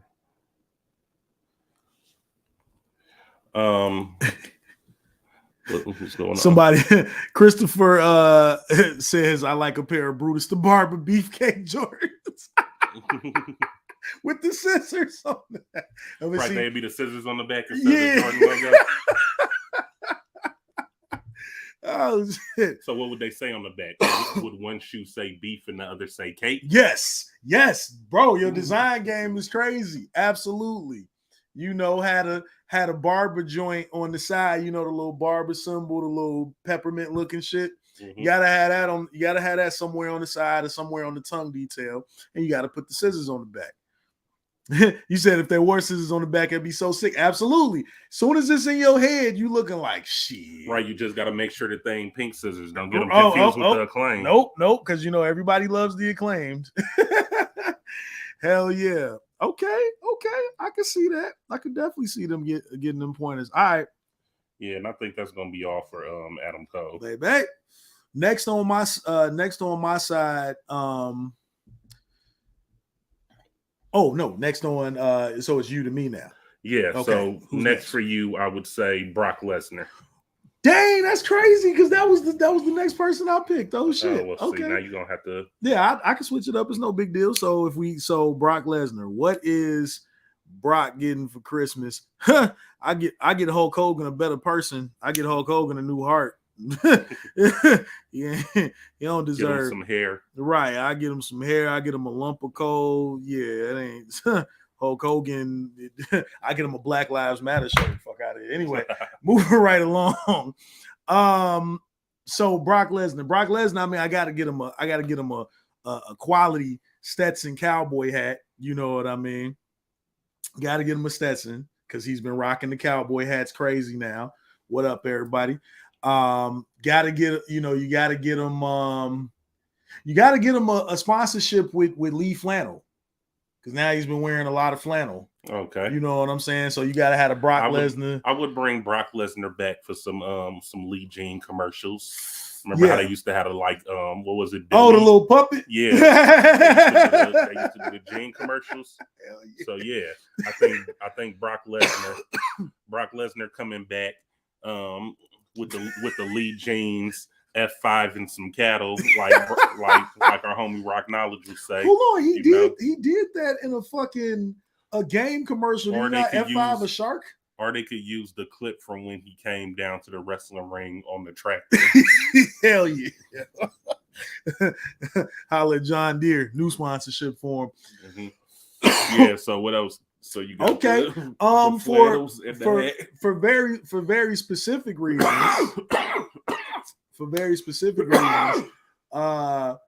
What's Wardlow? You were done with your gifts? Yeah, I was done with Brock. Brock is So what's Wardlow gonna get? Yeah. I don't even know that much about Wardlow to give him good gifts. So I'd give Wardlow a gift card. And he got one of his gifts coming, which may be in the form of an ass whooping by Samoa Joe. Yeah. Yeah, I'd get him a Visa gift card. Damn, I gotta get my go ahead. Let's see. I'd get him a gift card to Starbucks. War Daddy. All his stickers say War Daddy on the thing. No, that's what the ladies call him. He seemed like he go in and get a pumpkin spice. He seemed like Wardlow. You say a basic Wardlow? Wardlow's world is basic. He seemed like a basic bitch. You see how he was dressing on AEW the other night? He had the swoosh in the hair. He had the pompadour and shit, and he had the the tweed jacket on. Looked like he was straight off a Hallmark Christmas movie set. Hell yeah, on my soul. So yeah, so he'd straight up get the Visa gift card for Starbucks, so that he can go get him his what they sell. I don't know. Do they sell muffin tops? He gonna get his muffin top, which muffin tops is dope. Don't front. That's the best part of the muffin. Yeah, it is. But they started selling them bitches just single. The little you part ain't even that's getting on the the whole outside. muffin. You just getting the top of the muffin. So he'll do the muffin tops and then the pumpkin spice lattes. Oh man, for Wardlow. All right. Wardlow. Well, look. Well, let's see what we getting. Well, I want to see what the people think. Let's dive. What they've been saying in the chat. Yeah. So we got a couple people. First of all, Chris is saying I'd get so many Wrestlers Visa gift cards. He said, "What would the finishing move be called that ended in donating to Big Brother, Big Sister?" Hey, by the way, Geekscape is taking donations to Big Brother, Big Sister program for the holidays. Tap in with Geekscape in regards to that. Also, if you go to the Matt Mania Podcast Facebook page, there's a link. There's a link there. I'm gonna have to move. Oh, got you. It's all good. Pardon our refuge people. We got to get this young charger plugged up. But yeah, next person I was gonna say. What would the finishing move be called that ended in donating to? The money, what would the money clip? I guess you gonna call it the money shot like Val Venis? Yeah, right. Either the money shot or the money clip, which is what Shelton Benjamin used to call that fake out dragon whip kick that he does. where motherfuckers will grab the leg and then he'll come back around. Bing. So money clip of the money shot. The donation. Right. The nation of donation. The nation of donation. Hey, for real, make sure you guys do that, man. Definitely make sure you guys donate. Big Brother, Big Sister is a very important program. We want the kids to be able to have some stuff for the holidays. Every kid deserves to have a gift for the holidays. I don't give a damn. Even them bad ones, get them a pair of socks or something. They might need that. But with that being said, Bianca Belair. The donation from the top rope. Like that. I like that. But yeah, Bianca Belair. So what's Bianca getting for Christmas? Damn, what can I? What get do you her get that the her man EST? not getting her? Right. He just got her a boat recently, so awesome. I mean, and we are current at $752 of our $4,000 goal in just a few hours of starting this stream. That's really dope. You guys got all day to donate, and there'll be more streams on after us. So keep them donations coming. And yeah, Bianca Belair. What is Montez not getting her already? I don't know, man. You picked some hard ones. Bianca, I'll probably get her. Yeah, get a new sewing machine. Yeah, is she making her own outfits? She's always made her own outfits. I was gonna say then I'd get her a seamstress. So Hell she don't yeah. have to. Take one thing off her plate. Yeah. She makes and for those of you that don't know this about Bianca Belair, it's fucking superwoman, right? So from the time she did CrossFit before WWE, this woman has made her own outfits for her CrossFit competitions. Every single fucking wrestling outfit that she has ever put on has been something that she has made for the most part.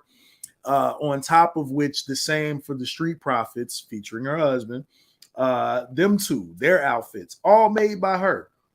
So you got time to make your outfit, your husband's outfit, your husband's tag team partner outfit, y'all clothes when y'all do stuff together, braid that long ass tail whip you be using, and in the midst of all that, you still got time to be one of the coldest women in professional wrestling. I don't think it gets no better than that. You know what I mean? Yeah, I'd get her some weave. Yeah. You got to get her the best for that braid. She needs the strongest. I think she go through a lot of it. The strongest. EST. With the hair, the strongest. The strongest weave. The yaki. The super yaki. What? Oh, don't worry. That's one of the people on my list that I'm about to ask him next. So yeah, don't worry. So let's see. So I get her the seamstress. I'd get her the yaki, and I'd get her. Shit. I get her a bigger boat just so she can say the same thing to me that she said to Montez. You got me a fucking boat. I'd get her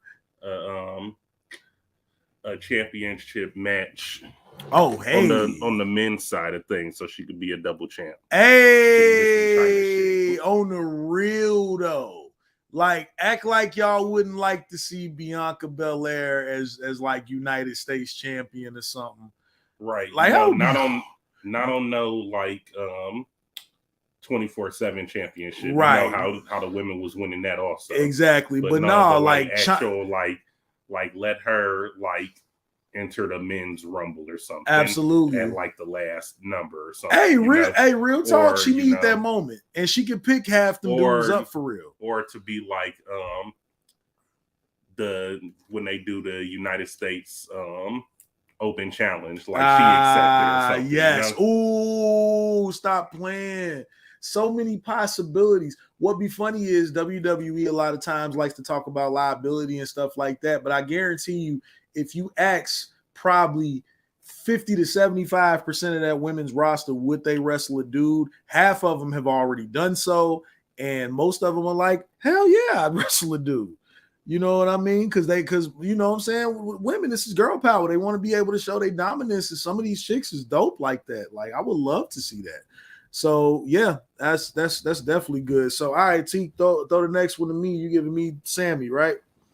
Yes, sir. You get the honorary Oos. He's past honorary. What you gonna get the honorary Uso? Well, since I'm getting Roman the iced out lay, you gotta get young Usi. You gotta get him the solid gold lay. You gotta get him the fresh gold, real gold lay. Damn, so you about to have a bloodline hating on him because him and Roman about to have matching lays? Hey man, I think it's just more so like, he's really fitting the bill. I think it would be more disrespectful to have him putting on Samoan tattoos than him getting the gold lace. So I think that part would be accepted amongst the people. By the way, I gotta give Solo his credit, because I've said from the beginning that now that he didn't gain a little weight, he reminds me a lot about Umaga. And then he gave the tribute to Umaga by giving Riddle the Samoan spike. But we ain't talking about him though. We talking about Sammy. I know, but Sammy only got one gift so far. Yeah, so what else Sammy 2 gifts. So gift number 2. Oh man, wow, tough. Oh, a fucking haircut. I think with all due respect, and I know people like to keep their hair. Yeah. You don't think that he's just trying to have like long hair like Roman and the Usos? You know how they got the. But I mean, he's trying to have the Samoan hair, right? Well, if he is trying to have that, he need to go ahead and wear that ponytail and like perm that shit back or something. Because right now it just look like trying to put like Michael McDonald in NWA. It's crazy. It's a crazy look. Although from a personality perspective, he fits like a motherfucker. He fits like a glove. So a gold lay, a haircut, and then last but certainly not least, definitely get him a new finisher. I'd actually have him win a match with the Blue Thunder Bomb because he never does. Man, he got some of the best Blue Thunder Bombs out there. It's a widely used move. He does that move the best I've seen. I've seen him do that in some really interesting situations too. Shit, but ain't nobody biting at that move, man, because you know that he ain't about to get the pin off of it. Man. Them 2 counts, you already know. Michael McDonald in NWA is an amazing idea. Fuck the police coming straight from the underground. Oh man. All right, who you got?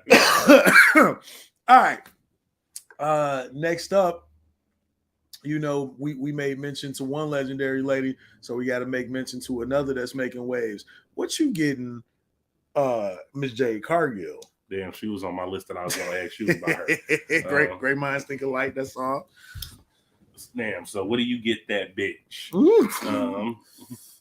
One of the greatest. I would get her.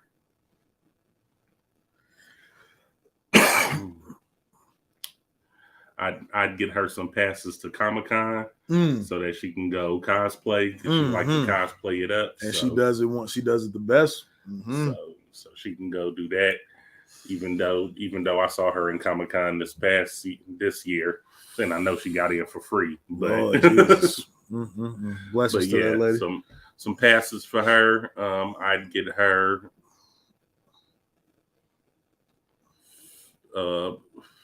I'd get her title back next time it gets stolen. Oh yeah. I get her a podcast. She needs some people that could get it back from. I think she'd be a great podcast host. I get her a podcast.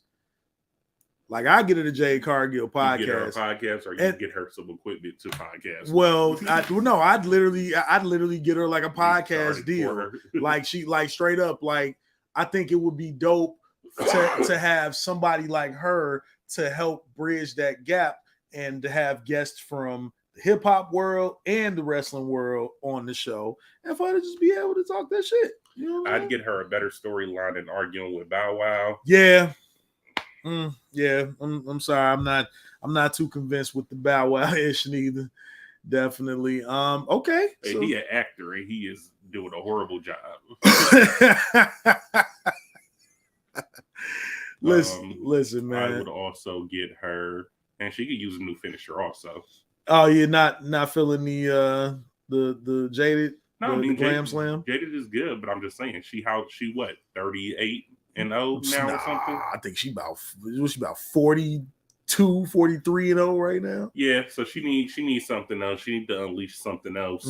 I like that she was for a brief second using Jeff Cobb's tour of the island. She was calling it the Eye of the Storm. I wish she had kept doing it. She looked great doing that. Like if she maybe put her in a match or whatever where somebody kick out of the Jaded. And somebody kicks out of Jaded, she got to break out something else. Yeah. I'm a big fan of moves. So anytime somebody changes a finisher or gets some, that's the type of stuff I want to see. Can you imagine when Preston Vance re-debuts whatever he's going to be using? Because if he can't use the fucking clothesline still, not being part of the Dark Order, that would just be disrespectful. Or maybe that's what they're going for. Who knows? Right, he's been doing the disrespectful shit. So Absolutely. But guys, we got about 2 minutes until the next Geekscape segment comes to play. So we want to say, man, thank you. Wait, no, hold on. I got one more. You got one more? Okay. Yeah, because you just gave me a girl, and I think you should get one also. Okay, so give it to me real quick. For Rhea Ripley. Oh, Rhea Ripley. Mommy? Shit. All right. Your mommy and your poppy. Absolutely. A gift card to Fascination, since she clearly is into the bondage gear. Man, I gotta get her a gift card to get her a sex swing. Yeah. Get her a gift card. Sex stuff on it. Good boys. Gift card to Supercuts or whoever or whatever barber she goes to, because her line is in the back. Be crispy. I don't know if y'all be paying attention. And then probably the next thing I would do is get her some more female help in the Judgment Day, because I feel like the Judgment Day could use 1 or 2 more girls. It would be more of a fuller group then. But she's definitely holding shit down and it's fire. But yeah, man, Rhea, that's my homie, by the way. But we appreciate y'all for tapping in. We'll be back with new episodes soon. We got work schedules. We're trying to get all that figured out now. Thank you for still supporting us after all this time. Appreciate Matt Kelly and Geekscape. Make sure y'all support Big Brother, Big Sister. And Matt, man, much love again. Happy 3rd anniversary. And make sure you get your wrestlers those gift cards. Absolutely. Keep your shoulders off the mat, too, while you at it. We are. All right, everybody. We are about to go to, first of all, thanks to Teak and G1. Great segment there. Chat was blowing up with ideas on gifts to get some wrestlers this year. Get those Visa cards ready. Coming up next, we have a performance from the Philly pop punk band Lame Gretzky. And then it is time for the One Hit Thunder music trivia contest. So strap in. We got a lot of great stuff on the way.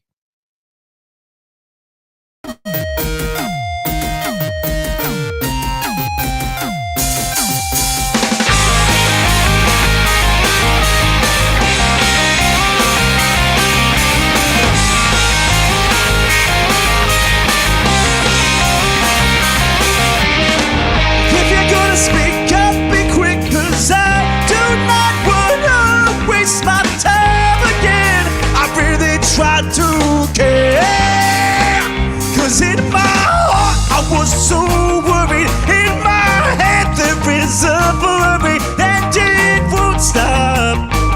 It keeps spinning, it won't stop. You ever see so amazing?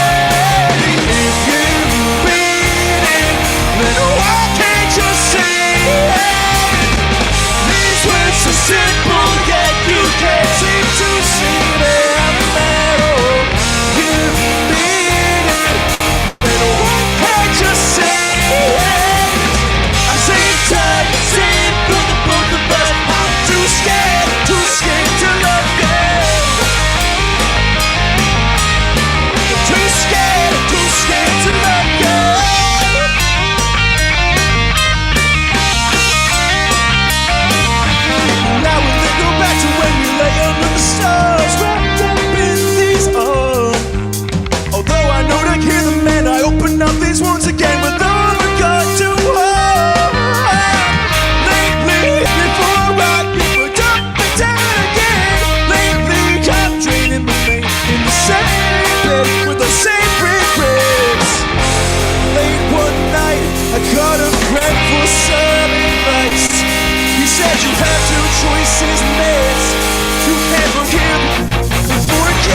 my chest. It has me hanging on every breath. It goes like this when your heart contracts and you feel real stiff. Have a burning itch that you can't quite scratch. It pulls forward from your back. They say it gets better in due time. When did I get so worried about where I would be right now? I just started skipping on life, skipping on life. When did I get so worried about where I would be right now? I just started skipping on life, skipping on life. What's that feeling so familiar, so haunting? It's on the tip of my tongue, but I can barely taste it. It's out of reach. Don't stop rocking my brain, losing my grip on everything. Every clue from every good light, lead them to me till I feel it breathe. Don't stop rocking my brain, losing my grip on everything. They say it gets better in due time.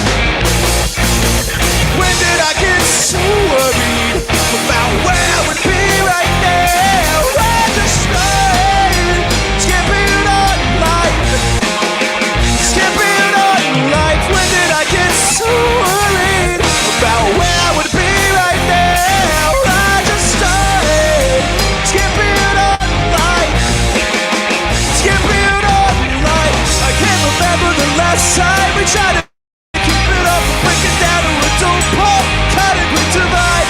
If we let go of these so-called problems, I swear it'll just be fine. Can't remember the last time we tried to keep it up and break it down to a dope pop. Cut it with divide. If we let go of these so-called problems, I swear it'll just be fine.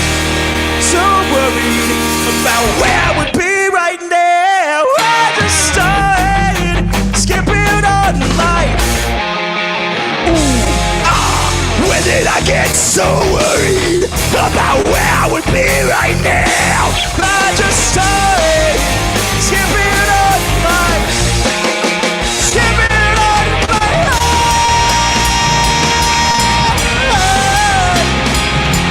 I just started skipping on life, skipping on life. Ooh, yeah.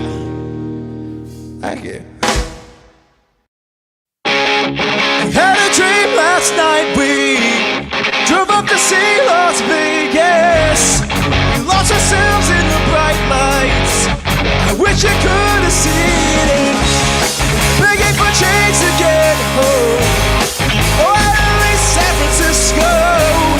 We put a 10 on the high court and spent a summer on the west coast. Down into the land. Here's a map and a pen, a place you pointed at. All I ask, please don't tell me that I'm dreaming when nobody ever wanted was to dream another sunset with you. If I move over when it's over, I'll take this Cali sunrise with me and wake up with the fondest memories. We made love by the ocean as the waves crash around you. Summer never was so bright and the sky's never so blue. You opened up into my arms and we laughed as I held you. I'll never go back to Georgia, not unless till I have to. Here's a map and a pen, a place you pointed at.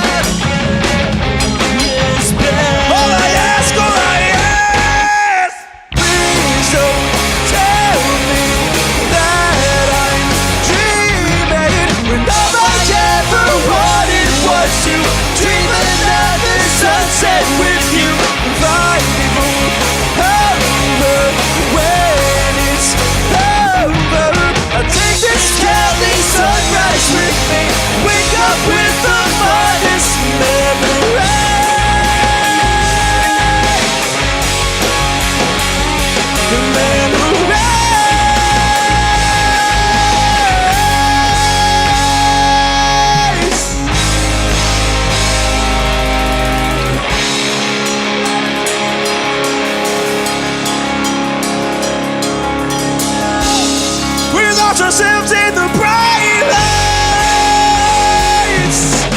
Please don't tell me that I'm dreaming when all I ever wanted was to dream another sunset with you. Vibe over when it's over.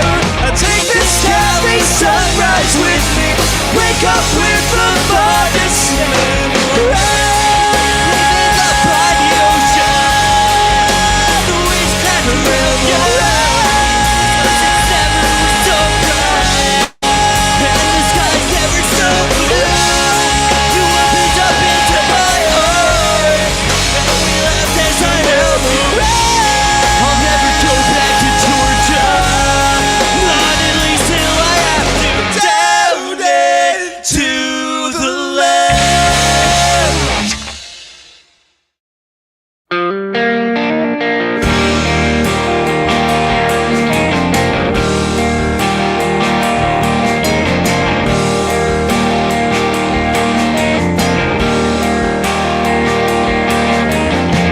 Like an ember back on that day. You sat by the dock in our flip-flops. You stayed up to be insane. I can't go on and my heart is ready to burn. I can't go on and my heart is ready to burn. Like an ember, feel some kind of way about the mess you left. Everything is classic. How you're leaving in disarray. When will this wash over me? Drag me out of the lake and try to dry off my body.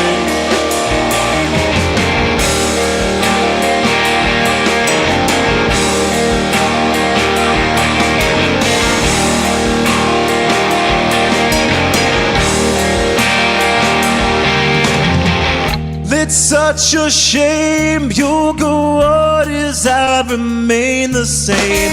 Wandering round old stomping grounds and nothing here has changed. When will this wash over me? Drag me out of the lake and try to dry off my body. When will I find my essence? So down to the bone, heavy as a stone. If they don't come soon, or just take the road.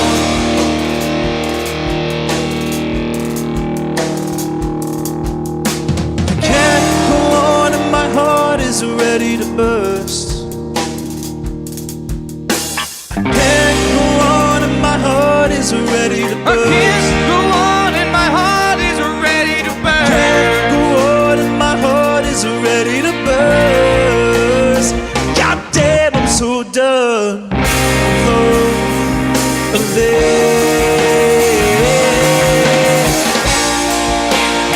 When will this wash over me?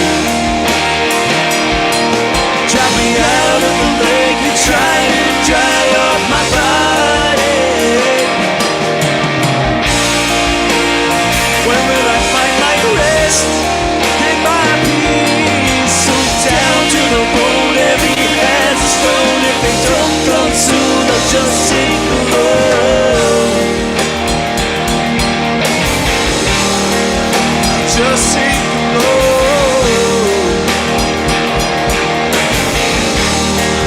I'll just take the road.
One hit is all you need to make the money guaranteed, and you can live off royalties forever. And it makes me wonder, is it just a wonder, or is it one hit thunder?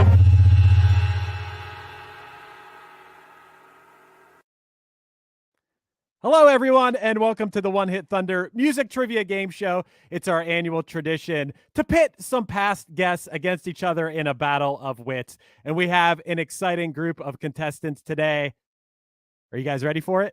Are you guys hearing me okay? I hope so. Our first contestant hails from Philadelphia, Pennsylvania. Some of you may know him from the band Cassettes. Some of you may know him from his solo project, Team Goldie. But I would hope that all of you would know him from his past 2 appearances on One Hit Thunder. Most recently, he was on to talk about Phantom Planet. And on that episode, he even created the now often cited One Hit Thunder drinking game. Ladies and gentlemen, please welcome Matt DiStefano. Thank you for having me, Chris. I literally said on the podcast, I was like, I gotta come in hot with the drinking game with the prize to get invited back. And I got invited back to the trivia game. So it worked. That's you just have to have prizes. You need to give things away to get what you give. If we're talking in One Hit Thunder terminology. Heavy-handed one hit wonder reference. I'm gonna stop talking now.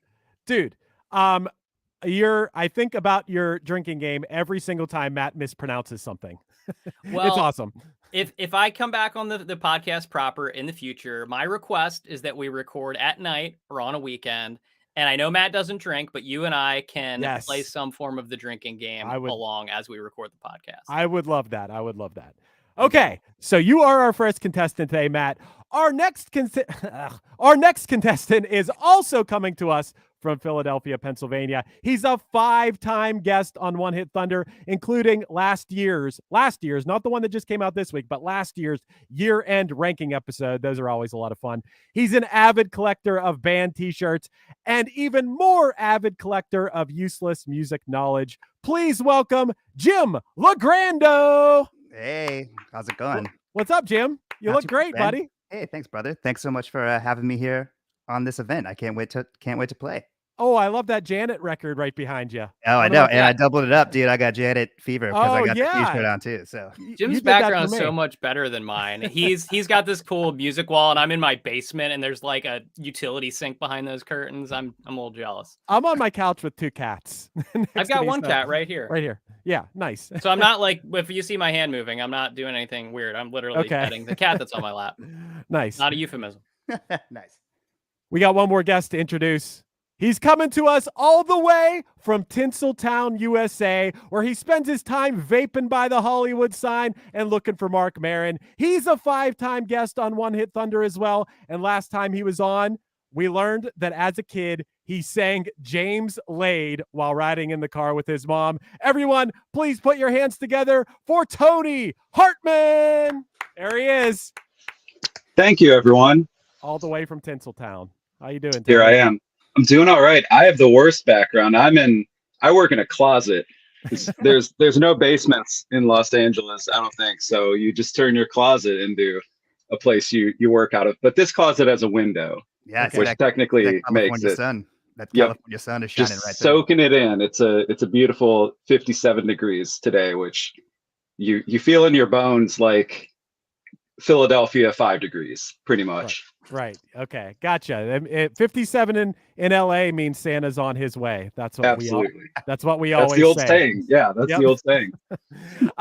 Okay. So real quick, before we start the game, got to say, if you have a few extra bucks, if you have a $5, a $10, a $20, a $50, a $100, whatever, donate to Big Brothers Big Sisters. That's what this is all about. We're trying to match up bigs with littles. I like to think of myself as a medium.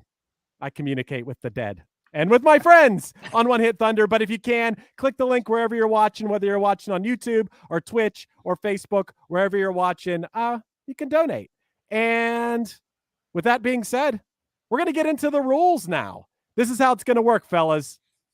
There's going to be 2 rounds where you'll each get one, There'll be 2 rounds where you each get 3 questions. We go through 3 questions. In the first round, the point values are as follows. I'll ask the question. You'll get to choose between 2 categories, and I'll ask the question.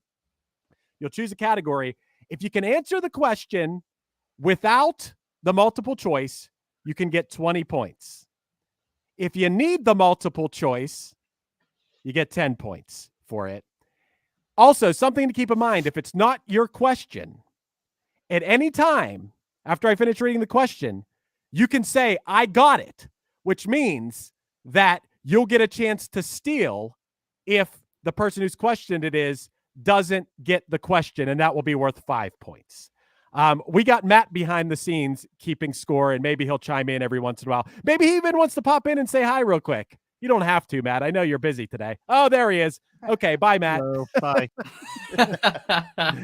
That's all you get. You're going to see only room for one Matt here. Get out of here. Yes, get out of here. I don't know if I'm assuming everyone is seeing the same order where I'm up in the corner, and then Matt DiStefano is next to me over here, and then Jim's down here, and then Tony's right below me. Is that the way everyone's seeing this? I would assume. I say that because I want to go clockwise, which I want to go this way because I want to start with Matt DiStefano. We're going to work from Philly out to LA and back around. So you guys got any questions here? Any questions for me before we start? Let's do it. No? Okay. Let me pull up some categories. So we're going to start with Matt DiStefano. You have to choose between the categories pop music or, there you go. Matt's going to pop up the graphics. Pop music or 80s hair metal. I mean, those are like my 2 favorite things. Okay. Let's go pop music. Okay. And other guys, remember, if you got it, say got it, because whoever says that first between you 2 will get the chance to steal if Matt doesn't get it. Which one did you say, Matt? I said pop music. I feel Pop like music. I'm regretting Okay. it, but I'm going to stick No. to my first choice. Okay, you ready? I'm as ready as I'm going to be. According to Billboard, what is Taylor Swift's most successful single? That is a tough question. I'm a Taylor super fan. And I'm factoring in a lot of things right now. There's an obvious answer that jumps to the front of my brain. I'm going to go Shake It Off. You got it. Wow, 20 points right off the Whoa. bat. Didn't even need the multiple choice. He is coming in hot. There was some trash talk before this, and my goal in that was either to like look really cool and win, or to flame out and for it to be funny for Wow. everyone. So You we're came going in with hot, option man. A first. That was great. Great job, man. Okay. Moving on to Jim. Jim, your category choices are One Hit Thunder or 90s alternative song lyrics. Oh man, those are great. 2 great choices. Well, you know what? I just got done. So I discovered recently that there's a tab on my podcast that you can listen to unplayed. You know, like you click it, it's like unplayed, and there was a tiny little bulk of One Hit Thunders that I hadn't heard, like 4 of Ooh. them. So I made sure that I knocked them all out so I could hear every episode. So let's Wow. let's go to One Hit Thunder and see if I can remember them. Okay. Reportedly, when this song was written, the lead singer's bandmate / roommate stopped having sex to tell her bandmate how good the song was that she heard through the walls. I know the answer. It was Okay. it was the Linda Perry Four Non Blondes. You got it. You got it. 20 points apiece. Tony. Yeah. Tony, the pressure is on. Yeah, pressure's on, Tony.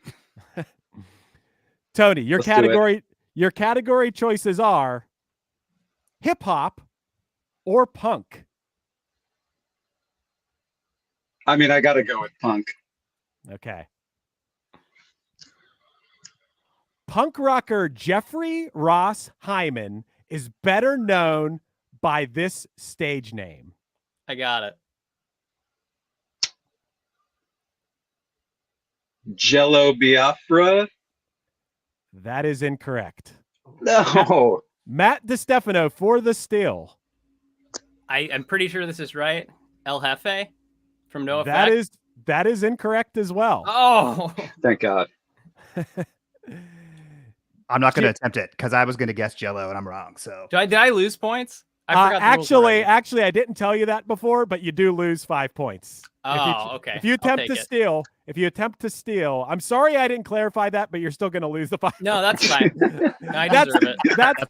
That's the risk you take. You did lose 5 points. So after one round of questions, Jim is actually in the lead. We got 20 to 15 to 0. But we're moving back to you, Matt. Wait, so is there no answer? Oh, the answer is Joey Ramone. Oh, I knew that. No one has even asked for multiple choice yet. I like how you guys are just going for it. Bold. Yep. So we're back to Matt DiStefano. Let's do it. Your category choices are legendary artists or sleigh bells, spelled S-L-A-Y. I hate Christmas music for the most part, so I'm gonna go legendary artists. Okay. I don't have confidence in that second one. This iconic Motown singer had her first solo #1 hit with Ain't No Mountain High Enough.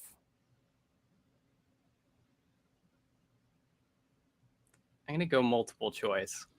Your choices are A, Aretha Franklin, B, Gladys Knight, C, Diana Ross, or D, Martha Reeves. Wow. I bet they all recorded it at some point. So is Aretha, Diana Ross, Martha Reeves, or what was the fourth one? Gladys Knight. Gladys Knight. This is just a shot in the dark. Let's go Diana Ross. You got it. 10 points for Matt DiStefano, making up for that little bump in the road when he lost on the steal. But that's going to be my going for 2 and missing it. It's going to bite me in the end. Yep. Jim, you ready? I guess you're ready. Yeah, You didn't respond. Yeah. Okay. Yeah. Are you talking to me? You didn't say anything. Yeah. Oh, yeah, I did. I must have cut out. Jim, your category choices are the 60s or TV theme songs. Another two great. I'm going to go with TV theme songs. Okay. George Costanza's infamous phone voicemail is a parody of this classic theme song. It's The Greatest American Hero. You got it. Whoa. Believe it or not, Jim isn't at home, but he's at #1 right now. He is at home. Jim. I am technically, yes. Jim, you're ripping it up right now. Thanks, dude. Tony, you got some making up to do. Absolutely. What do we got? Your choices are MTV VJs. Okay. Or Get Weird. Man, these both seem like gifts from God. I'm going to go with VJs. Okay, he's going with MTV VJs. Despite his loss to goofball Jesse Camp in the MTV I Want to Be a VJ contest, this personality did end up working for MTV as the host and VJ of several shows. I got it. Can I do multiple choice? Yes, you can. Okay. Your choices are A, Dave Holmes, B, Carson Daly, C, Dan Cortez, or D, Simon Rex. Damn. The timing leans Rex, but I'm going to go with A.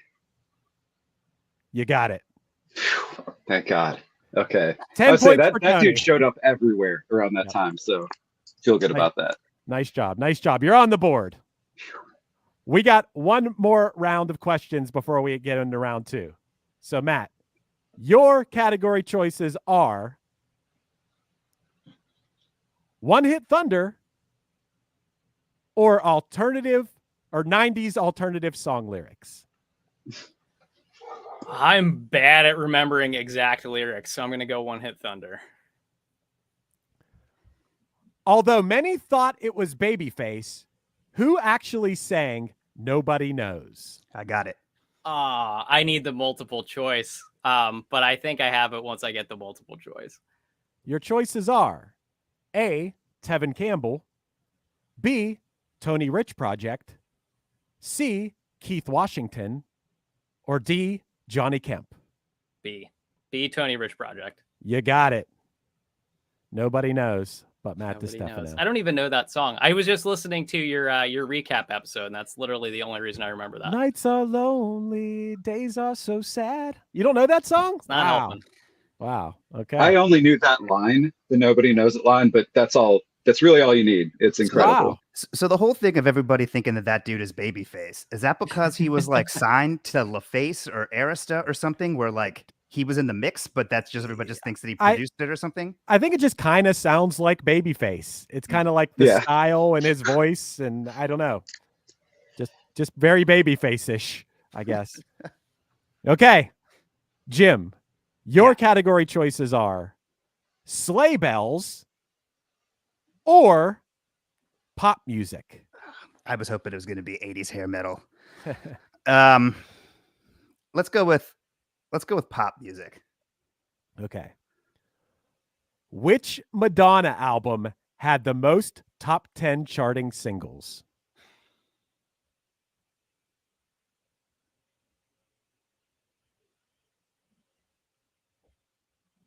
Nobody's saying I got it to this one. Man, I can picture the cover, but the title is gone. Can I draw a picture of the cover as an answer on my hand? Yeah, if you got... Yeah. Do you need choices, Jim? You seem like a guy who would know the name of every Madonna album. I don't know the name. Is it of behind you? It's no. I might probably have it upstairs, but it's not behind me. Do I want to risk guessing it or getting the points by having the choices? Let's play it safe. Let's go with the choices, and I'll probably get it from there. Your choices are A, True Blue, B, Madonna, C, Bedtime Stories, or D, Like a Prayer. I think it's B, Madonna. That is incorrect. Now, would one of the other guys like to attempt to steal? Oh, Tony. I'll go for it. Tony's going for it. I think it's D.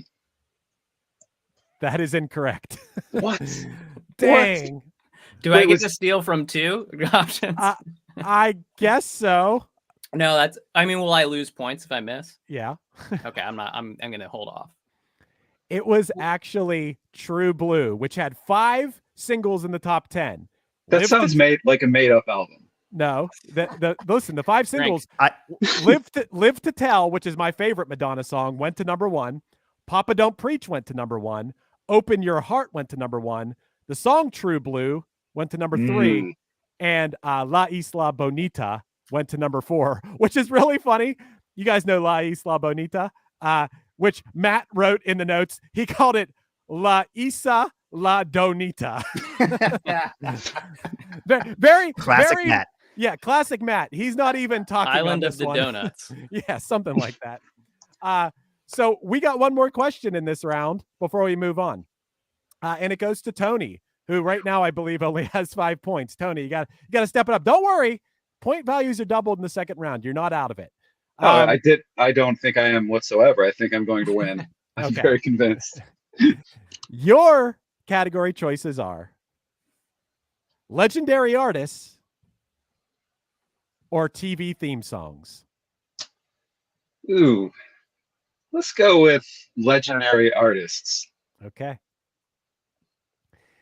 This legendary artist has a long-standing policy of holding seats in the first few rows of his concerts to give them to diehard fans who can't afford the expensive tickets. Well, first off, I love this practice. Second off, obviously, I'm going to go multiple choice to just get to the free throw line and see what happens here. Your choices are A, Elton John, B, Bruce Springsteen, C, Billy Joel, or D, John Cougar Mellencamp. Man, there's some real ones in this list. Shout out New Jersey. But I think I'm going to go with Elton John. That is incorrect. Man, brutal. Who was it though? I want to root for this brutal. person. Oh, are these guys going to try to steal? Elton John was my guess too. I'm not taking a shot. I mean, this is tough because I can't imagine I'm not going to take the guess, but I can't imagine because Bruce Springsteen just had his ticket kerfuffle where you could get $14,000 Bruce tickets or whatever. So it can't be that. And I mean, maybe it is, but it's like, that's why I'm going to take that other thing. And then I just hear that John Mellencamp's a classic asshole. So why would he even offer that? So I just don't want to take the chance that it's Billy Joel in case it's one of those other two. So I'm going to pass. Isn't Billy Joel an asshole too? Look, they're probably, but I don't. Isn't everyone an asshole? All of us do. Jim, you should have used your reasoning and got 5 extra points because it is, in fact, Billy Joel. Damn. All right. Man. You had all the logic there. So, guys, we are done with round 1. So here's a couple things that you need to know. 1, this second round, point values are doubled. Okay? So it'll be 40 points if you can get it without the multiple choice, and 20 points if you can get it with the multiple choice. Steals will now be worth 10 or minus 10. And now in round 2, any of you guys ever play Mario Kart? Yeah.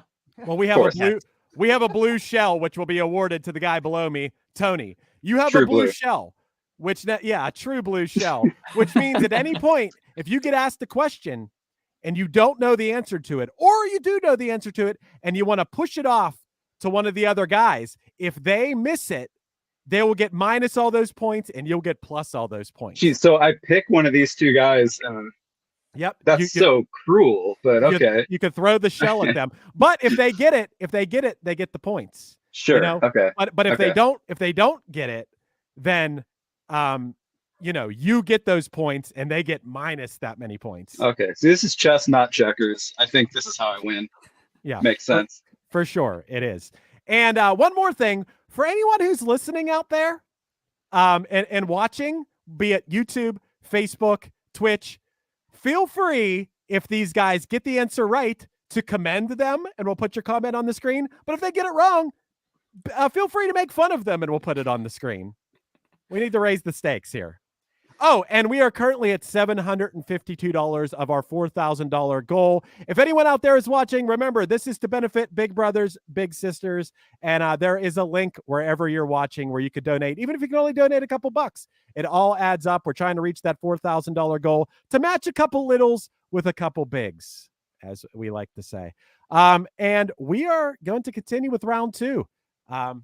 We are moving on. Back to you, Matt DeStefano. Your choices are what Mario Kart item do I get first of all? You get nothing. You get nothing. Okay. You're in first. Right. The most you're getting is a banana peel dragging behind your car. Listen, I'll take it. Okay. Your Make someone's choices are computer go slower. Okay. No, I'm sorry. Go ahead. Your choices are 80s hair metal or 90s alternative song lyrics.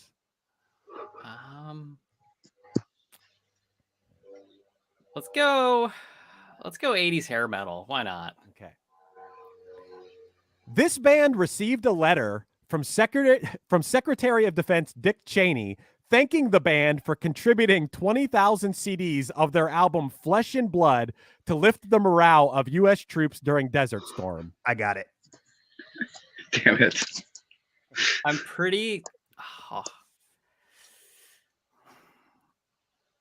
pretty sure I know it, but I want to play. I'm playing a safe game. Let me get multiple choice. Your choices are A, Poison, B, Motley Crue, C, Guns N' Roses, or D, Skid Row. Okay. My initial guess was Motley Crue, and I've got it narrowed down to 2. I love Motley Crue, but apparently not enough to know all of their albums. Let me go with Motley Crue. That is incorrect. Does he have it? Jim has it. Oh, there it is. Oh my God. Look what Jim It's dragged. not Flesh and Blood, but it's Poison. Look what the cat dragged Wow, in. Which Jim is points to me for stealing that answer. So thanks. Jim with the 10-point steal there. Good job, Jim. By the way, after this round, for the final round, one of you guys will be eliminated. It'll just be 2 people in the final round. So keep that in mind. So we're moving on to you, Jim, who I believe is in the lead. Hey, Matt, can we get a quick score check right now? I should have done that between rounds. Yeah, so we're currently sitting at Jim with 50 points, Matt with 35 points, and Tony with 5 points. Okay. You got the blue shell, though. Jim, it's your turn. Your category choices are sleigh bells or pop music. That was my choice last time, so I'll go with sleigh bells so we can figure out what that category is all about. So sleigh bells, we're going to see our good friend and Geekscapist, Scott Roger, is going to actually play a song on guitar.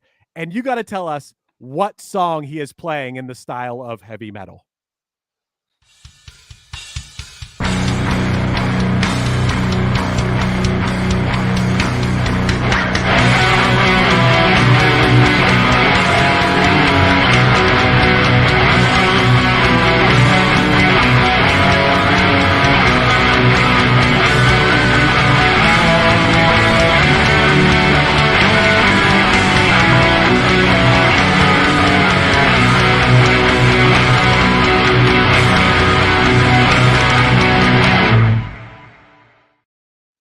So I don't know if this is right, but that sure sounded like We Three Kings. You got it. Wow, big What time. would have happened if no one picked the category and he went to all of that work for nothing? That was great, by the That's all way. I could think watching it. It was awesome. That was very Yeah, it was awesome. That's 40 points to you, Jim. And yeah, big thanks to Scott Roger of Horror Movie Night fame, and that was awesome. Okay, moving on to you, Tony. Keep in mind, you got that blue shell. You I can use got it- the blue shell, true blue. You can use that strategically. Your category choices are rap music or legendary artists. I'm gonna go with rap music. Here we go. Incel hero Ben Shapiro went viral when awkwardly reading the lyrics of this raunchy rap song. I got it. I feel like, man, this one was like custom made for me, but I'm gonna go with multiple choice. Just see if it jars the mem here. Your choices are A, Big Dick Energy by Lotto, B, WAP by Cardi B and Megan Thee Stallion, C, Anaconda by Nicki Minaj, or D, The Whisper Song by the Ying Yang Twins. Oh man, I'm very confident that it's B, WAP. You got it. All right. Nice job, Tony. You needed that one. To be fair, though, I'm sure every one of those songs probably tripped that guy up. Yeah. We're back to you, Matt. Your category choices are the 60s or TV theme songs. TV theme songs, 1000%. Jesse Frederick composed the theme songs for Perfect Strangers, Full House, Family Matters, and Step by Step that all appeared on this legendary late night lineup. TGIF. You got it. Nice 40 I feel like that was answer. a softball. I'll take it, but Hey, not everyone would know that. Good job. We're back to you, Jim. Okay. You ready? You know it. Your choices are MTV VJs or Get Weird. Get Weird. So wait, hold on. I'm still taking Get Weird because I chose it. But is Jim it just Weird wants Al me to get related weird. or is it Yes. just super Yes. weird? No, it's Oh, Weird all Al related. Okay, nice. Valid I thought you saw the graphic. Oh, I did, but that doesn't Oh. necessarily mean that that's what it was. Yes, these are all Weird Al questions. Okay. Okay. Al complains about having to pay his alimony in this parody of Billy Idol's popular Tommy James cover. Or what song does he parody? Either way. It's Moni Moni. You got it. Good job. I guess that was a softball to a Weird Al head like you. Well, also, I mean, the song is alimony, so alimony makes it. Right, right. It's a deep cut though. Yeah, it is. I wouldn't have got that one. Okay, we're back to you, Tony. Keep in mind, you got that blue shell that you can still use, but you'll still have one more chance to use it after this if you don't use it on this Oh, one. absolutely. Your category choices are 80s hair metal or One Hit Thunder. You know, I'm a long-time listener, 5-time caller. I'm gonna go with One Hit Thunder here. Okay. I love that reasoning. This rap group became one of the 7 musicians banned from SNL for lighting a joint in the middle of their set. I got it. Well, that's Cypress Hill. You got it. Nice 40-point answer. And that must mean you listen to One Hit Thunder. Or you just knew that. One of the two. And I believe that closes out the One Hit Thunder category officially, right? Yep. No more One Hit Thunder questions. Man, glad I got in there. Yeah. We got one more. We got one more round of questioning. Matt, do you want to give us a quick score update before we do this last round? Because this could be important. There was a lot of big moves that happened there. Okay. So Jim is sitting pretty calm at 130 points right now. Matt is in second with 75 points, but Tony commanding comeback at 65 points. Oh, just a 10 point. Thank you. Thank you. Wow. And he's got that shell too. Yep. Still got that shell. He could fuck you up. Okay, we're back to you, Matt. This is the final round before the final round the final round of questioning. Your choices are pop music or 90s alternative song lyrics. Let's go pop music again. Okay. This is one where Don't laugh like that before you ask me. I feel like it's gonna be a tough one. You had a little like cynical laugh. Well, no. This one, it wasn't a cynical laugh, but this one, you're gonna get multiple choice no matter what on this one because it's of these artists, but there are actually 5 choices. Okay. Like I'm in. All right. Right. And you guys can still do the I got it. Remember, you can still. Of these 5 boy bands, which one had the most #1 hit singles? Okay. A, Boys to Men. B, New Kids on the Block. C, Backstreet Boys. D, NSYNC. Or E, O-Town.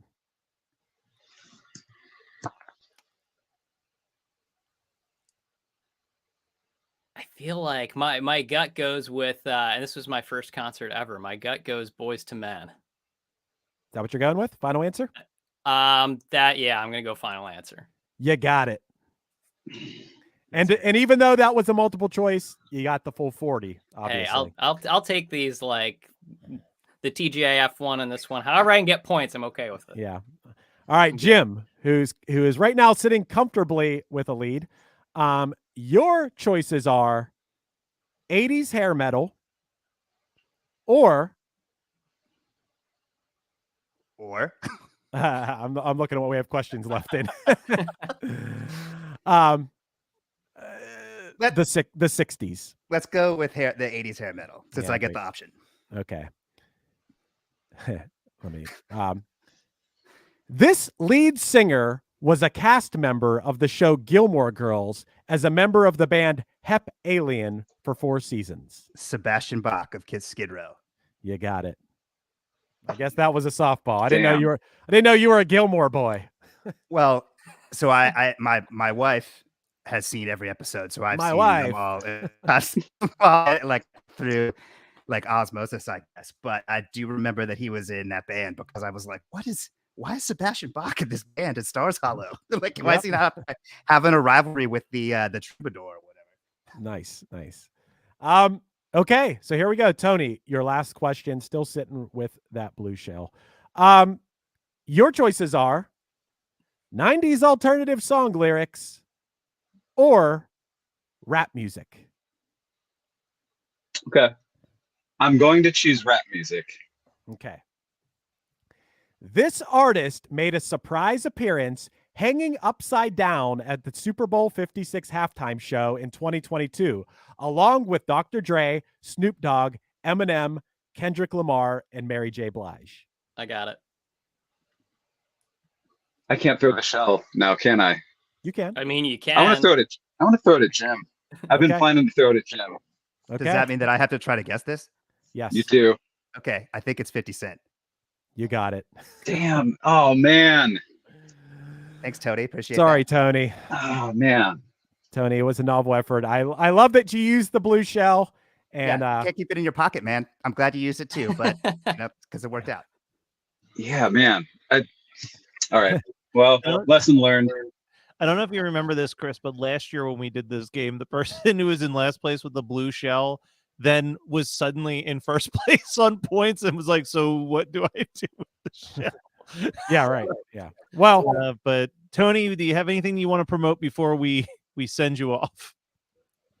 Just goodwill towards all, I think. Have a great holiday season. I'm going to personally donate to the Big Brothers, Big Sisters of the great state of New Jersey. My current local temperature, which is 59 degrees, so $59. Wow. I encourage everyone to do the same. Great. And Tony. I'll be back better than ever in 2023. So enjoy duking it out, Matt and Jim. You got your 25 points to go home with you. Oh, absolutely. I'm going to invest it, and it's going to turn into like 21 points very quickly. Perfect. All right. And Chris, if you don't mind, since you took the time to film them, do we mind if we play the last two sleigh bells real quick before the final round? let's celebrate by watching a couple sleigh bells before we head into the final round, if you guys don't mind. Let's do it. Let's do it.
Beautiful. Did you guys know either of those songs? No. I have the names of both of them in front of me, and I don't know either of them. So I would have definitely missed those. Jim, did you know either one of those? I didn't. I had to. I mean, they are very well done. I wouldn't be able to guess. Well, yeah. I mean, they're great. I just don't know the original songs. It's funny because the first of the two was O Come, Emmanuel, which I heard Matt and Dylan talking about that song on a Christmas 365 episode recently. I'm like, I don't know this song. Why do you guys know this song? And the other one was Coventry Carol, which I don't know that one either. I don't know. That one I got, not that it's got to be super church. Yeah. Christmas Carol. Yeah, We Three Kings, I guess, is a kind of churchy one, but I do know that one. Anyway, hey, we're to the final round. So real quick, we need a score update because the score does matter in this final round. Matt, where are these guys at? All right. So Jim is at 210 points and Matt is at 115 points. Okay. Well, that won't really, I mean, Jim does have a little bit of a leg up, but here's how this final round works. Because Jim's in the lead, he'll get to go first. So according to Chartmasters, I have a list of the 10 best-selling artists of the 90s. Okay?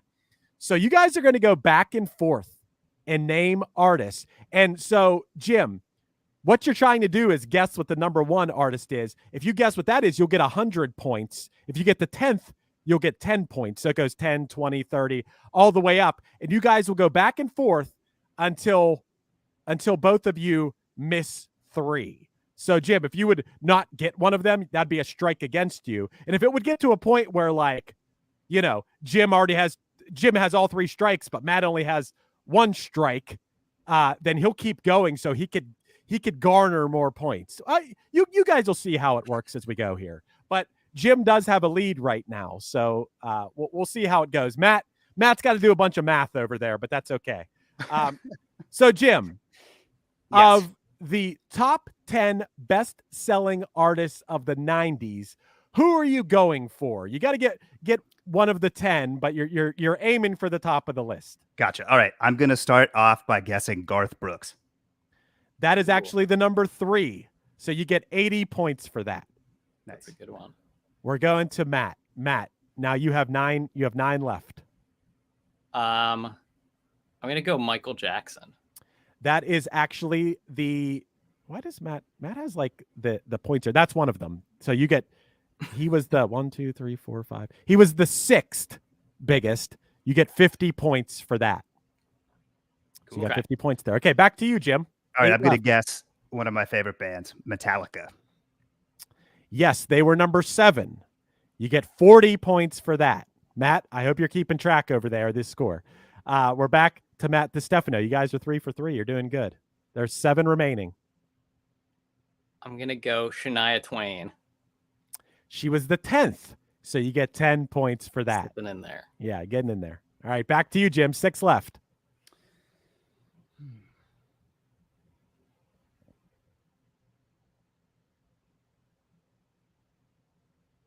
Trying to think of what a major album of the 90s. Oh, Nirvana? They were number 5. You get 60 points for that. And you guys are good. There's 5 left, Matt. And the top 2 are still there. Top 2 are still there. Are they? So maybe you can't. If you can't answer this, this is okay. Are these all artists that released new music in the 90s? Yeah. Okay. Yeah. Let's go in the vein of Nirvana. Let's go Pearl Jam. That will be a strike against you. Matt. I'm sorry. I bet they were like 13 or something. Yeah. I just got the top 10 in front of me. Pearl Jam is not one of them. Back to you, Jim, with no strikes and still a bunch of choices on the board. Okay, so I'm trying to think of things that were massive sellers in the 90s. How about Hootie and the Blowfish? That's a strike against you, Jim. So you each got a strike now. And Matt, the top 2 are still there. You got a shot. If you get these 2, whoo. I know. The 90s, man. What happened then? Let's go Whitney Houston. She's on there. She is actually number 4. You get 70 points for that. Good job. Nice. All right. Well, I'm going to go with Madonna. She is on there. She's number 9. You only get 20 points for that one, Jim. Well, it's still points, so I'll take it. Yeah. We're whittling this list down. We're back to Matt. What do we have remaining? 1 and 2, and then 1, 2, 8. 8. 1, 2, and 8. That's okay. it. Yep. So there's still like some massive. Oh, and 4, I think. Of course. Yeah, 1, 2, 4, and right. Some massive things out there. I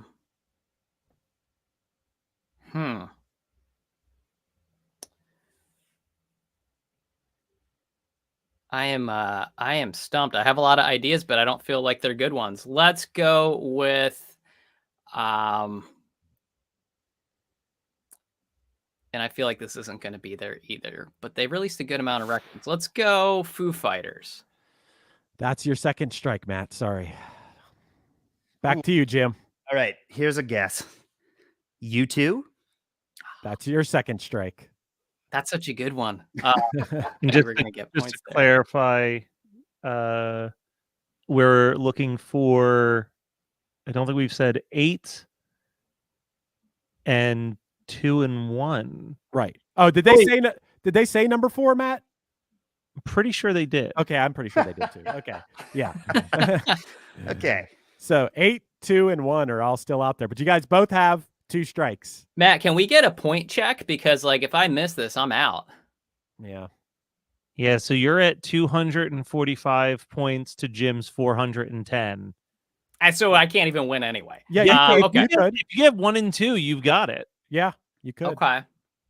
I mean, I definitely don't have them. But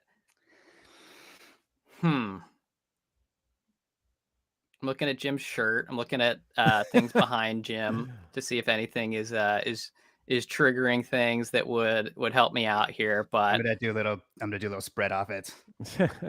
yeah. Just I'm trying to think of like those artists, because there's like only a handful that have sold like diamond records. Right. And that's why I was like, Shania Twain, Michael Jackson, like those checked off the list. Garth Brooks. How long do I have? We've got what we got 13 minutes left. I got Yeah, just take like 12 minutes to think. yeah. And then we'll be out of time and Jim can't go again. And then Here, maybe, you think for a second. I'll remind everyone Yeah. one more time. If you have a few extra bucks, hit up that link and donate to Big Brothers Big Sisters of, what is it, Coastal Philadelphia or something? The Philadelphia Jersey. Coast in New Jersey. It's like something like Northern Philadelphia and Coastal New Jersey or something. It's Big Brothers Big Sisters. That's the point. And we're trying to match two bigs with two littles. And remember that show, The Littles? That was a good cartoon when I was a kid. Oh, we're currently at 811 of our $4,000 goal. We're getting there. We're almost a quarter of the way there. That's pretty cool. We're 1/5 of the way there. But Matt, you got to give us an answer. I'm going to give you an answer. I am not confident in it. Let's go. Dr. Dre. That is incorrect. Sorry, All Matt. right. And So Jim, Jim, play it I out. think that I do know one of the top two answers. Okay. And I think it's because, well, let's see. So I had to move around because there is one behind me. Is there not a little band called The Eagles with an album called Hell Freezes Over, or that came out, or was a thing that Nope. tour in the 90s? The Eagles are No. not on the list. I mean, it was a thing. Yeah, it was a thing, but it's not. Are on the you list. honestly trying to say that Hell Freezes Over No, the was tour, such but they a had an album, The massive Long Road or whatever selling thing. album that it no. All right, Their so single comeback album. Here, let me before we, Jim, you won. Congratulations, by the way. Oh yeah. so Yeah. here's the one I was hesitant. Did they say Madonna? Yeah, Jim did. they said Okay, they Madonna. did say I Madonna. wasn't sure if you guys said Whitney Houston. You guys said Whitney Houston. Oh, yeah, he I said said that Whitney too. Okay, so here's the ones you guys didn't get. In number 8, the Backstreet Boys. Ooh. Oh, totally spaced on boy bands. That would have been worth 30 points. At number 2, Mariah Carey would have been worth 90 points. Good choice. And at number 1, which would have been worth 100 points, Celine Dion was the top selling never would've artist of the guessed. 90s. It was right there. Yeah, But, that Titanic song, man. That Titanic. Yeah. I know. Sold a lot, moved a lot of units. But near, far, wherever you are, Jim, congratulations. You earned a ticket back to next year's music fantastic. trivia to defend Oh, your nice. crown. And also appreciate you guys. You guys are great guests on One Hit Thunder. A couple of my faves, and one of my other faves just bounced. You guys bounced him hard. You guys were ruthless on Tony. But Tony was a formidable opponent, but the cards just didn't fall his way. With I the don't know how questions they chose. formidable he was. I was like, Tony. I almost texted you, Chris, and I was like, you need to give Tony for his 2 blue last round. shells. Well, no, I was gonna suggest like give him sleigh bells and 90s alternative song lyrics, because I think he could have taken out either one of them by passing. Right. Sleigh bells was hard as fuck. Dude, Like, that always last makes two. those ones super hard. I gotta tell you, I'm lucky that the sleigh bells that I got was the one that I got, because Right. I would have guessed that. All right. That was Well, rocking. So thanks for having that. Well, do we Well- have anything we need to promote across the room? We'll start with the winner over here. You got anything you got to promote, Jim? I mean, there's nothing to ever promote other than the fact that there's always fantastic Punchline music available on Spotify and Apple Music and YouTube or anywhere that you listen to tunes. But I think the biggest thing to promote is just Geekscape and Big Brothers and Big Sisters of New Jersey, and supporting them and helping them what they're doing. I know Johnny is a big brother in Greensburg, and he Yep. wouldn't change it for the world. So it's a great opportunity for both bigs and littles, and it's something that, should be supported by anyone and everyone out there. All hell right. yeah. Our gracious runner-up over there, Matt. You got anything you need to promote? Gracious. Yeah, let's talk about stuff. All the good stuff Jim said about giving money to good things. But no, seriously, this is a really cool cause. There's a lot of interesting stuff on this live stream throughout the day. So pop back in when you have downtime. Donate some money if you can to Big Brothers and Big Sisters. On my front, in addition to Punchline, there's a lot of really other cool music going on in Pennsylvania, and I make a lot of it. I play in a band called Yeah. Cassettes. I also have a solo project called Team Goldie that has a lot of stuff going on right now. A couple of new songs out streaming.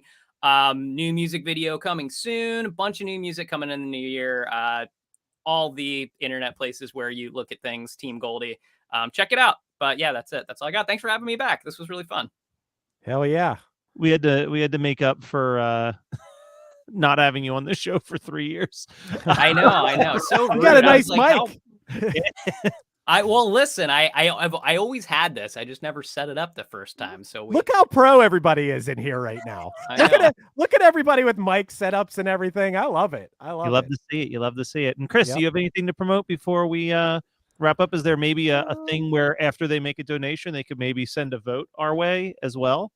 Oh, yeah. Hey, you could, if you go to like the One Hit Thunder group on Facebook, which you should join. We, like to talk about one hit wonders in there and new episodes and stuff. We could vote for One Hit Thunder. We're up for a Signal podcast award. We're up against some other music podcasts, but hey, it would be cool if One Hit Thunder won a podcast award. Wouldn't that be neat? All you gotta do is go vote for us. I like texted all my friends and stuff. Like it's a listener's choice kind of thing. So go vote for One Hit Thunder if you don't mind. And otherwise, yeah, I just like to promote that peace and goodwill towards men and big brothers, big sisters. And I like to give a shout out to my good buddy over here, Matt Kelly, for setting up this whole live stream. You're doing a great job, man. This is a big undertaking every year, and it is becoming a tradition. This is the third one. I can't wait till it's like the 13th one, and we are Very old and tired. Yeah. Yeah. Well, yes. And coming up, we've got one more segment on this version of the stream before we have to reset it. So we're going to have a live performance from Lex, the Lexicon artist. And then Gelsey Laurie will be joining me to do an episode of Before My Time with Gelsey Laurie, reviewing the 1942 film Holiday Inn. And then right after that, we'll start the new stream, and that will have a performance from Weillers, immediately followed by the Geekscape live event. So we got a lot of fun stuff. The Geekscape live event's guest is the writer and director of Angus and Spaced Invaders, and he directed Baby's Day Out. Hey, can I promote one more thing real quick? No. People a podcast that I produce, Krista Makes a Podcast. Yeah, what the heck? I was surprised you didn't do that. A songwriting podcast. But what I want to say is I put a hint in the group, but everybody's starting to get it real fast. Yeah. Yeah, people always solve my hints. But coming this Monday, if you don't, you should subscribe to Krista Makes a Podcast, because our guest this week is David Paich of Toto, discussing the writing of Africa, which is amazing. It's freaking amazing. It is. It's one of the best episodes of our podcast, and I don't know, pretty cool. Giant song, 1.3 billion plays on Spotify, close to 1 billion plays on YouTube, and one of the biggest songs of all time. So if you're not subscribed to Krista Makes a Podcast, go check that out too. All right. And I specially picked out this bumper for these two 80s metal loving contestants. So enjoy. All right, Mr. Sister, I want you to tell me, no, better yet, stand up and tell the class, what do you want to do with your life?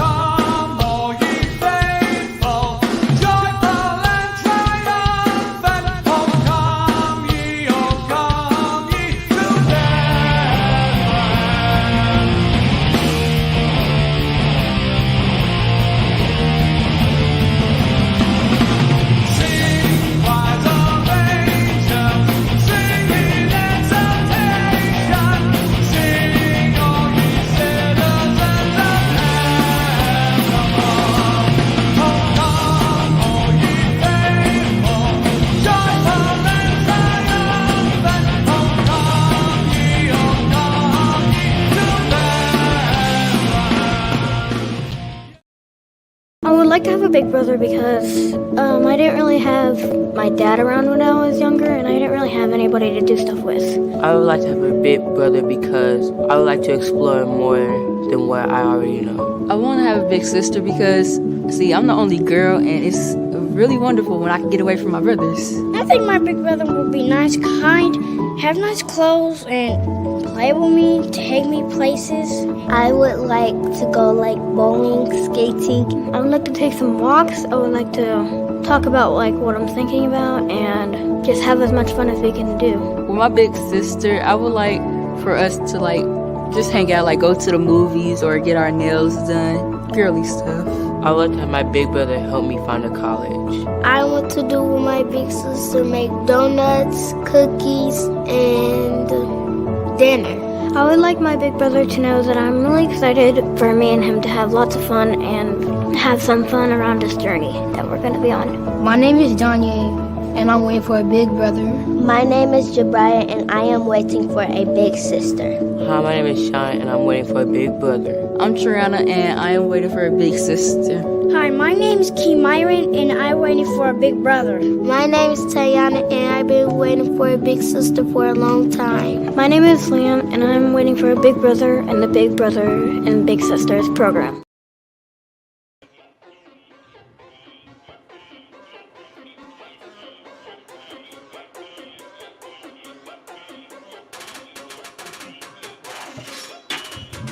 Say hi to the real me. I'ma get in your face and explain to you, feel me. I want you to fear me. Make my kiss till I make you afraid to be near me. Whenever I get up on stage, there's a phrase I'm accustomed to hearing, and it's, wow, I didn't expect that from you. Well, I've gotta follow a query. What did you expect? That I showed up to support my boyfriend? What did you expect? That a tech firm is my place of employment? What did you expect? That I squat down when I go to the toilet? Whatever you expect, you may want to avoid it, cause they're gonna get wrecked, cause I'm gonna destroy it. I know I got pretty hair that people die for. Yes, I'm Asian, wearing glasses, and I'm 5'4". Yes, I'm quite short. This I can't refute. But I'm sick of everyone assuming that I'm cute. I ain't cute, I'm a badass. Please stop or you make me embarrassed. It's a weird thing to be mad at, but feeling like I'm weak and giving it a Xanax. I demand and command your attention with actions intended to challenge perceptions and acting and after expecting to grasp your attention by asking a question.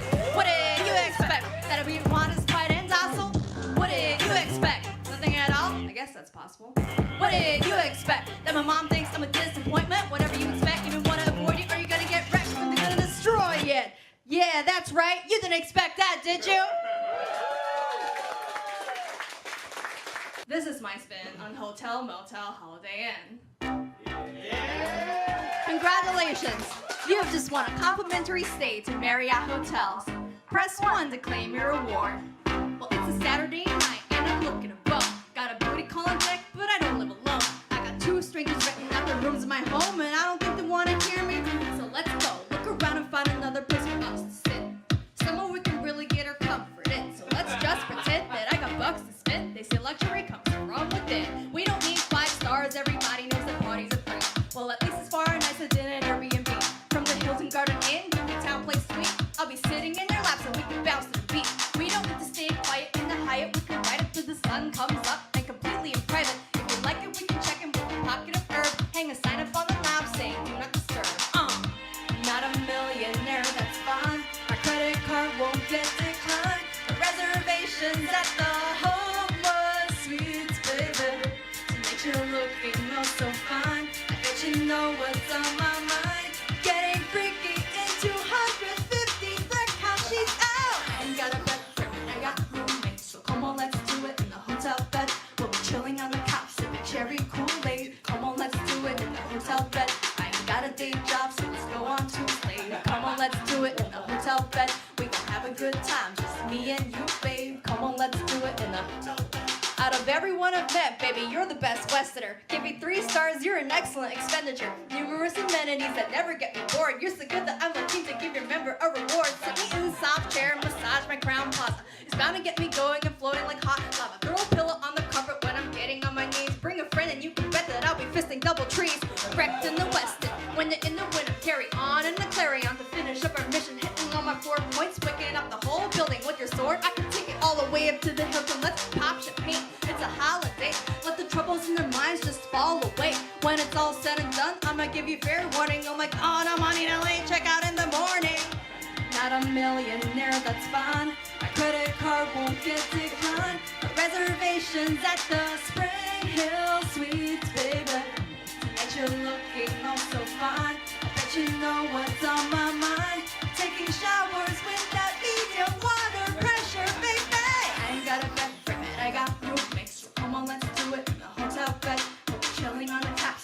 cherry Kool-Aid. Come on, let's do it in the hotel bed. I ain't got a day job, so let's go on Tuesday. Come on, let's do it in the hotel bed.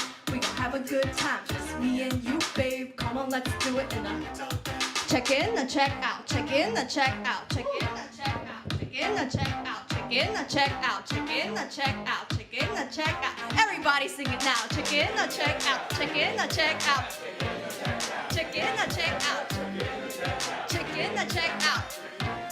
That's what we're all about.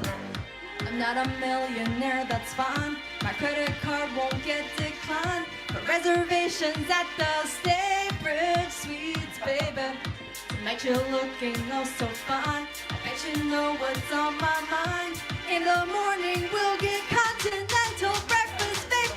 I ain't got a bed frame and I got roommates, so come on, let's do it in the hotel bed. We're chilling on the couch, sipping cherry Kool-Aid. Come on, let's do it in the hotel bed. I ain't got a day job, so let's go on Tuesday. Come on, let's do it in the hotel bed. We gon' have a good time, just me and you, babe. Come on, let's do it in the hotel bed.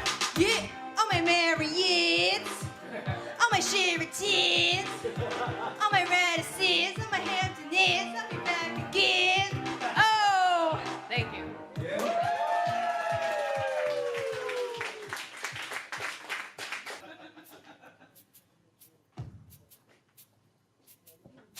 Don't call me sugar, baby, sweetie, or honey.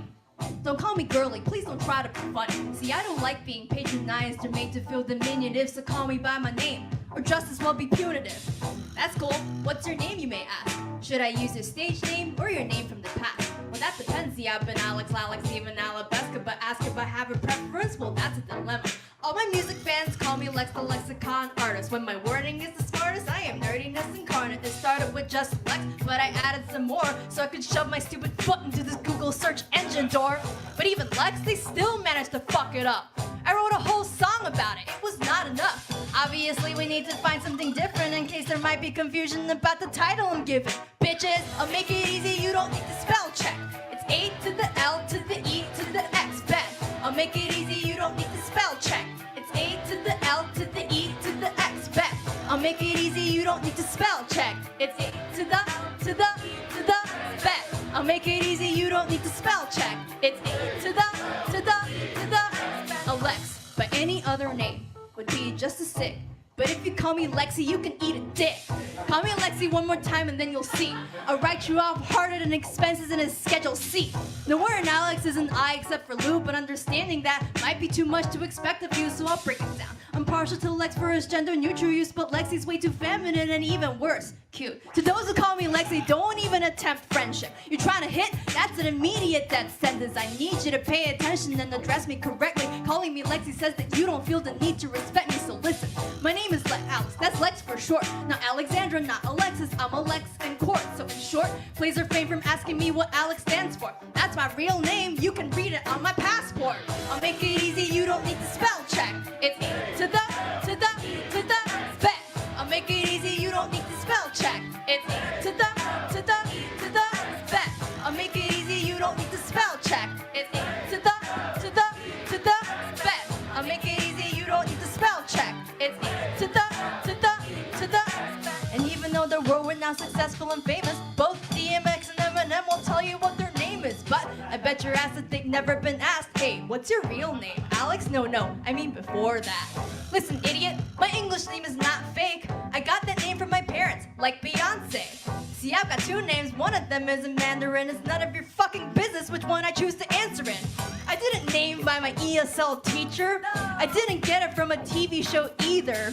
You say I want to know what your Chinese name means, but you don't go around asking Latinos what Jose means. So take what I give you, it's Alex or bust. If you're taking an issue with it, then you have to adjust. To earn somebody's trust, use the right name.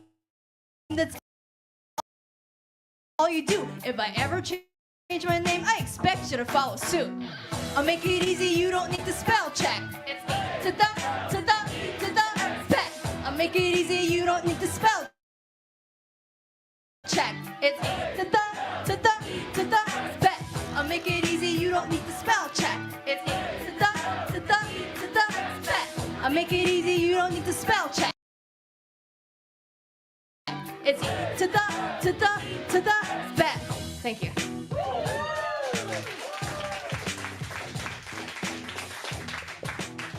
That song's actually really old. It's from 2018. Some of you might know the former version of it, but I had to dust off the cobwebs on it and rewrite it because recently there was a white guy that asked me what my real name was in 2022. So, thank you, unnamed person, for inspiring that.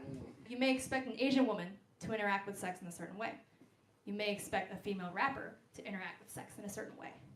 But even though I do something completely different, it's through rap that I'm best able to express my very weird take on it.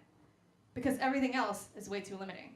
If rap could be for computer nerds, book nerds, and anime nerds, it can also be for fuck nerds.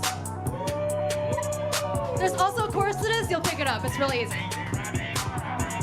Basically, I'll say a couple of words, and then you'll go, I'm a fuck nerd. You guys know the deal. Okay, cool. All the basic boys say fuck nerds, I only fuck nerds, I'm a fuck nerd. All the basic bitches say fuck nerds, I only fuck nerds. All the basic boys say fuck nerds, I only fuck nerds. All the basic bitches say fuck nerds, I only fuck nerds. Fuck boys, you don't get shit. All the slim thick nerds got the best dick. With the kids and they never accept it. Now the simps in the DM's obsessive. We're in 6th grade, giving sex lectures. All the kids in my class call me sex professor. Know the names and the terms that I wear protection. Only using anatomically correct expressions. Fuck nerds are anomalies and prodigies. Kicking girls squirt with the knowledge of biology. When we got through, we've gotta be quality cause I know with bar squares in the class of sodomy. Ooh, I got the drip in my enemies tripping cause listen, they're sipping on me. I seek a specific and geeker or misfits, the key to unzipping my jeans. All the basic boys say fuck nerds, only fuck nerds. All the basic bitches say fuck nerds, only fuck nerds. All the basic boys say fuck nerds, only fuck nerds. All the basic bitches say fuck nerds, only fuck nerds. The internet's giving us perverted bitches more options than ever before. If I find a ship that I'm digging, I'm searching on Pile Hill for Route 34. If the image is missing and can't go on Tumblr no more because Tumblr is dead. Never the quitter, we pivot to Twitter and literature porn on 803 instead. Fandoms and fan fiction, dank memes and crack shipping. Thirst posting, hoes gather round, we gon' write the sound of two cans of zipping. Call us fuck nerds cause we're nerds who fuck. See you in the next Kyle, we'll be turning up. And to all the fuck boys and the basic bitches, you could be a fuck nerd if you learn enough. All the basic boys say fuck nerds, only fuck nerds. All the basic bitches say fuck nerds, only fuck nerds. All the basic boys say fuck nerds, only fuck nerds. All the basic bitches say fuck nerds, only fuck nerds. One more time, all the basic boys say fuck nerds, only fuck nerds. All the basic bitches say fuck nerds, only fuck nerds. Basic boys say fuck nerds, only fuck nerds. The basic bitches say fuck nerds, only fuck nerds. Did anyone keep count on how many F words there were? That would have been cool. At the end of the day, this is a show about me. All my life, I've so desperately wanted to be seen as cool and different because I didn't want to be seen as a loser. And when I moved here, that added another element. I didn't want to be seen as just another Asian woman who works at Deloitte. Turns out, I've equated being a normal Asian woman to being a loser. And that's a problem. Because the truth is, the part of me that wants to prove to you that I'm different is the same part that is deeply insecure and hates myself. I am an artist. I am free. I am an artist. It's all about me. I write my own songs and I'm doing it well. I am an artist and I hate myself. I wake up in the morning and I wish I was dead. It's taking all my motivation just to get out of bed. I'm so high, living like $1 million in debt. You don't become an artist till you're fucking the head. It's been so long and my life has changed. It's an old song, but it bites the same. And if you like it, then you might just be insane.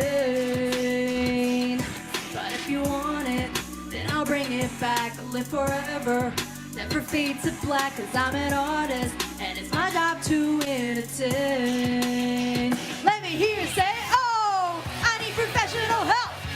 I am an artist and I hate myself. I said, oh, I need professional help. I am an artist and I hate myself. I said, oh, I need professional help. I am an artist and I hate myself. I said, oh, I need professional help. I am an artist and I hate myself. I am an artist. I am unique. I say I'm normal, but I'm really a freak. Hi, it's very nice to meet you. Call me Alex Lou. I'll tell you all my secrets, though they're not always true. My attachment issues run deep as oceans explode, and I seem proud to admit to people I don't feel emotion. And now I go to therapy and keeping so much unspoken. 4 years later, it's clear to see that I'm still fucking broken. Yeah, it's been so long, and my life has changed. It's an old song, but it bites the same. And if you like it, then you might just be insane. But if you want it, then I'll bring it back. I'll live forever, never fade to black. Cause I'm an artist, and I make empathy from pen. Let me hear you say, oh, I need professional help. I am an artist and I hate myself. I said, oh, I need professional help. I am an artist and I hate myself. I said, oh, I need professional help. I am an artist and I hate myself. I said, oh, I need professional help.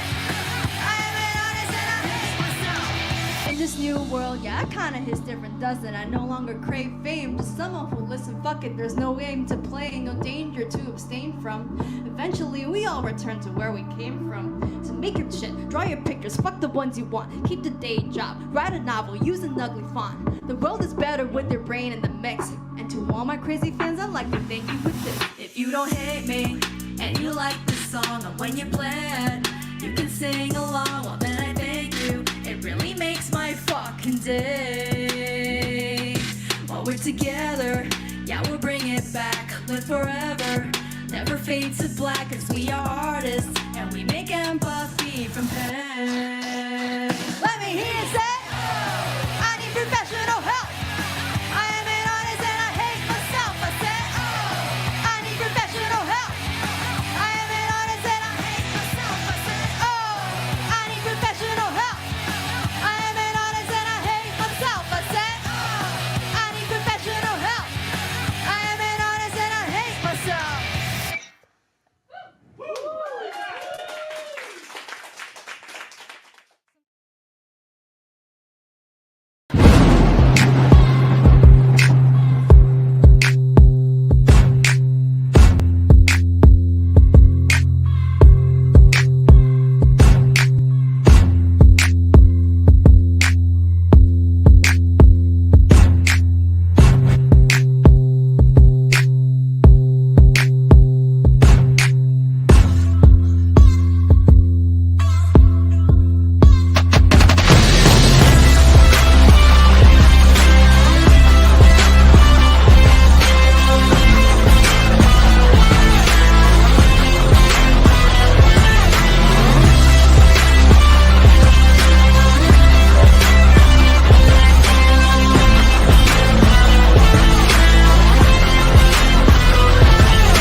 I'm not crazy.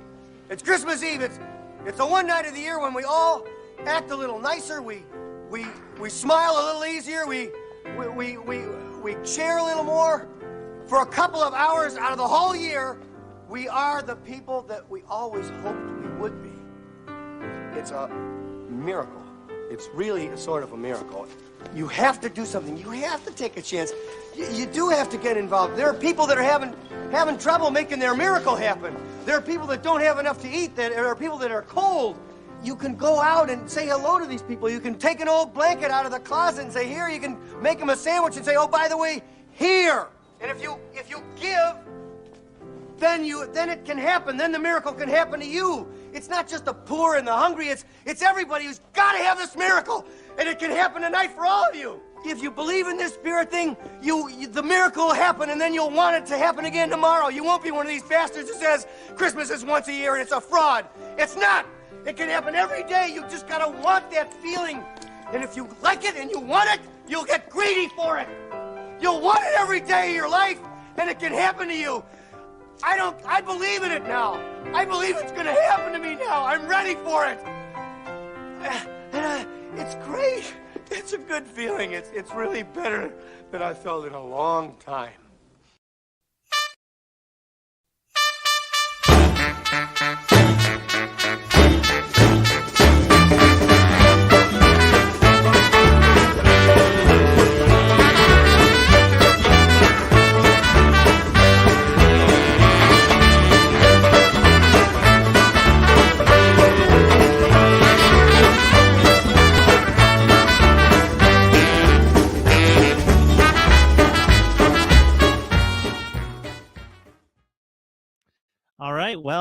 We heard some jazz music. We saw some black and white clips. That can only mean one thing. Gelsey Laurie's here to talk about Before My Time with Gelsey Laurie. Yes, I am. All the black and white clips always mean that I am up next. So because my life is in black and white. So last year for Christmas, we put out our episode on White Christmas. I'm going to lean forward because I look like I'm being eaten by this couch. Last year, we put out our episode on White Christmas, and you found out that I had never seen Holiday Inn, and you were like, we have to fix that because we technically wouldn't have White Christmas without Holiday Inn.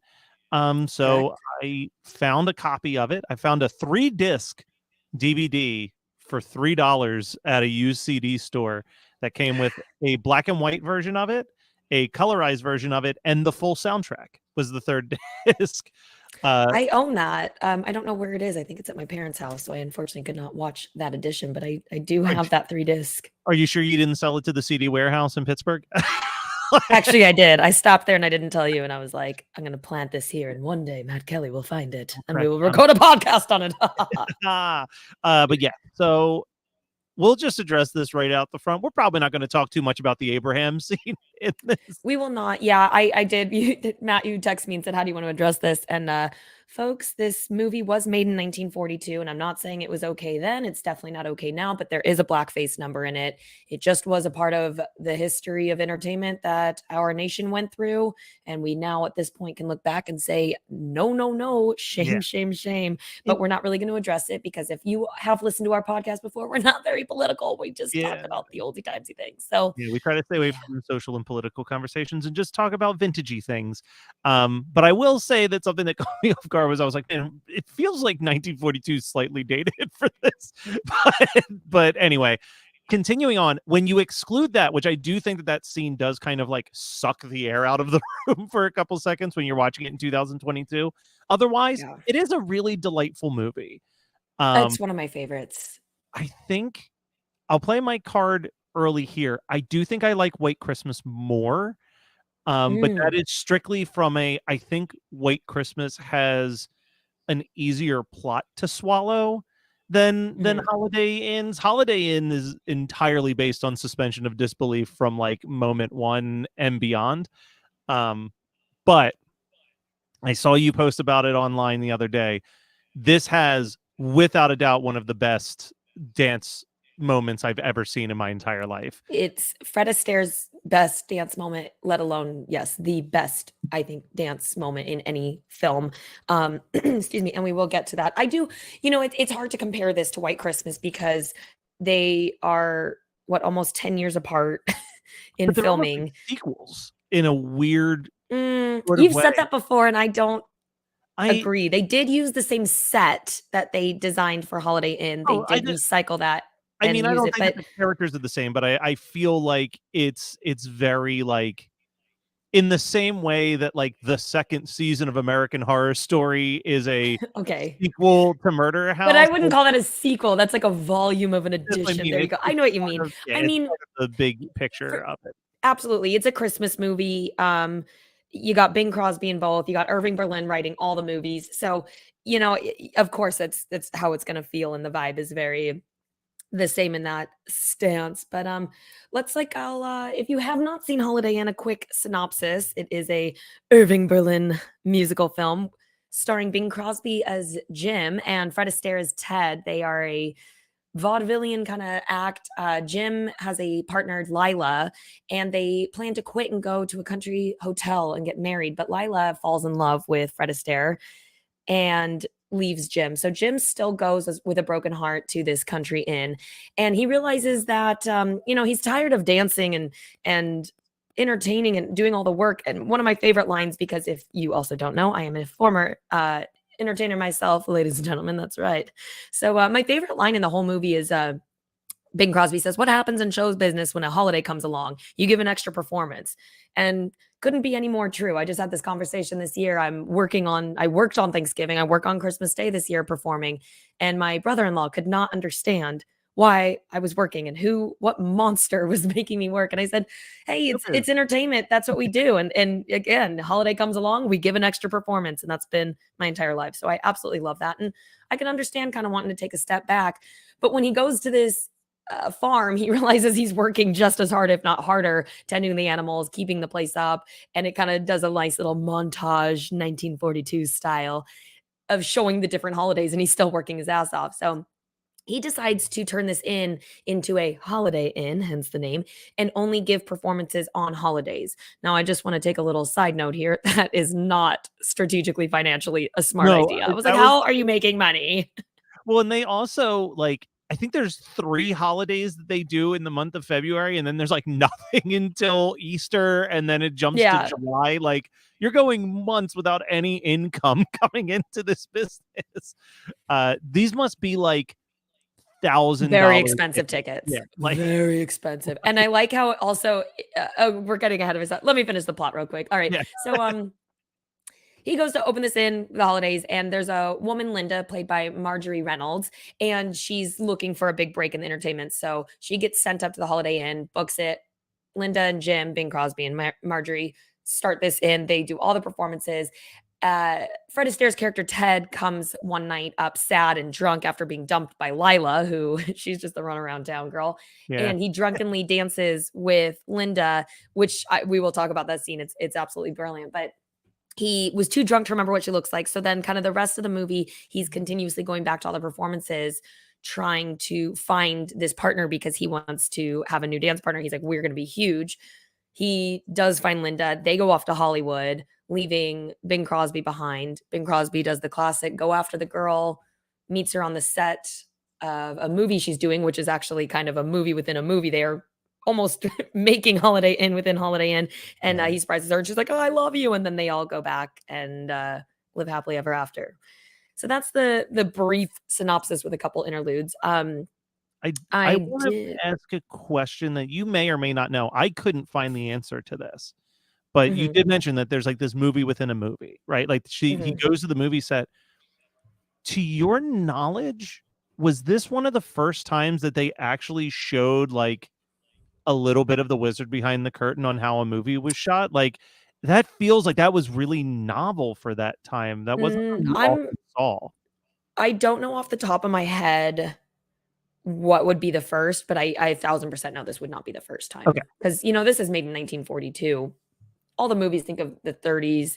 I know, again, I can't think of anything off the top of my head, but I know there was movies in the 30s kind of about being a star and breaking through. And that's true. Even, all the Fred and Ginger movies, I'm sure there's the golden age of Hollywood was just in its prime. And so that's true. It was such an interesting fourth wall break to me. It is. And it's they just use the set. It's kind of cool because they use the set that they actually use as the inn, and they're like, this is the inn set, but just zooming out with the boom. So ooh. Kind of it almost breaks the reality of the movie in an almost intentional kind of way, I guess is what I mean.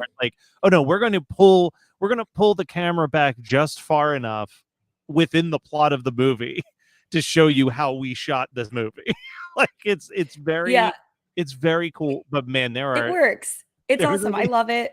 It's a great plot. It's a fun moment. There's 1 or 2 times where I was like, oh, holy matte painting. There's I think the Easter one, it's you're like, oh, the paint is not even dry on that thing behind. Oh yeah, no, it's definitely very and that's you just left me in a nice fork in the road of 2 transitions, Matt. We're gonna bookmark the Easter song, but we will talk about the set design that they did. That was all in studio, obviously, and they reused it for White Christmas. But the outside exterior filming that they actually did use, it's called the Village Inn Resort in Monte Rio in Russian River, Sonoma, California. And that, if anyone's listening and wants to take me on a cute little vacation, I want to go there so bad. But they use that, and I don't know what the name of this little inn was before, but now it is the Village. They changed it to kind of match the movie. Where am I going with this? I apologize, ladies and gentlemen. Yes, the inn was used 12 years later. That's it. 12 years later for White Christmas. But then this is a fun little fact. The chain of motels that we so lovely know, the Holiday Inn, was based off of this film. They Oh, were really? inspired to, yeah. That's Yeah, they awesome. named it after the movie. So It- yay. and that was the other reason why, I guess, why in my head I'm like, this is almost like a sequel to White Christmas, because the second that Bing Crosby walks into the Holiday Inn, I'm like, oh my God. Like, I've seen this before. like me and my friend who were watching it, it was our first time watching it, and it was my friend Sean who had introduced me to White Christmas a couple years earlier. And Mhm. like, as soon as they walked in, we both looked at each other, and I'm like, that's the hotel from White Christmas. Now I have to ask, did you watch the black and white version or the colored version? I went with the colorized version Mhm. because and I am very impressed. I usually don't They like did a beautiful job. No, they Yeah. really, I watched the behind the scenes on it. I was going to say this year I watched the black and white version. I love both for different reasons, but when they went in and colorized the whole thing, which the process, it's incredible. The time and dedication it takes and the monotonous little tedious details, but they went through and found every single note that they could about the movie when it was made. They got all the production notes, all the costume notes to get all the coloring as accurate as possible to the original fabric colors and so forth, which I think is really awesome that they kept it so authentic. Yeah. And with a little bit of the plot, something that really caught me off guard. This movie kept me on my toes for sure. Because like you said, there's the scene where, and let's just talk about the scene because it is a brilliant scene, when Fred Astaire shows up drunk and he's having this like Yes. incredible dance number where he is killing the dance moves while also simultaneously acting like he's sloppy drunk while trying He to was sloppy. He was sloppy drunk when he filmed that. Oh, he actually Yeah. got drunk for So it. Fred Astaire, yeah, I read his autobiography, which Mhm. is very good. I highly recommend it. And I'm about halfway through Ginger Rogers. But I thought it only fair to read the other side. Yeah. But yeah, he was a very, if you do it, you actually do it kind of a performer.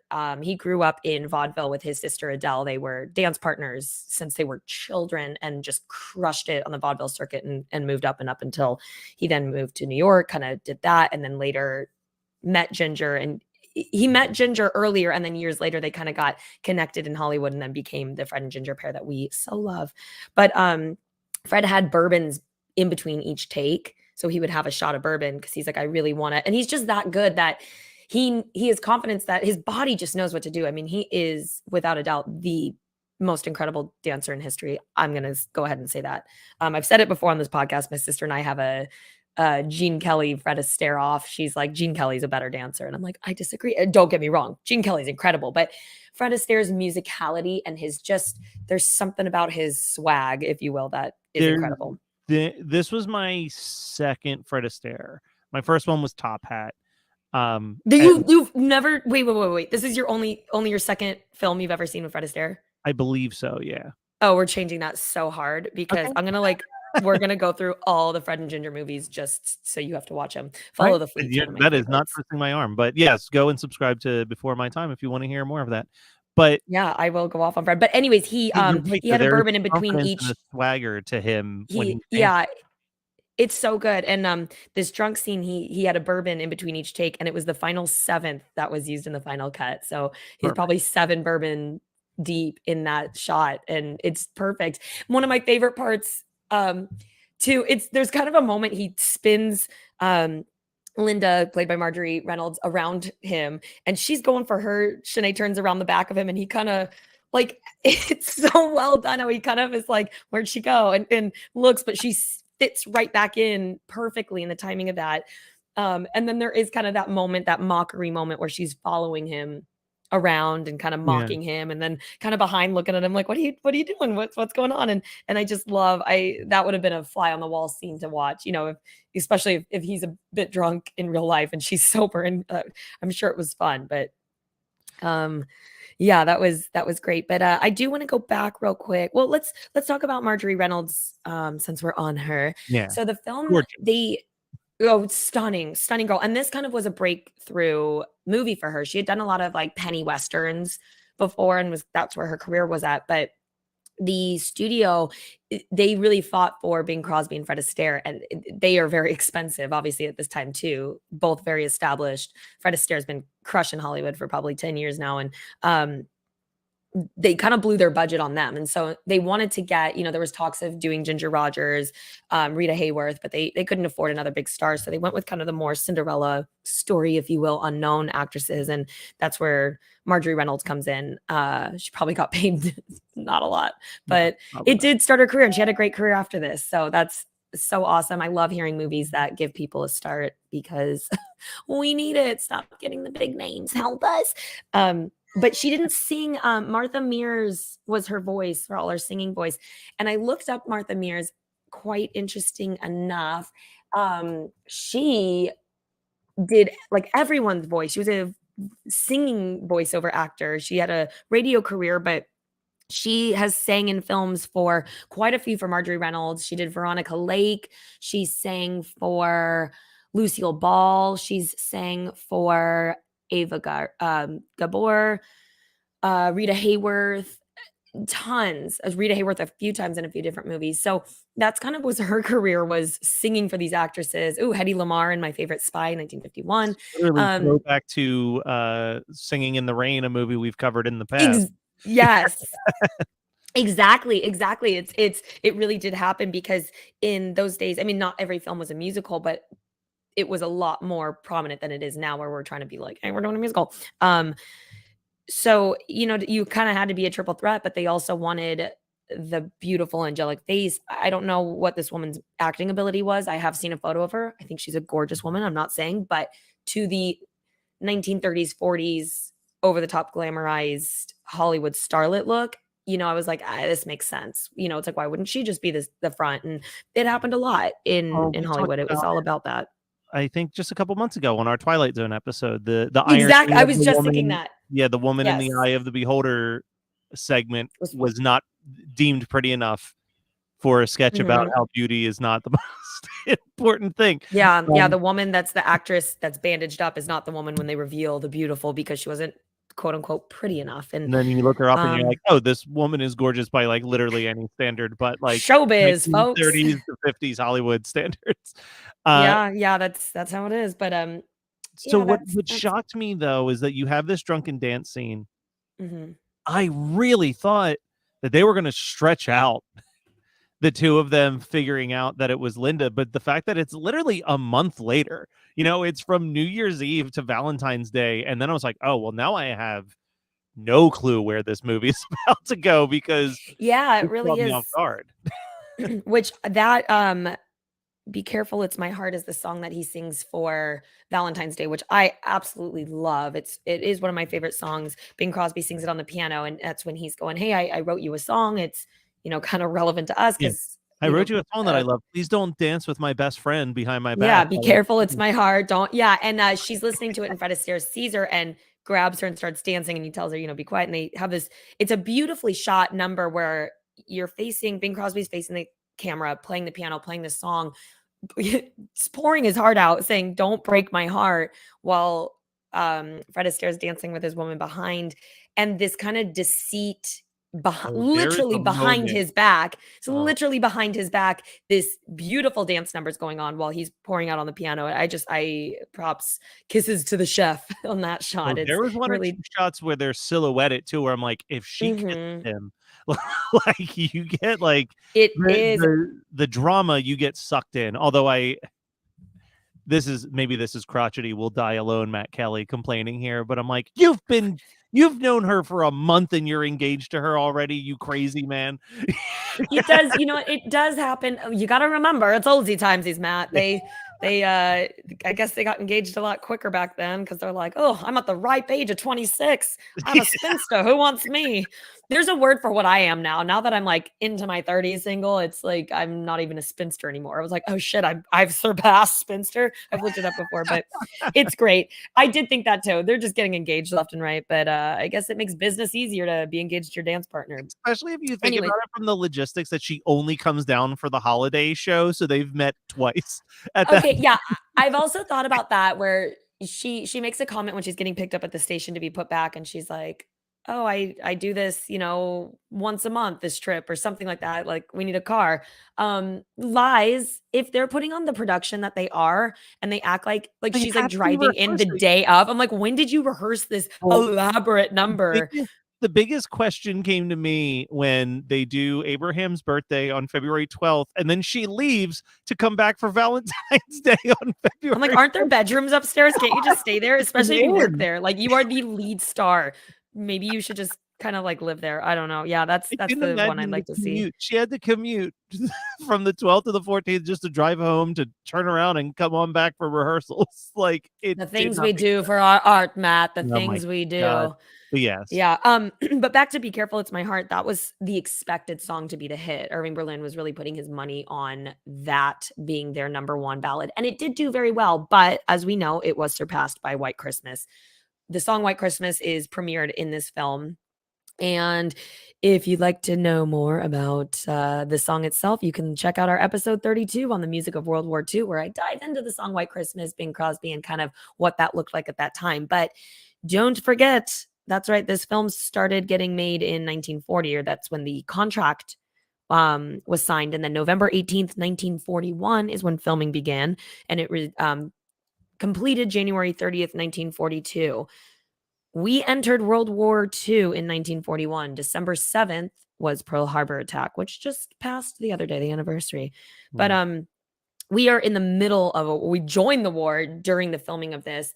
So White Christmas just had this huge effect. Again, you can go back and listen to those past episodes, but in a nutshell, holiday music had never been on the charts before. Before White Christmas, holiday music was the more religious, the more, hymn kind of music that we had. And they didn't think that holiday music could chart, and it was never thought to. After White Christmas, it blew up. Everyone had a record at home. Everyone overseas had a record, so it kind of doubled the sales. And it became, I think it just, during that time, it was the right time for this song to be released because it hit that heartstring of what the nation was going for. And it was kind of the longing of the holidays, the family, and blah di da di da. So that did great. It released October 1942, and it stayed on the charts for 11 weeks. Yeah, I'm trying to remember the exact quote, but there was a quote that I heard that was like every household had 2 copies of it. One was owned by the kid at war who bought it when he was missing his family back home, and one was bought by the family missing their kid off to war type vibe. And that's how it is still to this day. I'm pretty sure the best-selling single of all time. Yeah. Oh no, it got surpassed in the 90s when Elton John re-released Candle in the Wind for Princess Diana, which I read that and I'm like, that's because it was tied to Princess Di, and I think that was such a big, I mean, I remember when that happened and it was like, whoa. But I love Elton John. Candle in the Wind's a beautiful song, but I was like, really? Yeah, well, that's kind of like, I remember at one point it was Glee had surpassed the Beatles for the most #1 singles, and I was just like, that makes me so upset. Wait, Like, Glee? Like the show? Show Glee, because they were releasing like a single a week for like 5 years, and like people were downloading it and they were counting digital downloads for the first time. But I feel like now people are like, yeah, we're not acknowledging that the Beatles are still the best selling group of all time. Like, that's and Glee's not a real group. It's whatever. Yeah, you can't tour.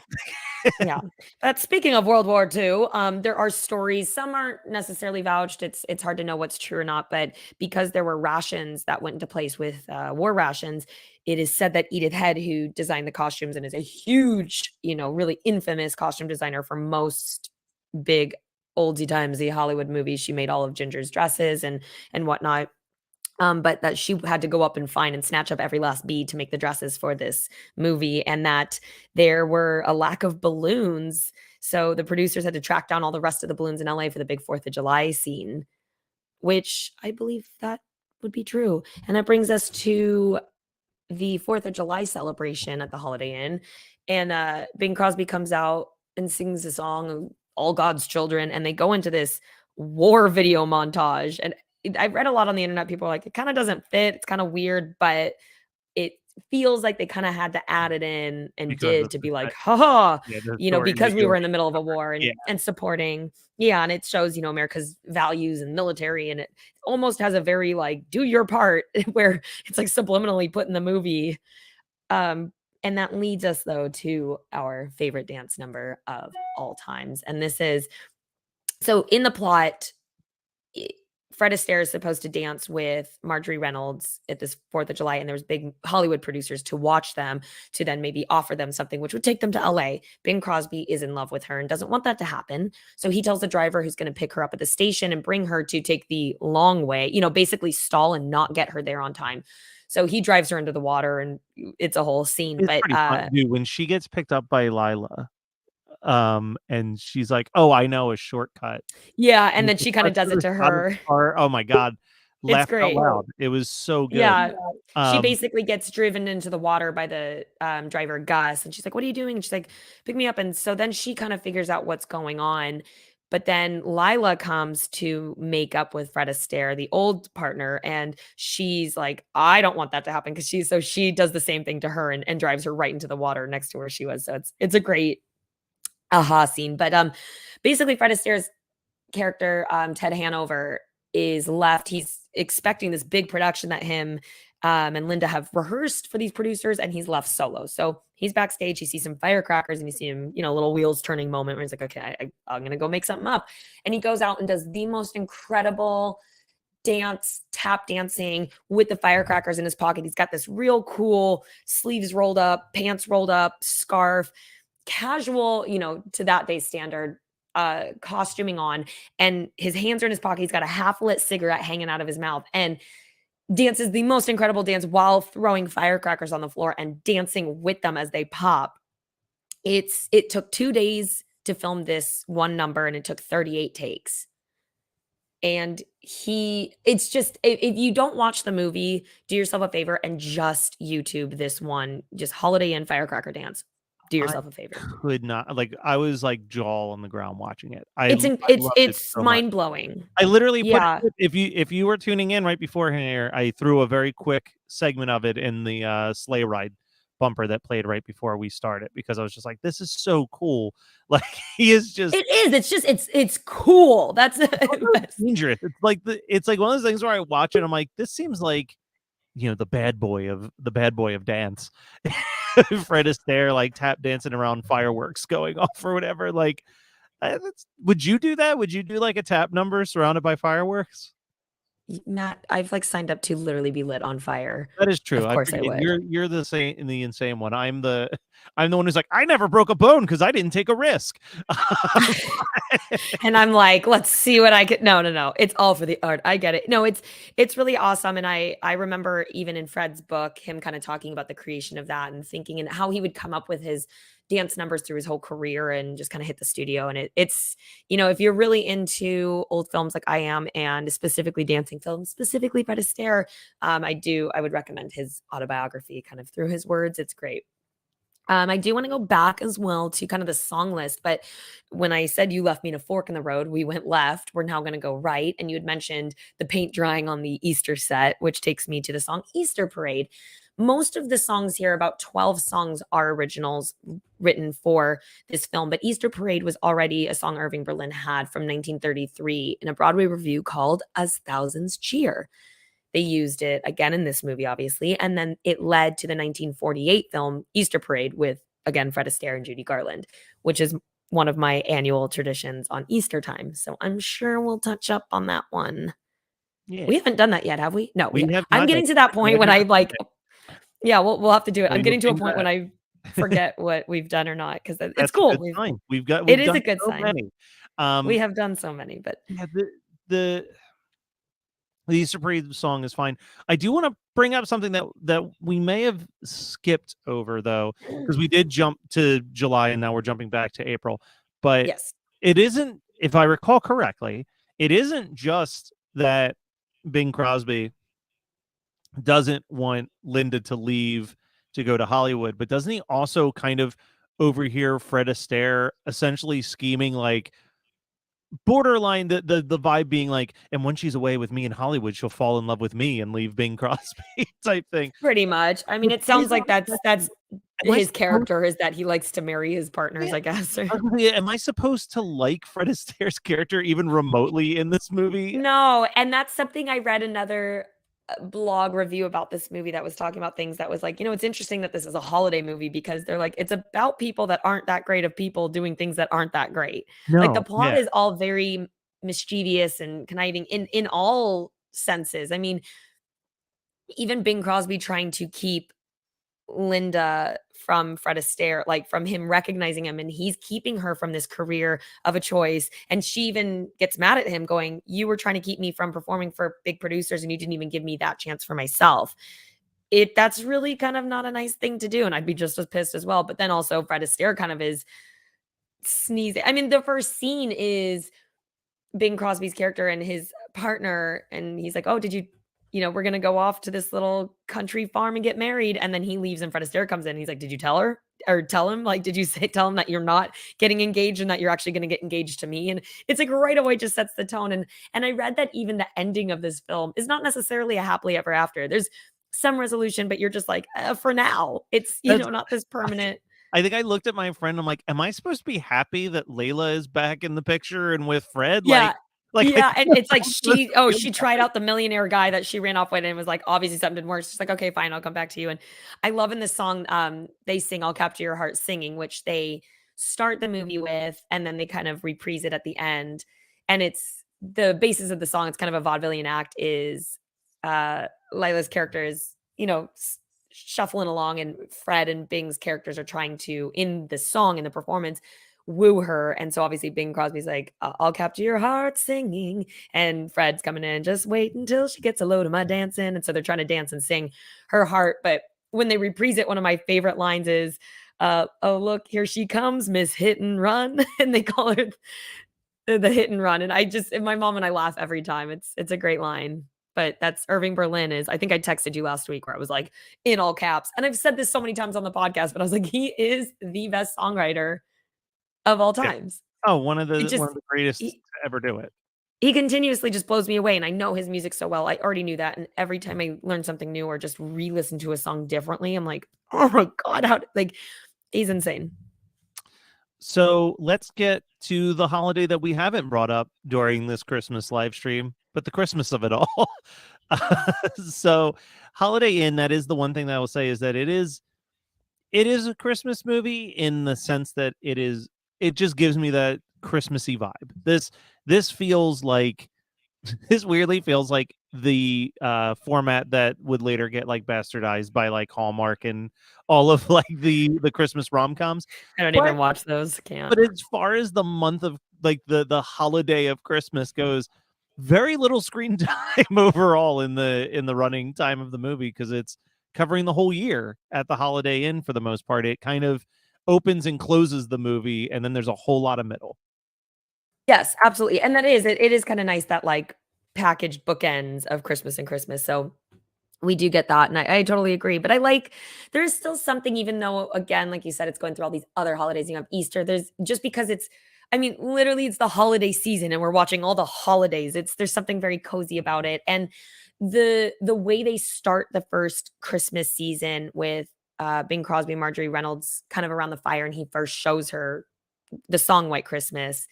That is such a charming, cozy, intimate moment, and it's really beautiful. And then the way it ends when she's singing White Christmas on set, and it's one of the most beautiful shots where they zoom in, and obviously her acting out this Holiday Inn scene within the movie, and the movie is making her nostalgic and miss Bing Crosby's character and kind of, regret maybe, question mark. But they do this beautiful close up of her, and she just has one single tear, which the director in the film kind of tells her, remember, this is what you're doing. But it's very clear that she's actually feeling those feelings. And it's so beautiful, that moment. And she picks up the pipe to ring the bells. And that's when she realizes like there wasn't a pipe on set, and knows he's there. And it's just a beautiful Christmassy feeling. Yeah, I do love it. But one of my favorite, obviously White Christmas is the masterpiece it is. And I love the song Happy Holiday. And it's at their kind of New Year's celebration, that dress she's wearing. I want to talk about her New Year's dress because, me, I'm always going to pick out my favorite dress. Holy shit. Like I want that dress so bad. And they did such a beautiful job colorizing it and making it sparkle. And I love how they go in the kitchen and put like aprons on and just help serve. It reminds me of a lot of jobs I've done actually as an entertainer, where you're just like, I'm doing all of it. But it's I love that Happy Holidays song, and I have this really cool like electro swing revise. I put it on my story actually the other day. I'll try to put it on our podcast Instagram as well. So if y'all want to hear it, but I did a aerial holiday act to that, a lyra act Of course you on one did. of my cruise ships. So there's kind of another nostalgic, like, oh, I love that. The crazy life of Kelsey Laurie is at least 50% of the Before My Time with Kelsey Laurie podcast. Is just like, what other wild thing did you do before you turned 30? Yeah, you know, travel the world, got lit on fire, hung from the ceiling, danced in fishnets till they ripped, dance on my feet until they You didn't bled. do All a the tap fun stuff. number surrounded by fireworks yet. I haven't. Maybe I should make that happen. Next week I have like That's half my birthday. hair missing because I'm like, I got lit on fire and I did not go well. We'll like cry to Chucky at the end of the movie when she comes out of the oven. Exactly. But back to I'm gonna bring this back to Fred Astaire real quick because we all know I just love him. But to talk about the workhorse that he is, his workload alone, he had 3 months of rehearsals preparing for this movie. He filmed for 2 months, and then he had a month after re-recording all of his dances just to get the audio. So when Fred Astaire would do all of his films and he would dance, you hear all the tapping.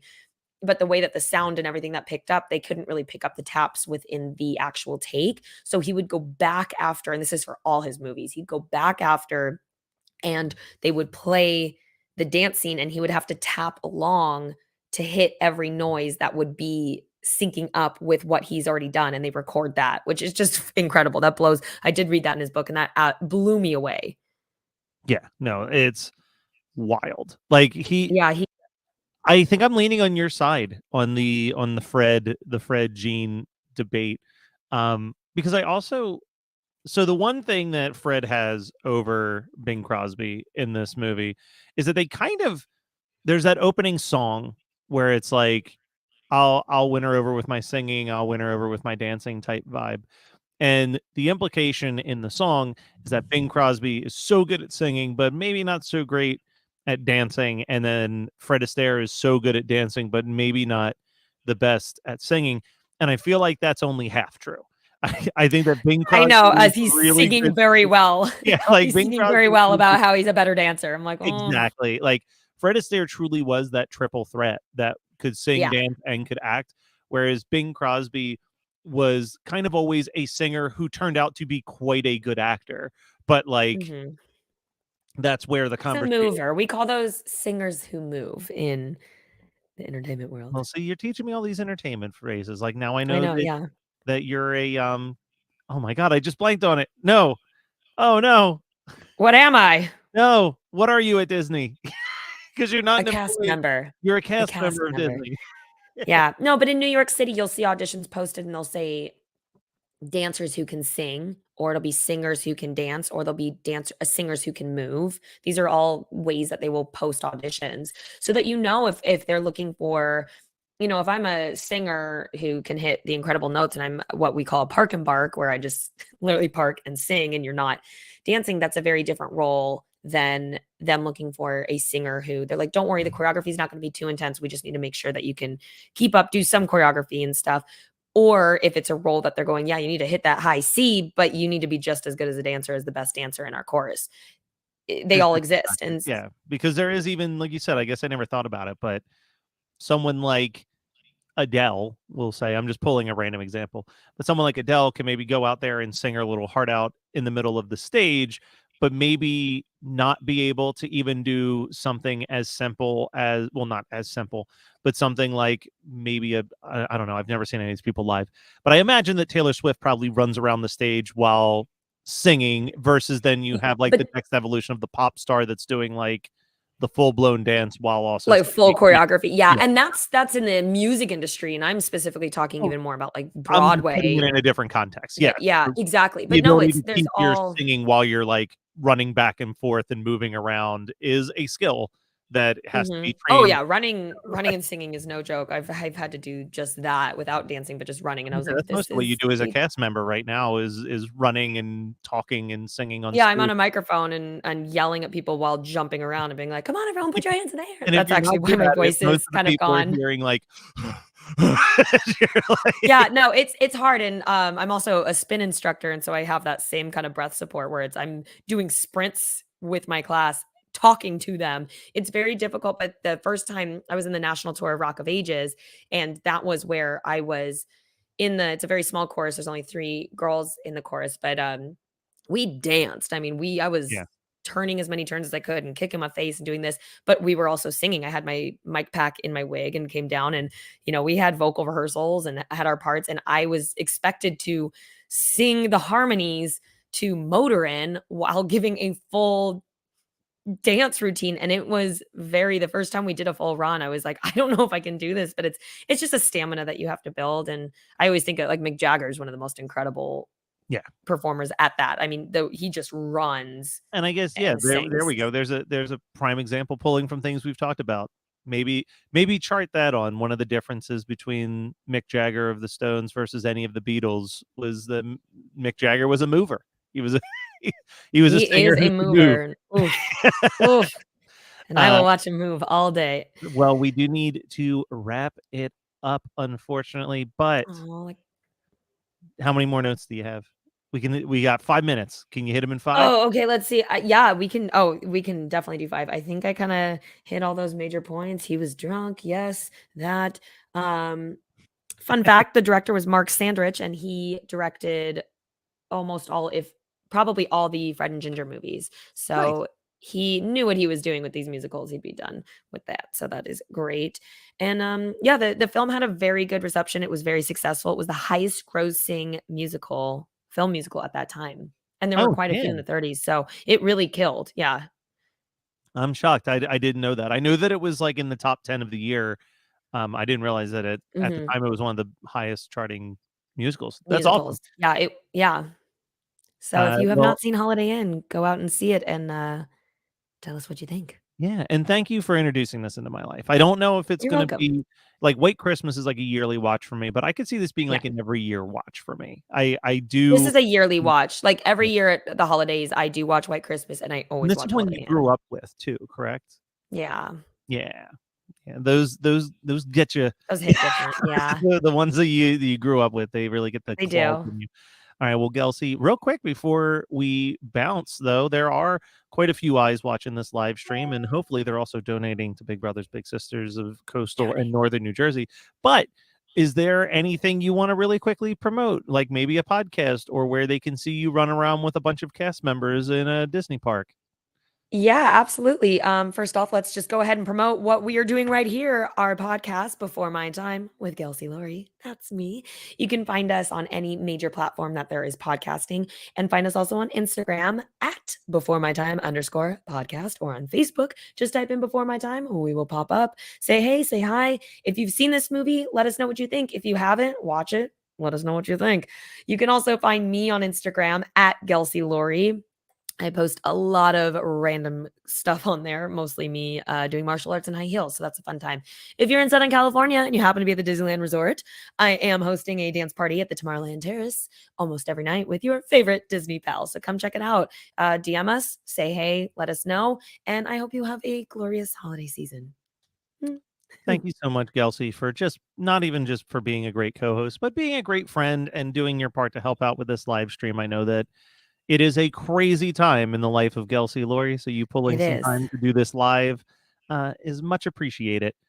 No, I love this. This is such a great cause, and I'm part of the Big Brother Big Sister program myself, so it really holds dear to my heart. Yeah.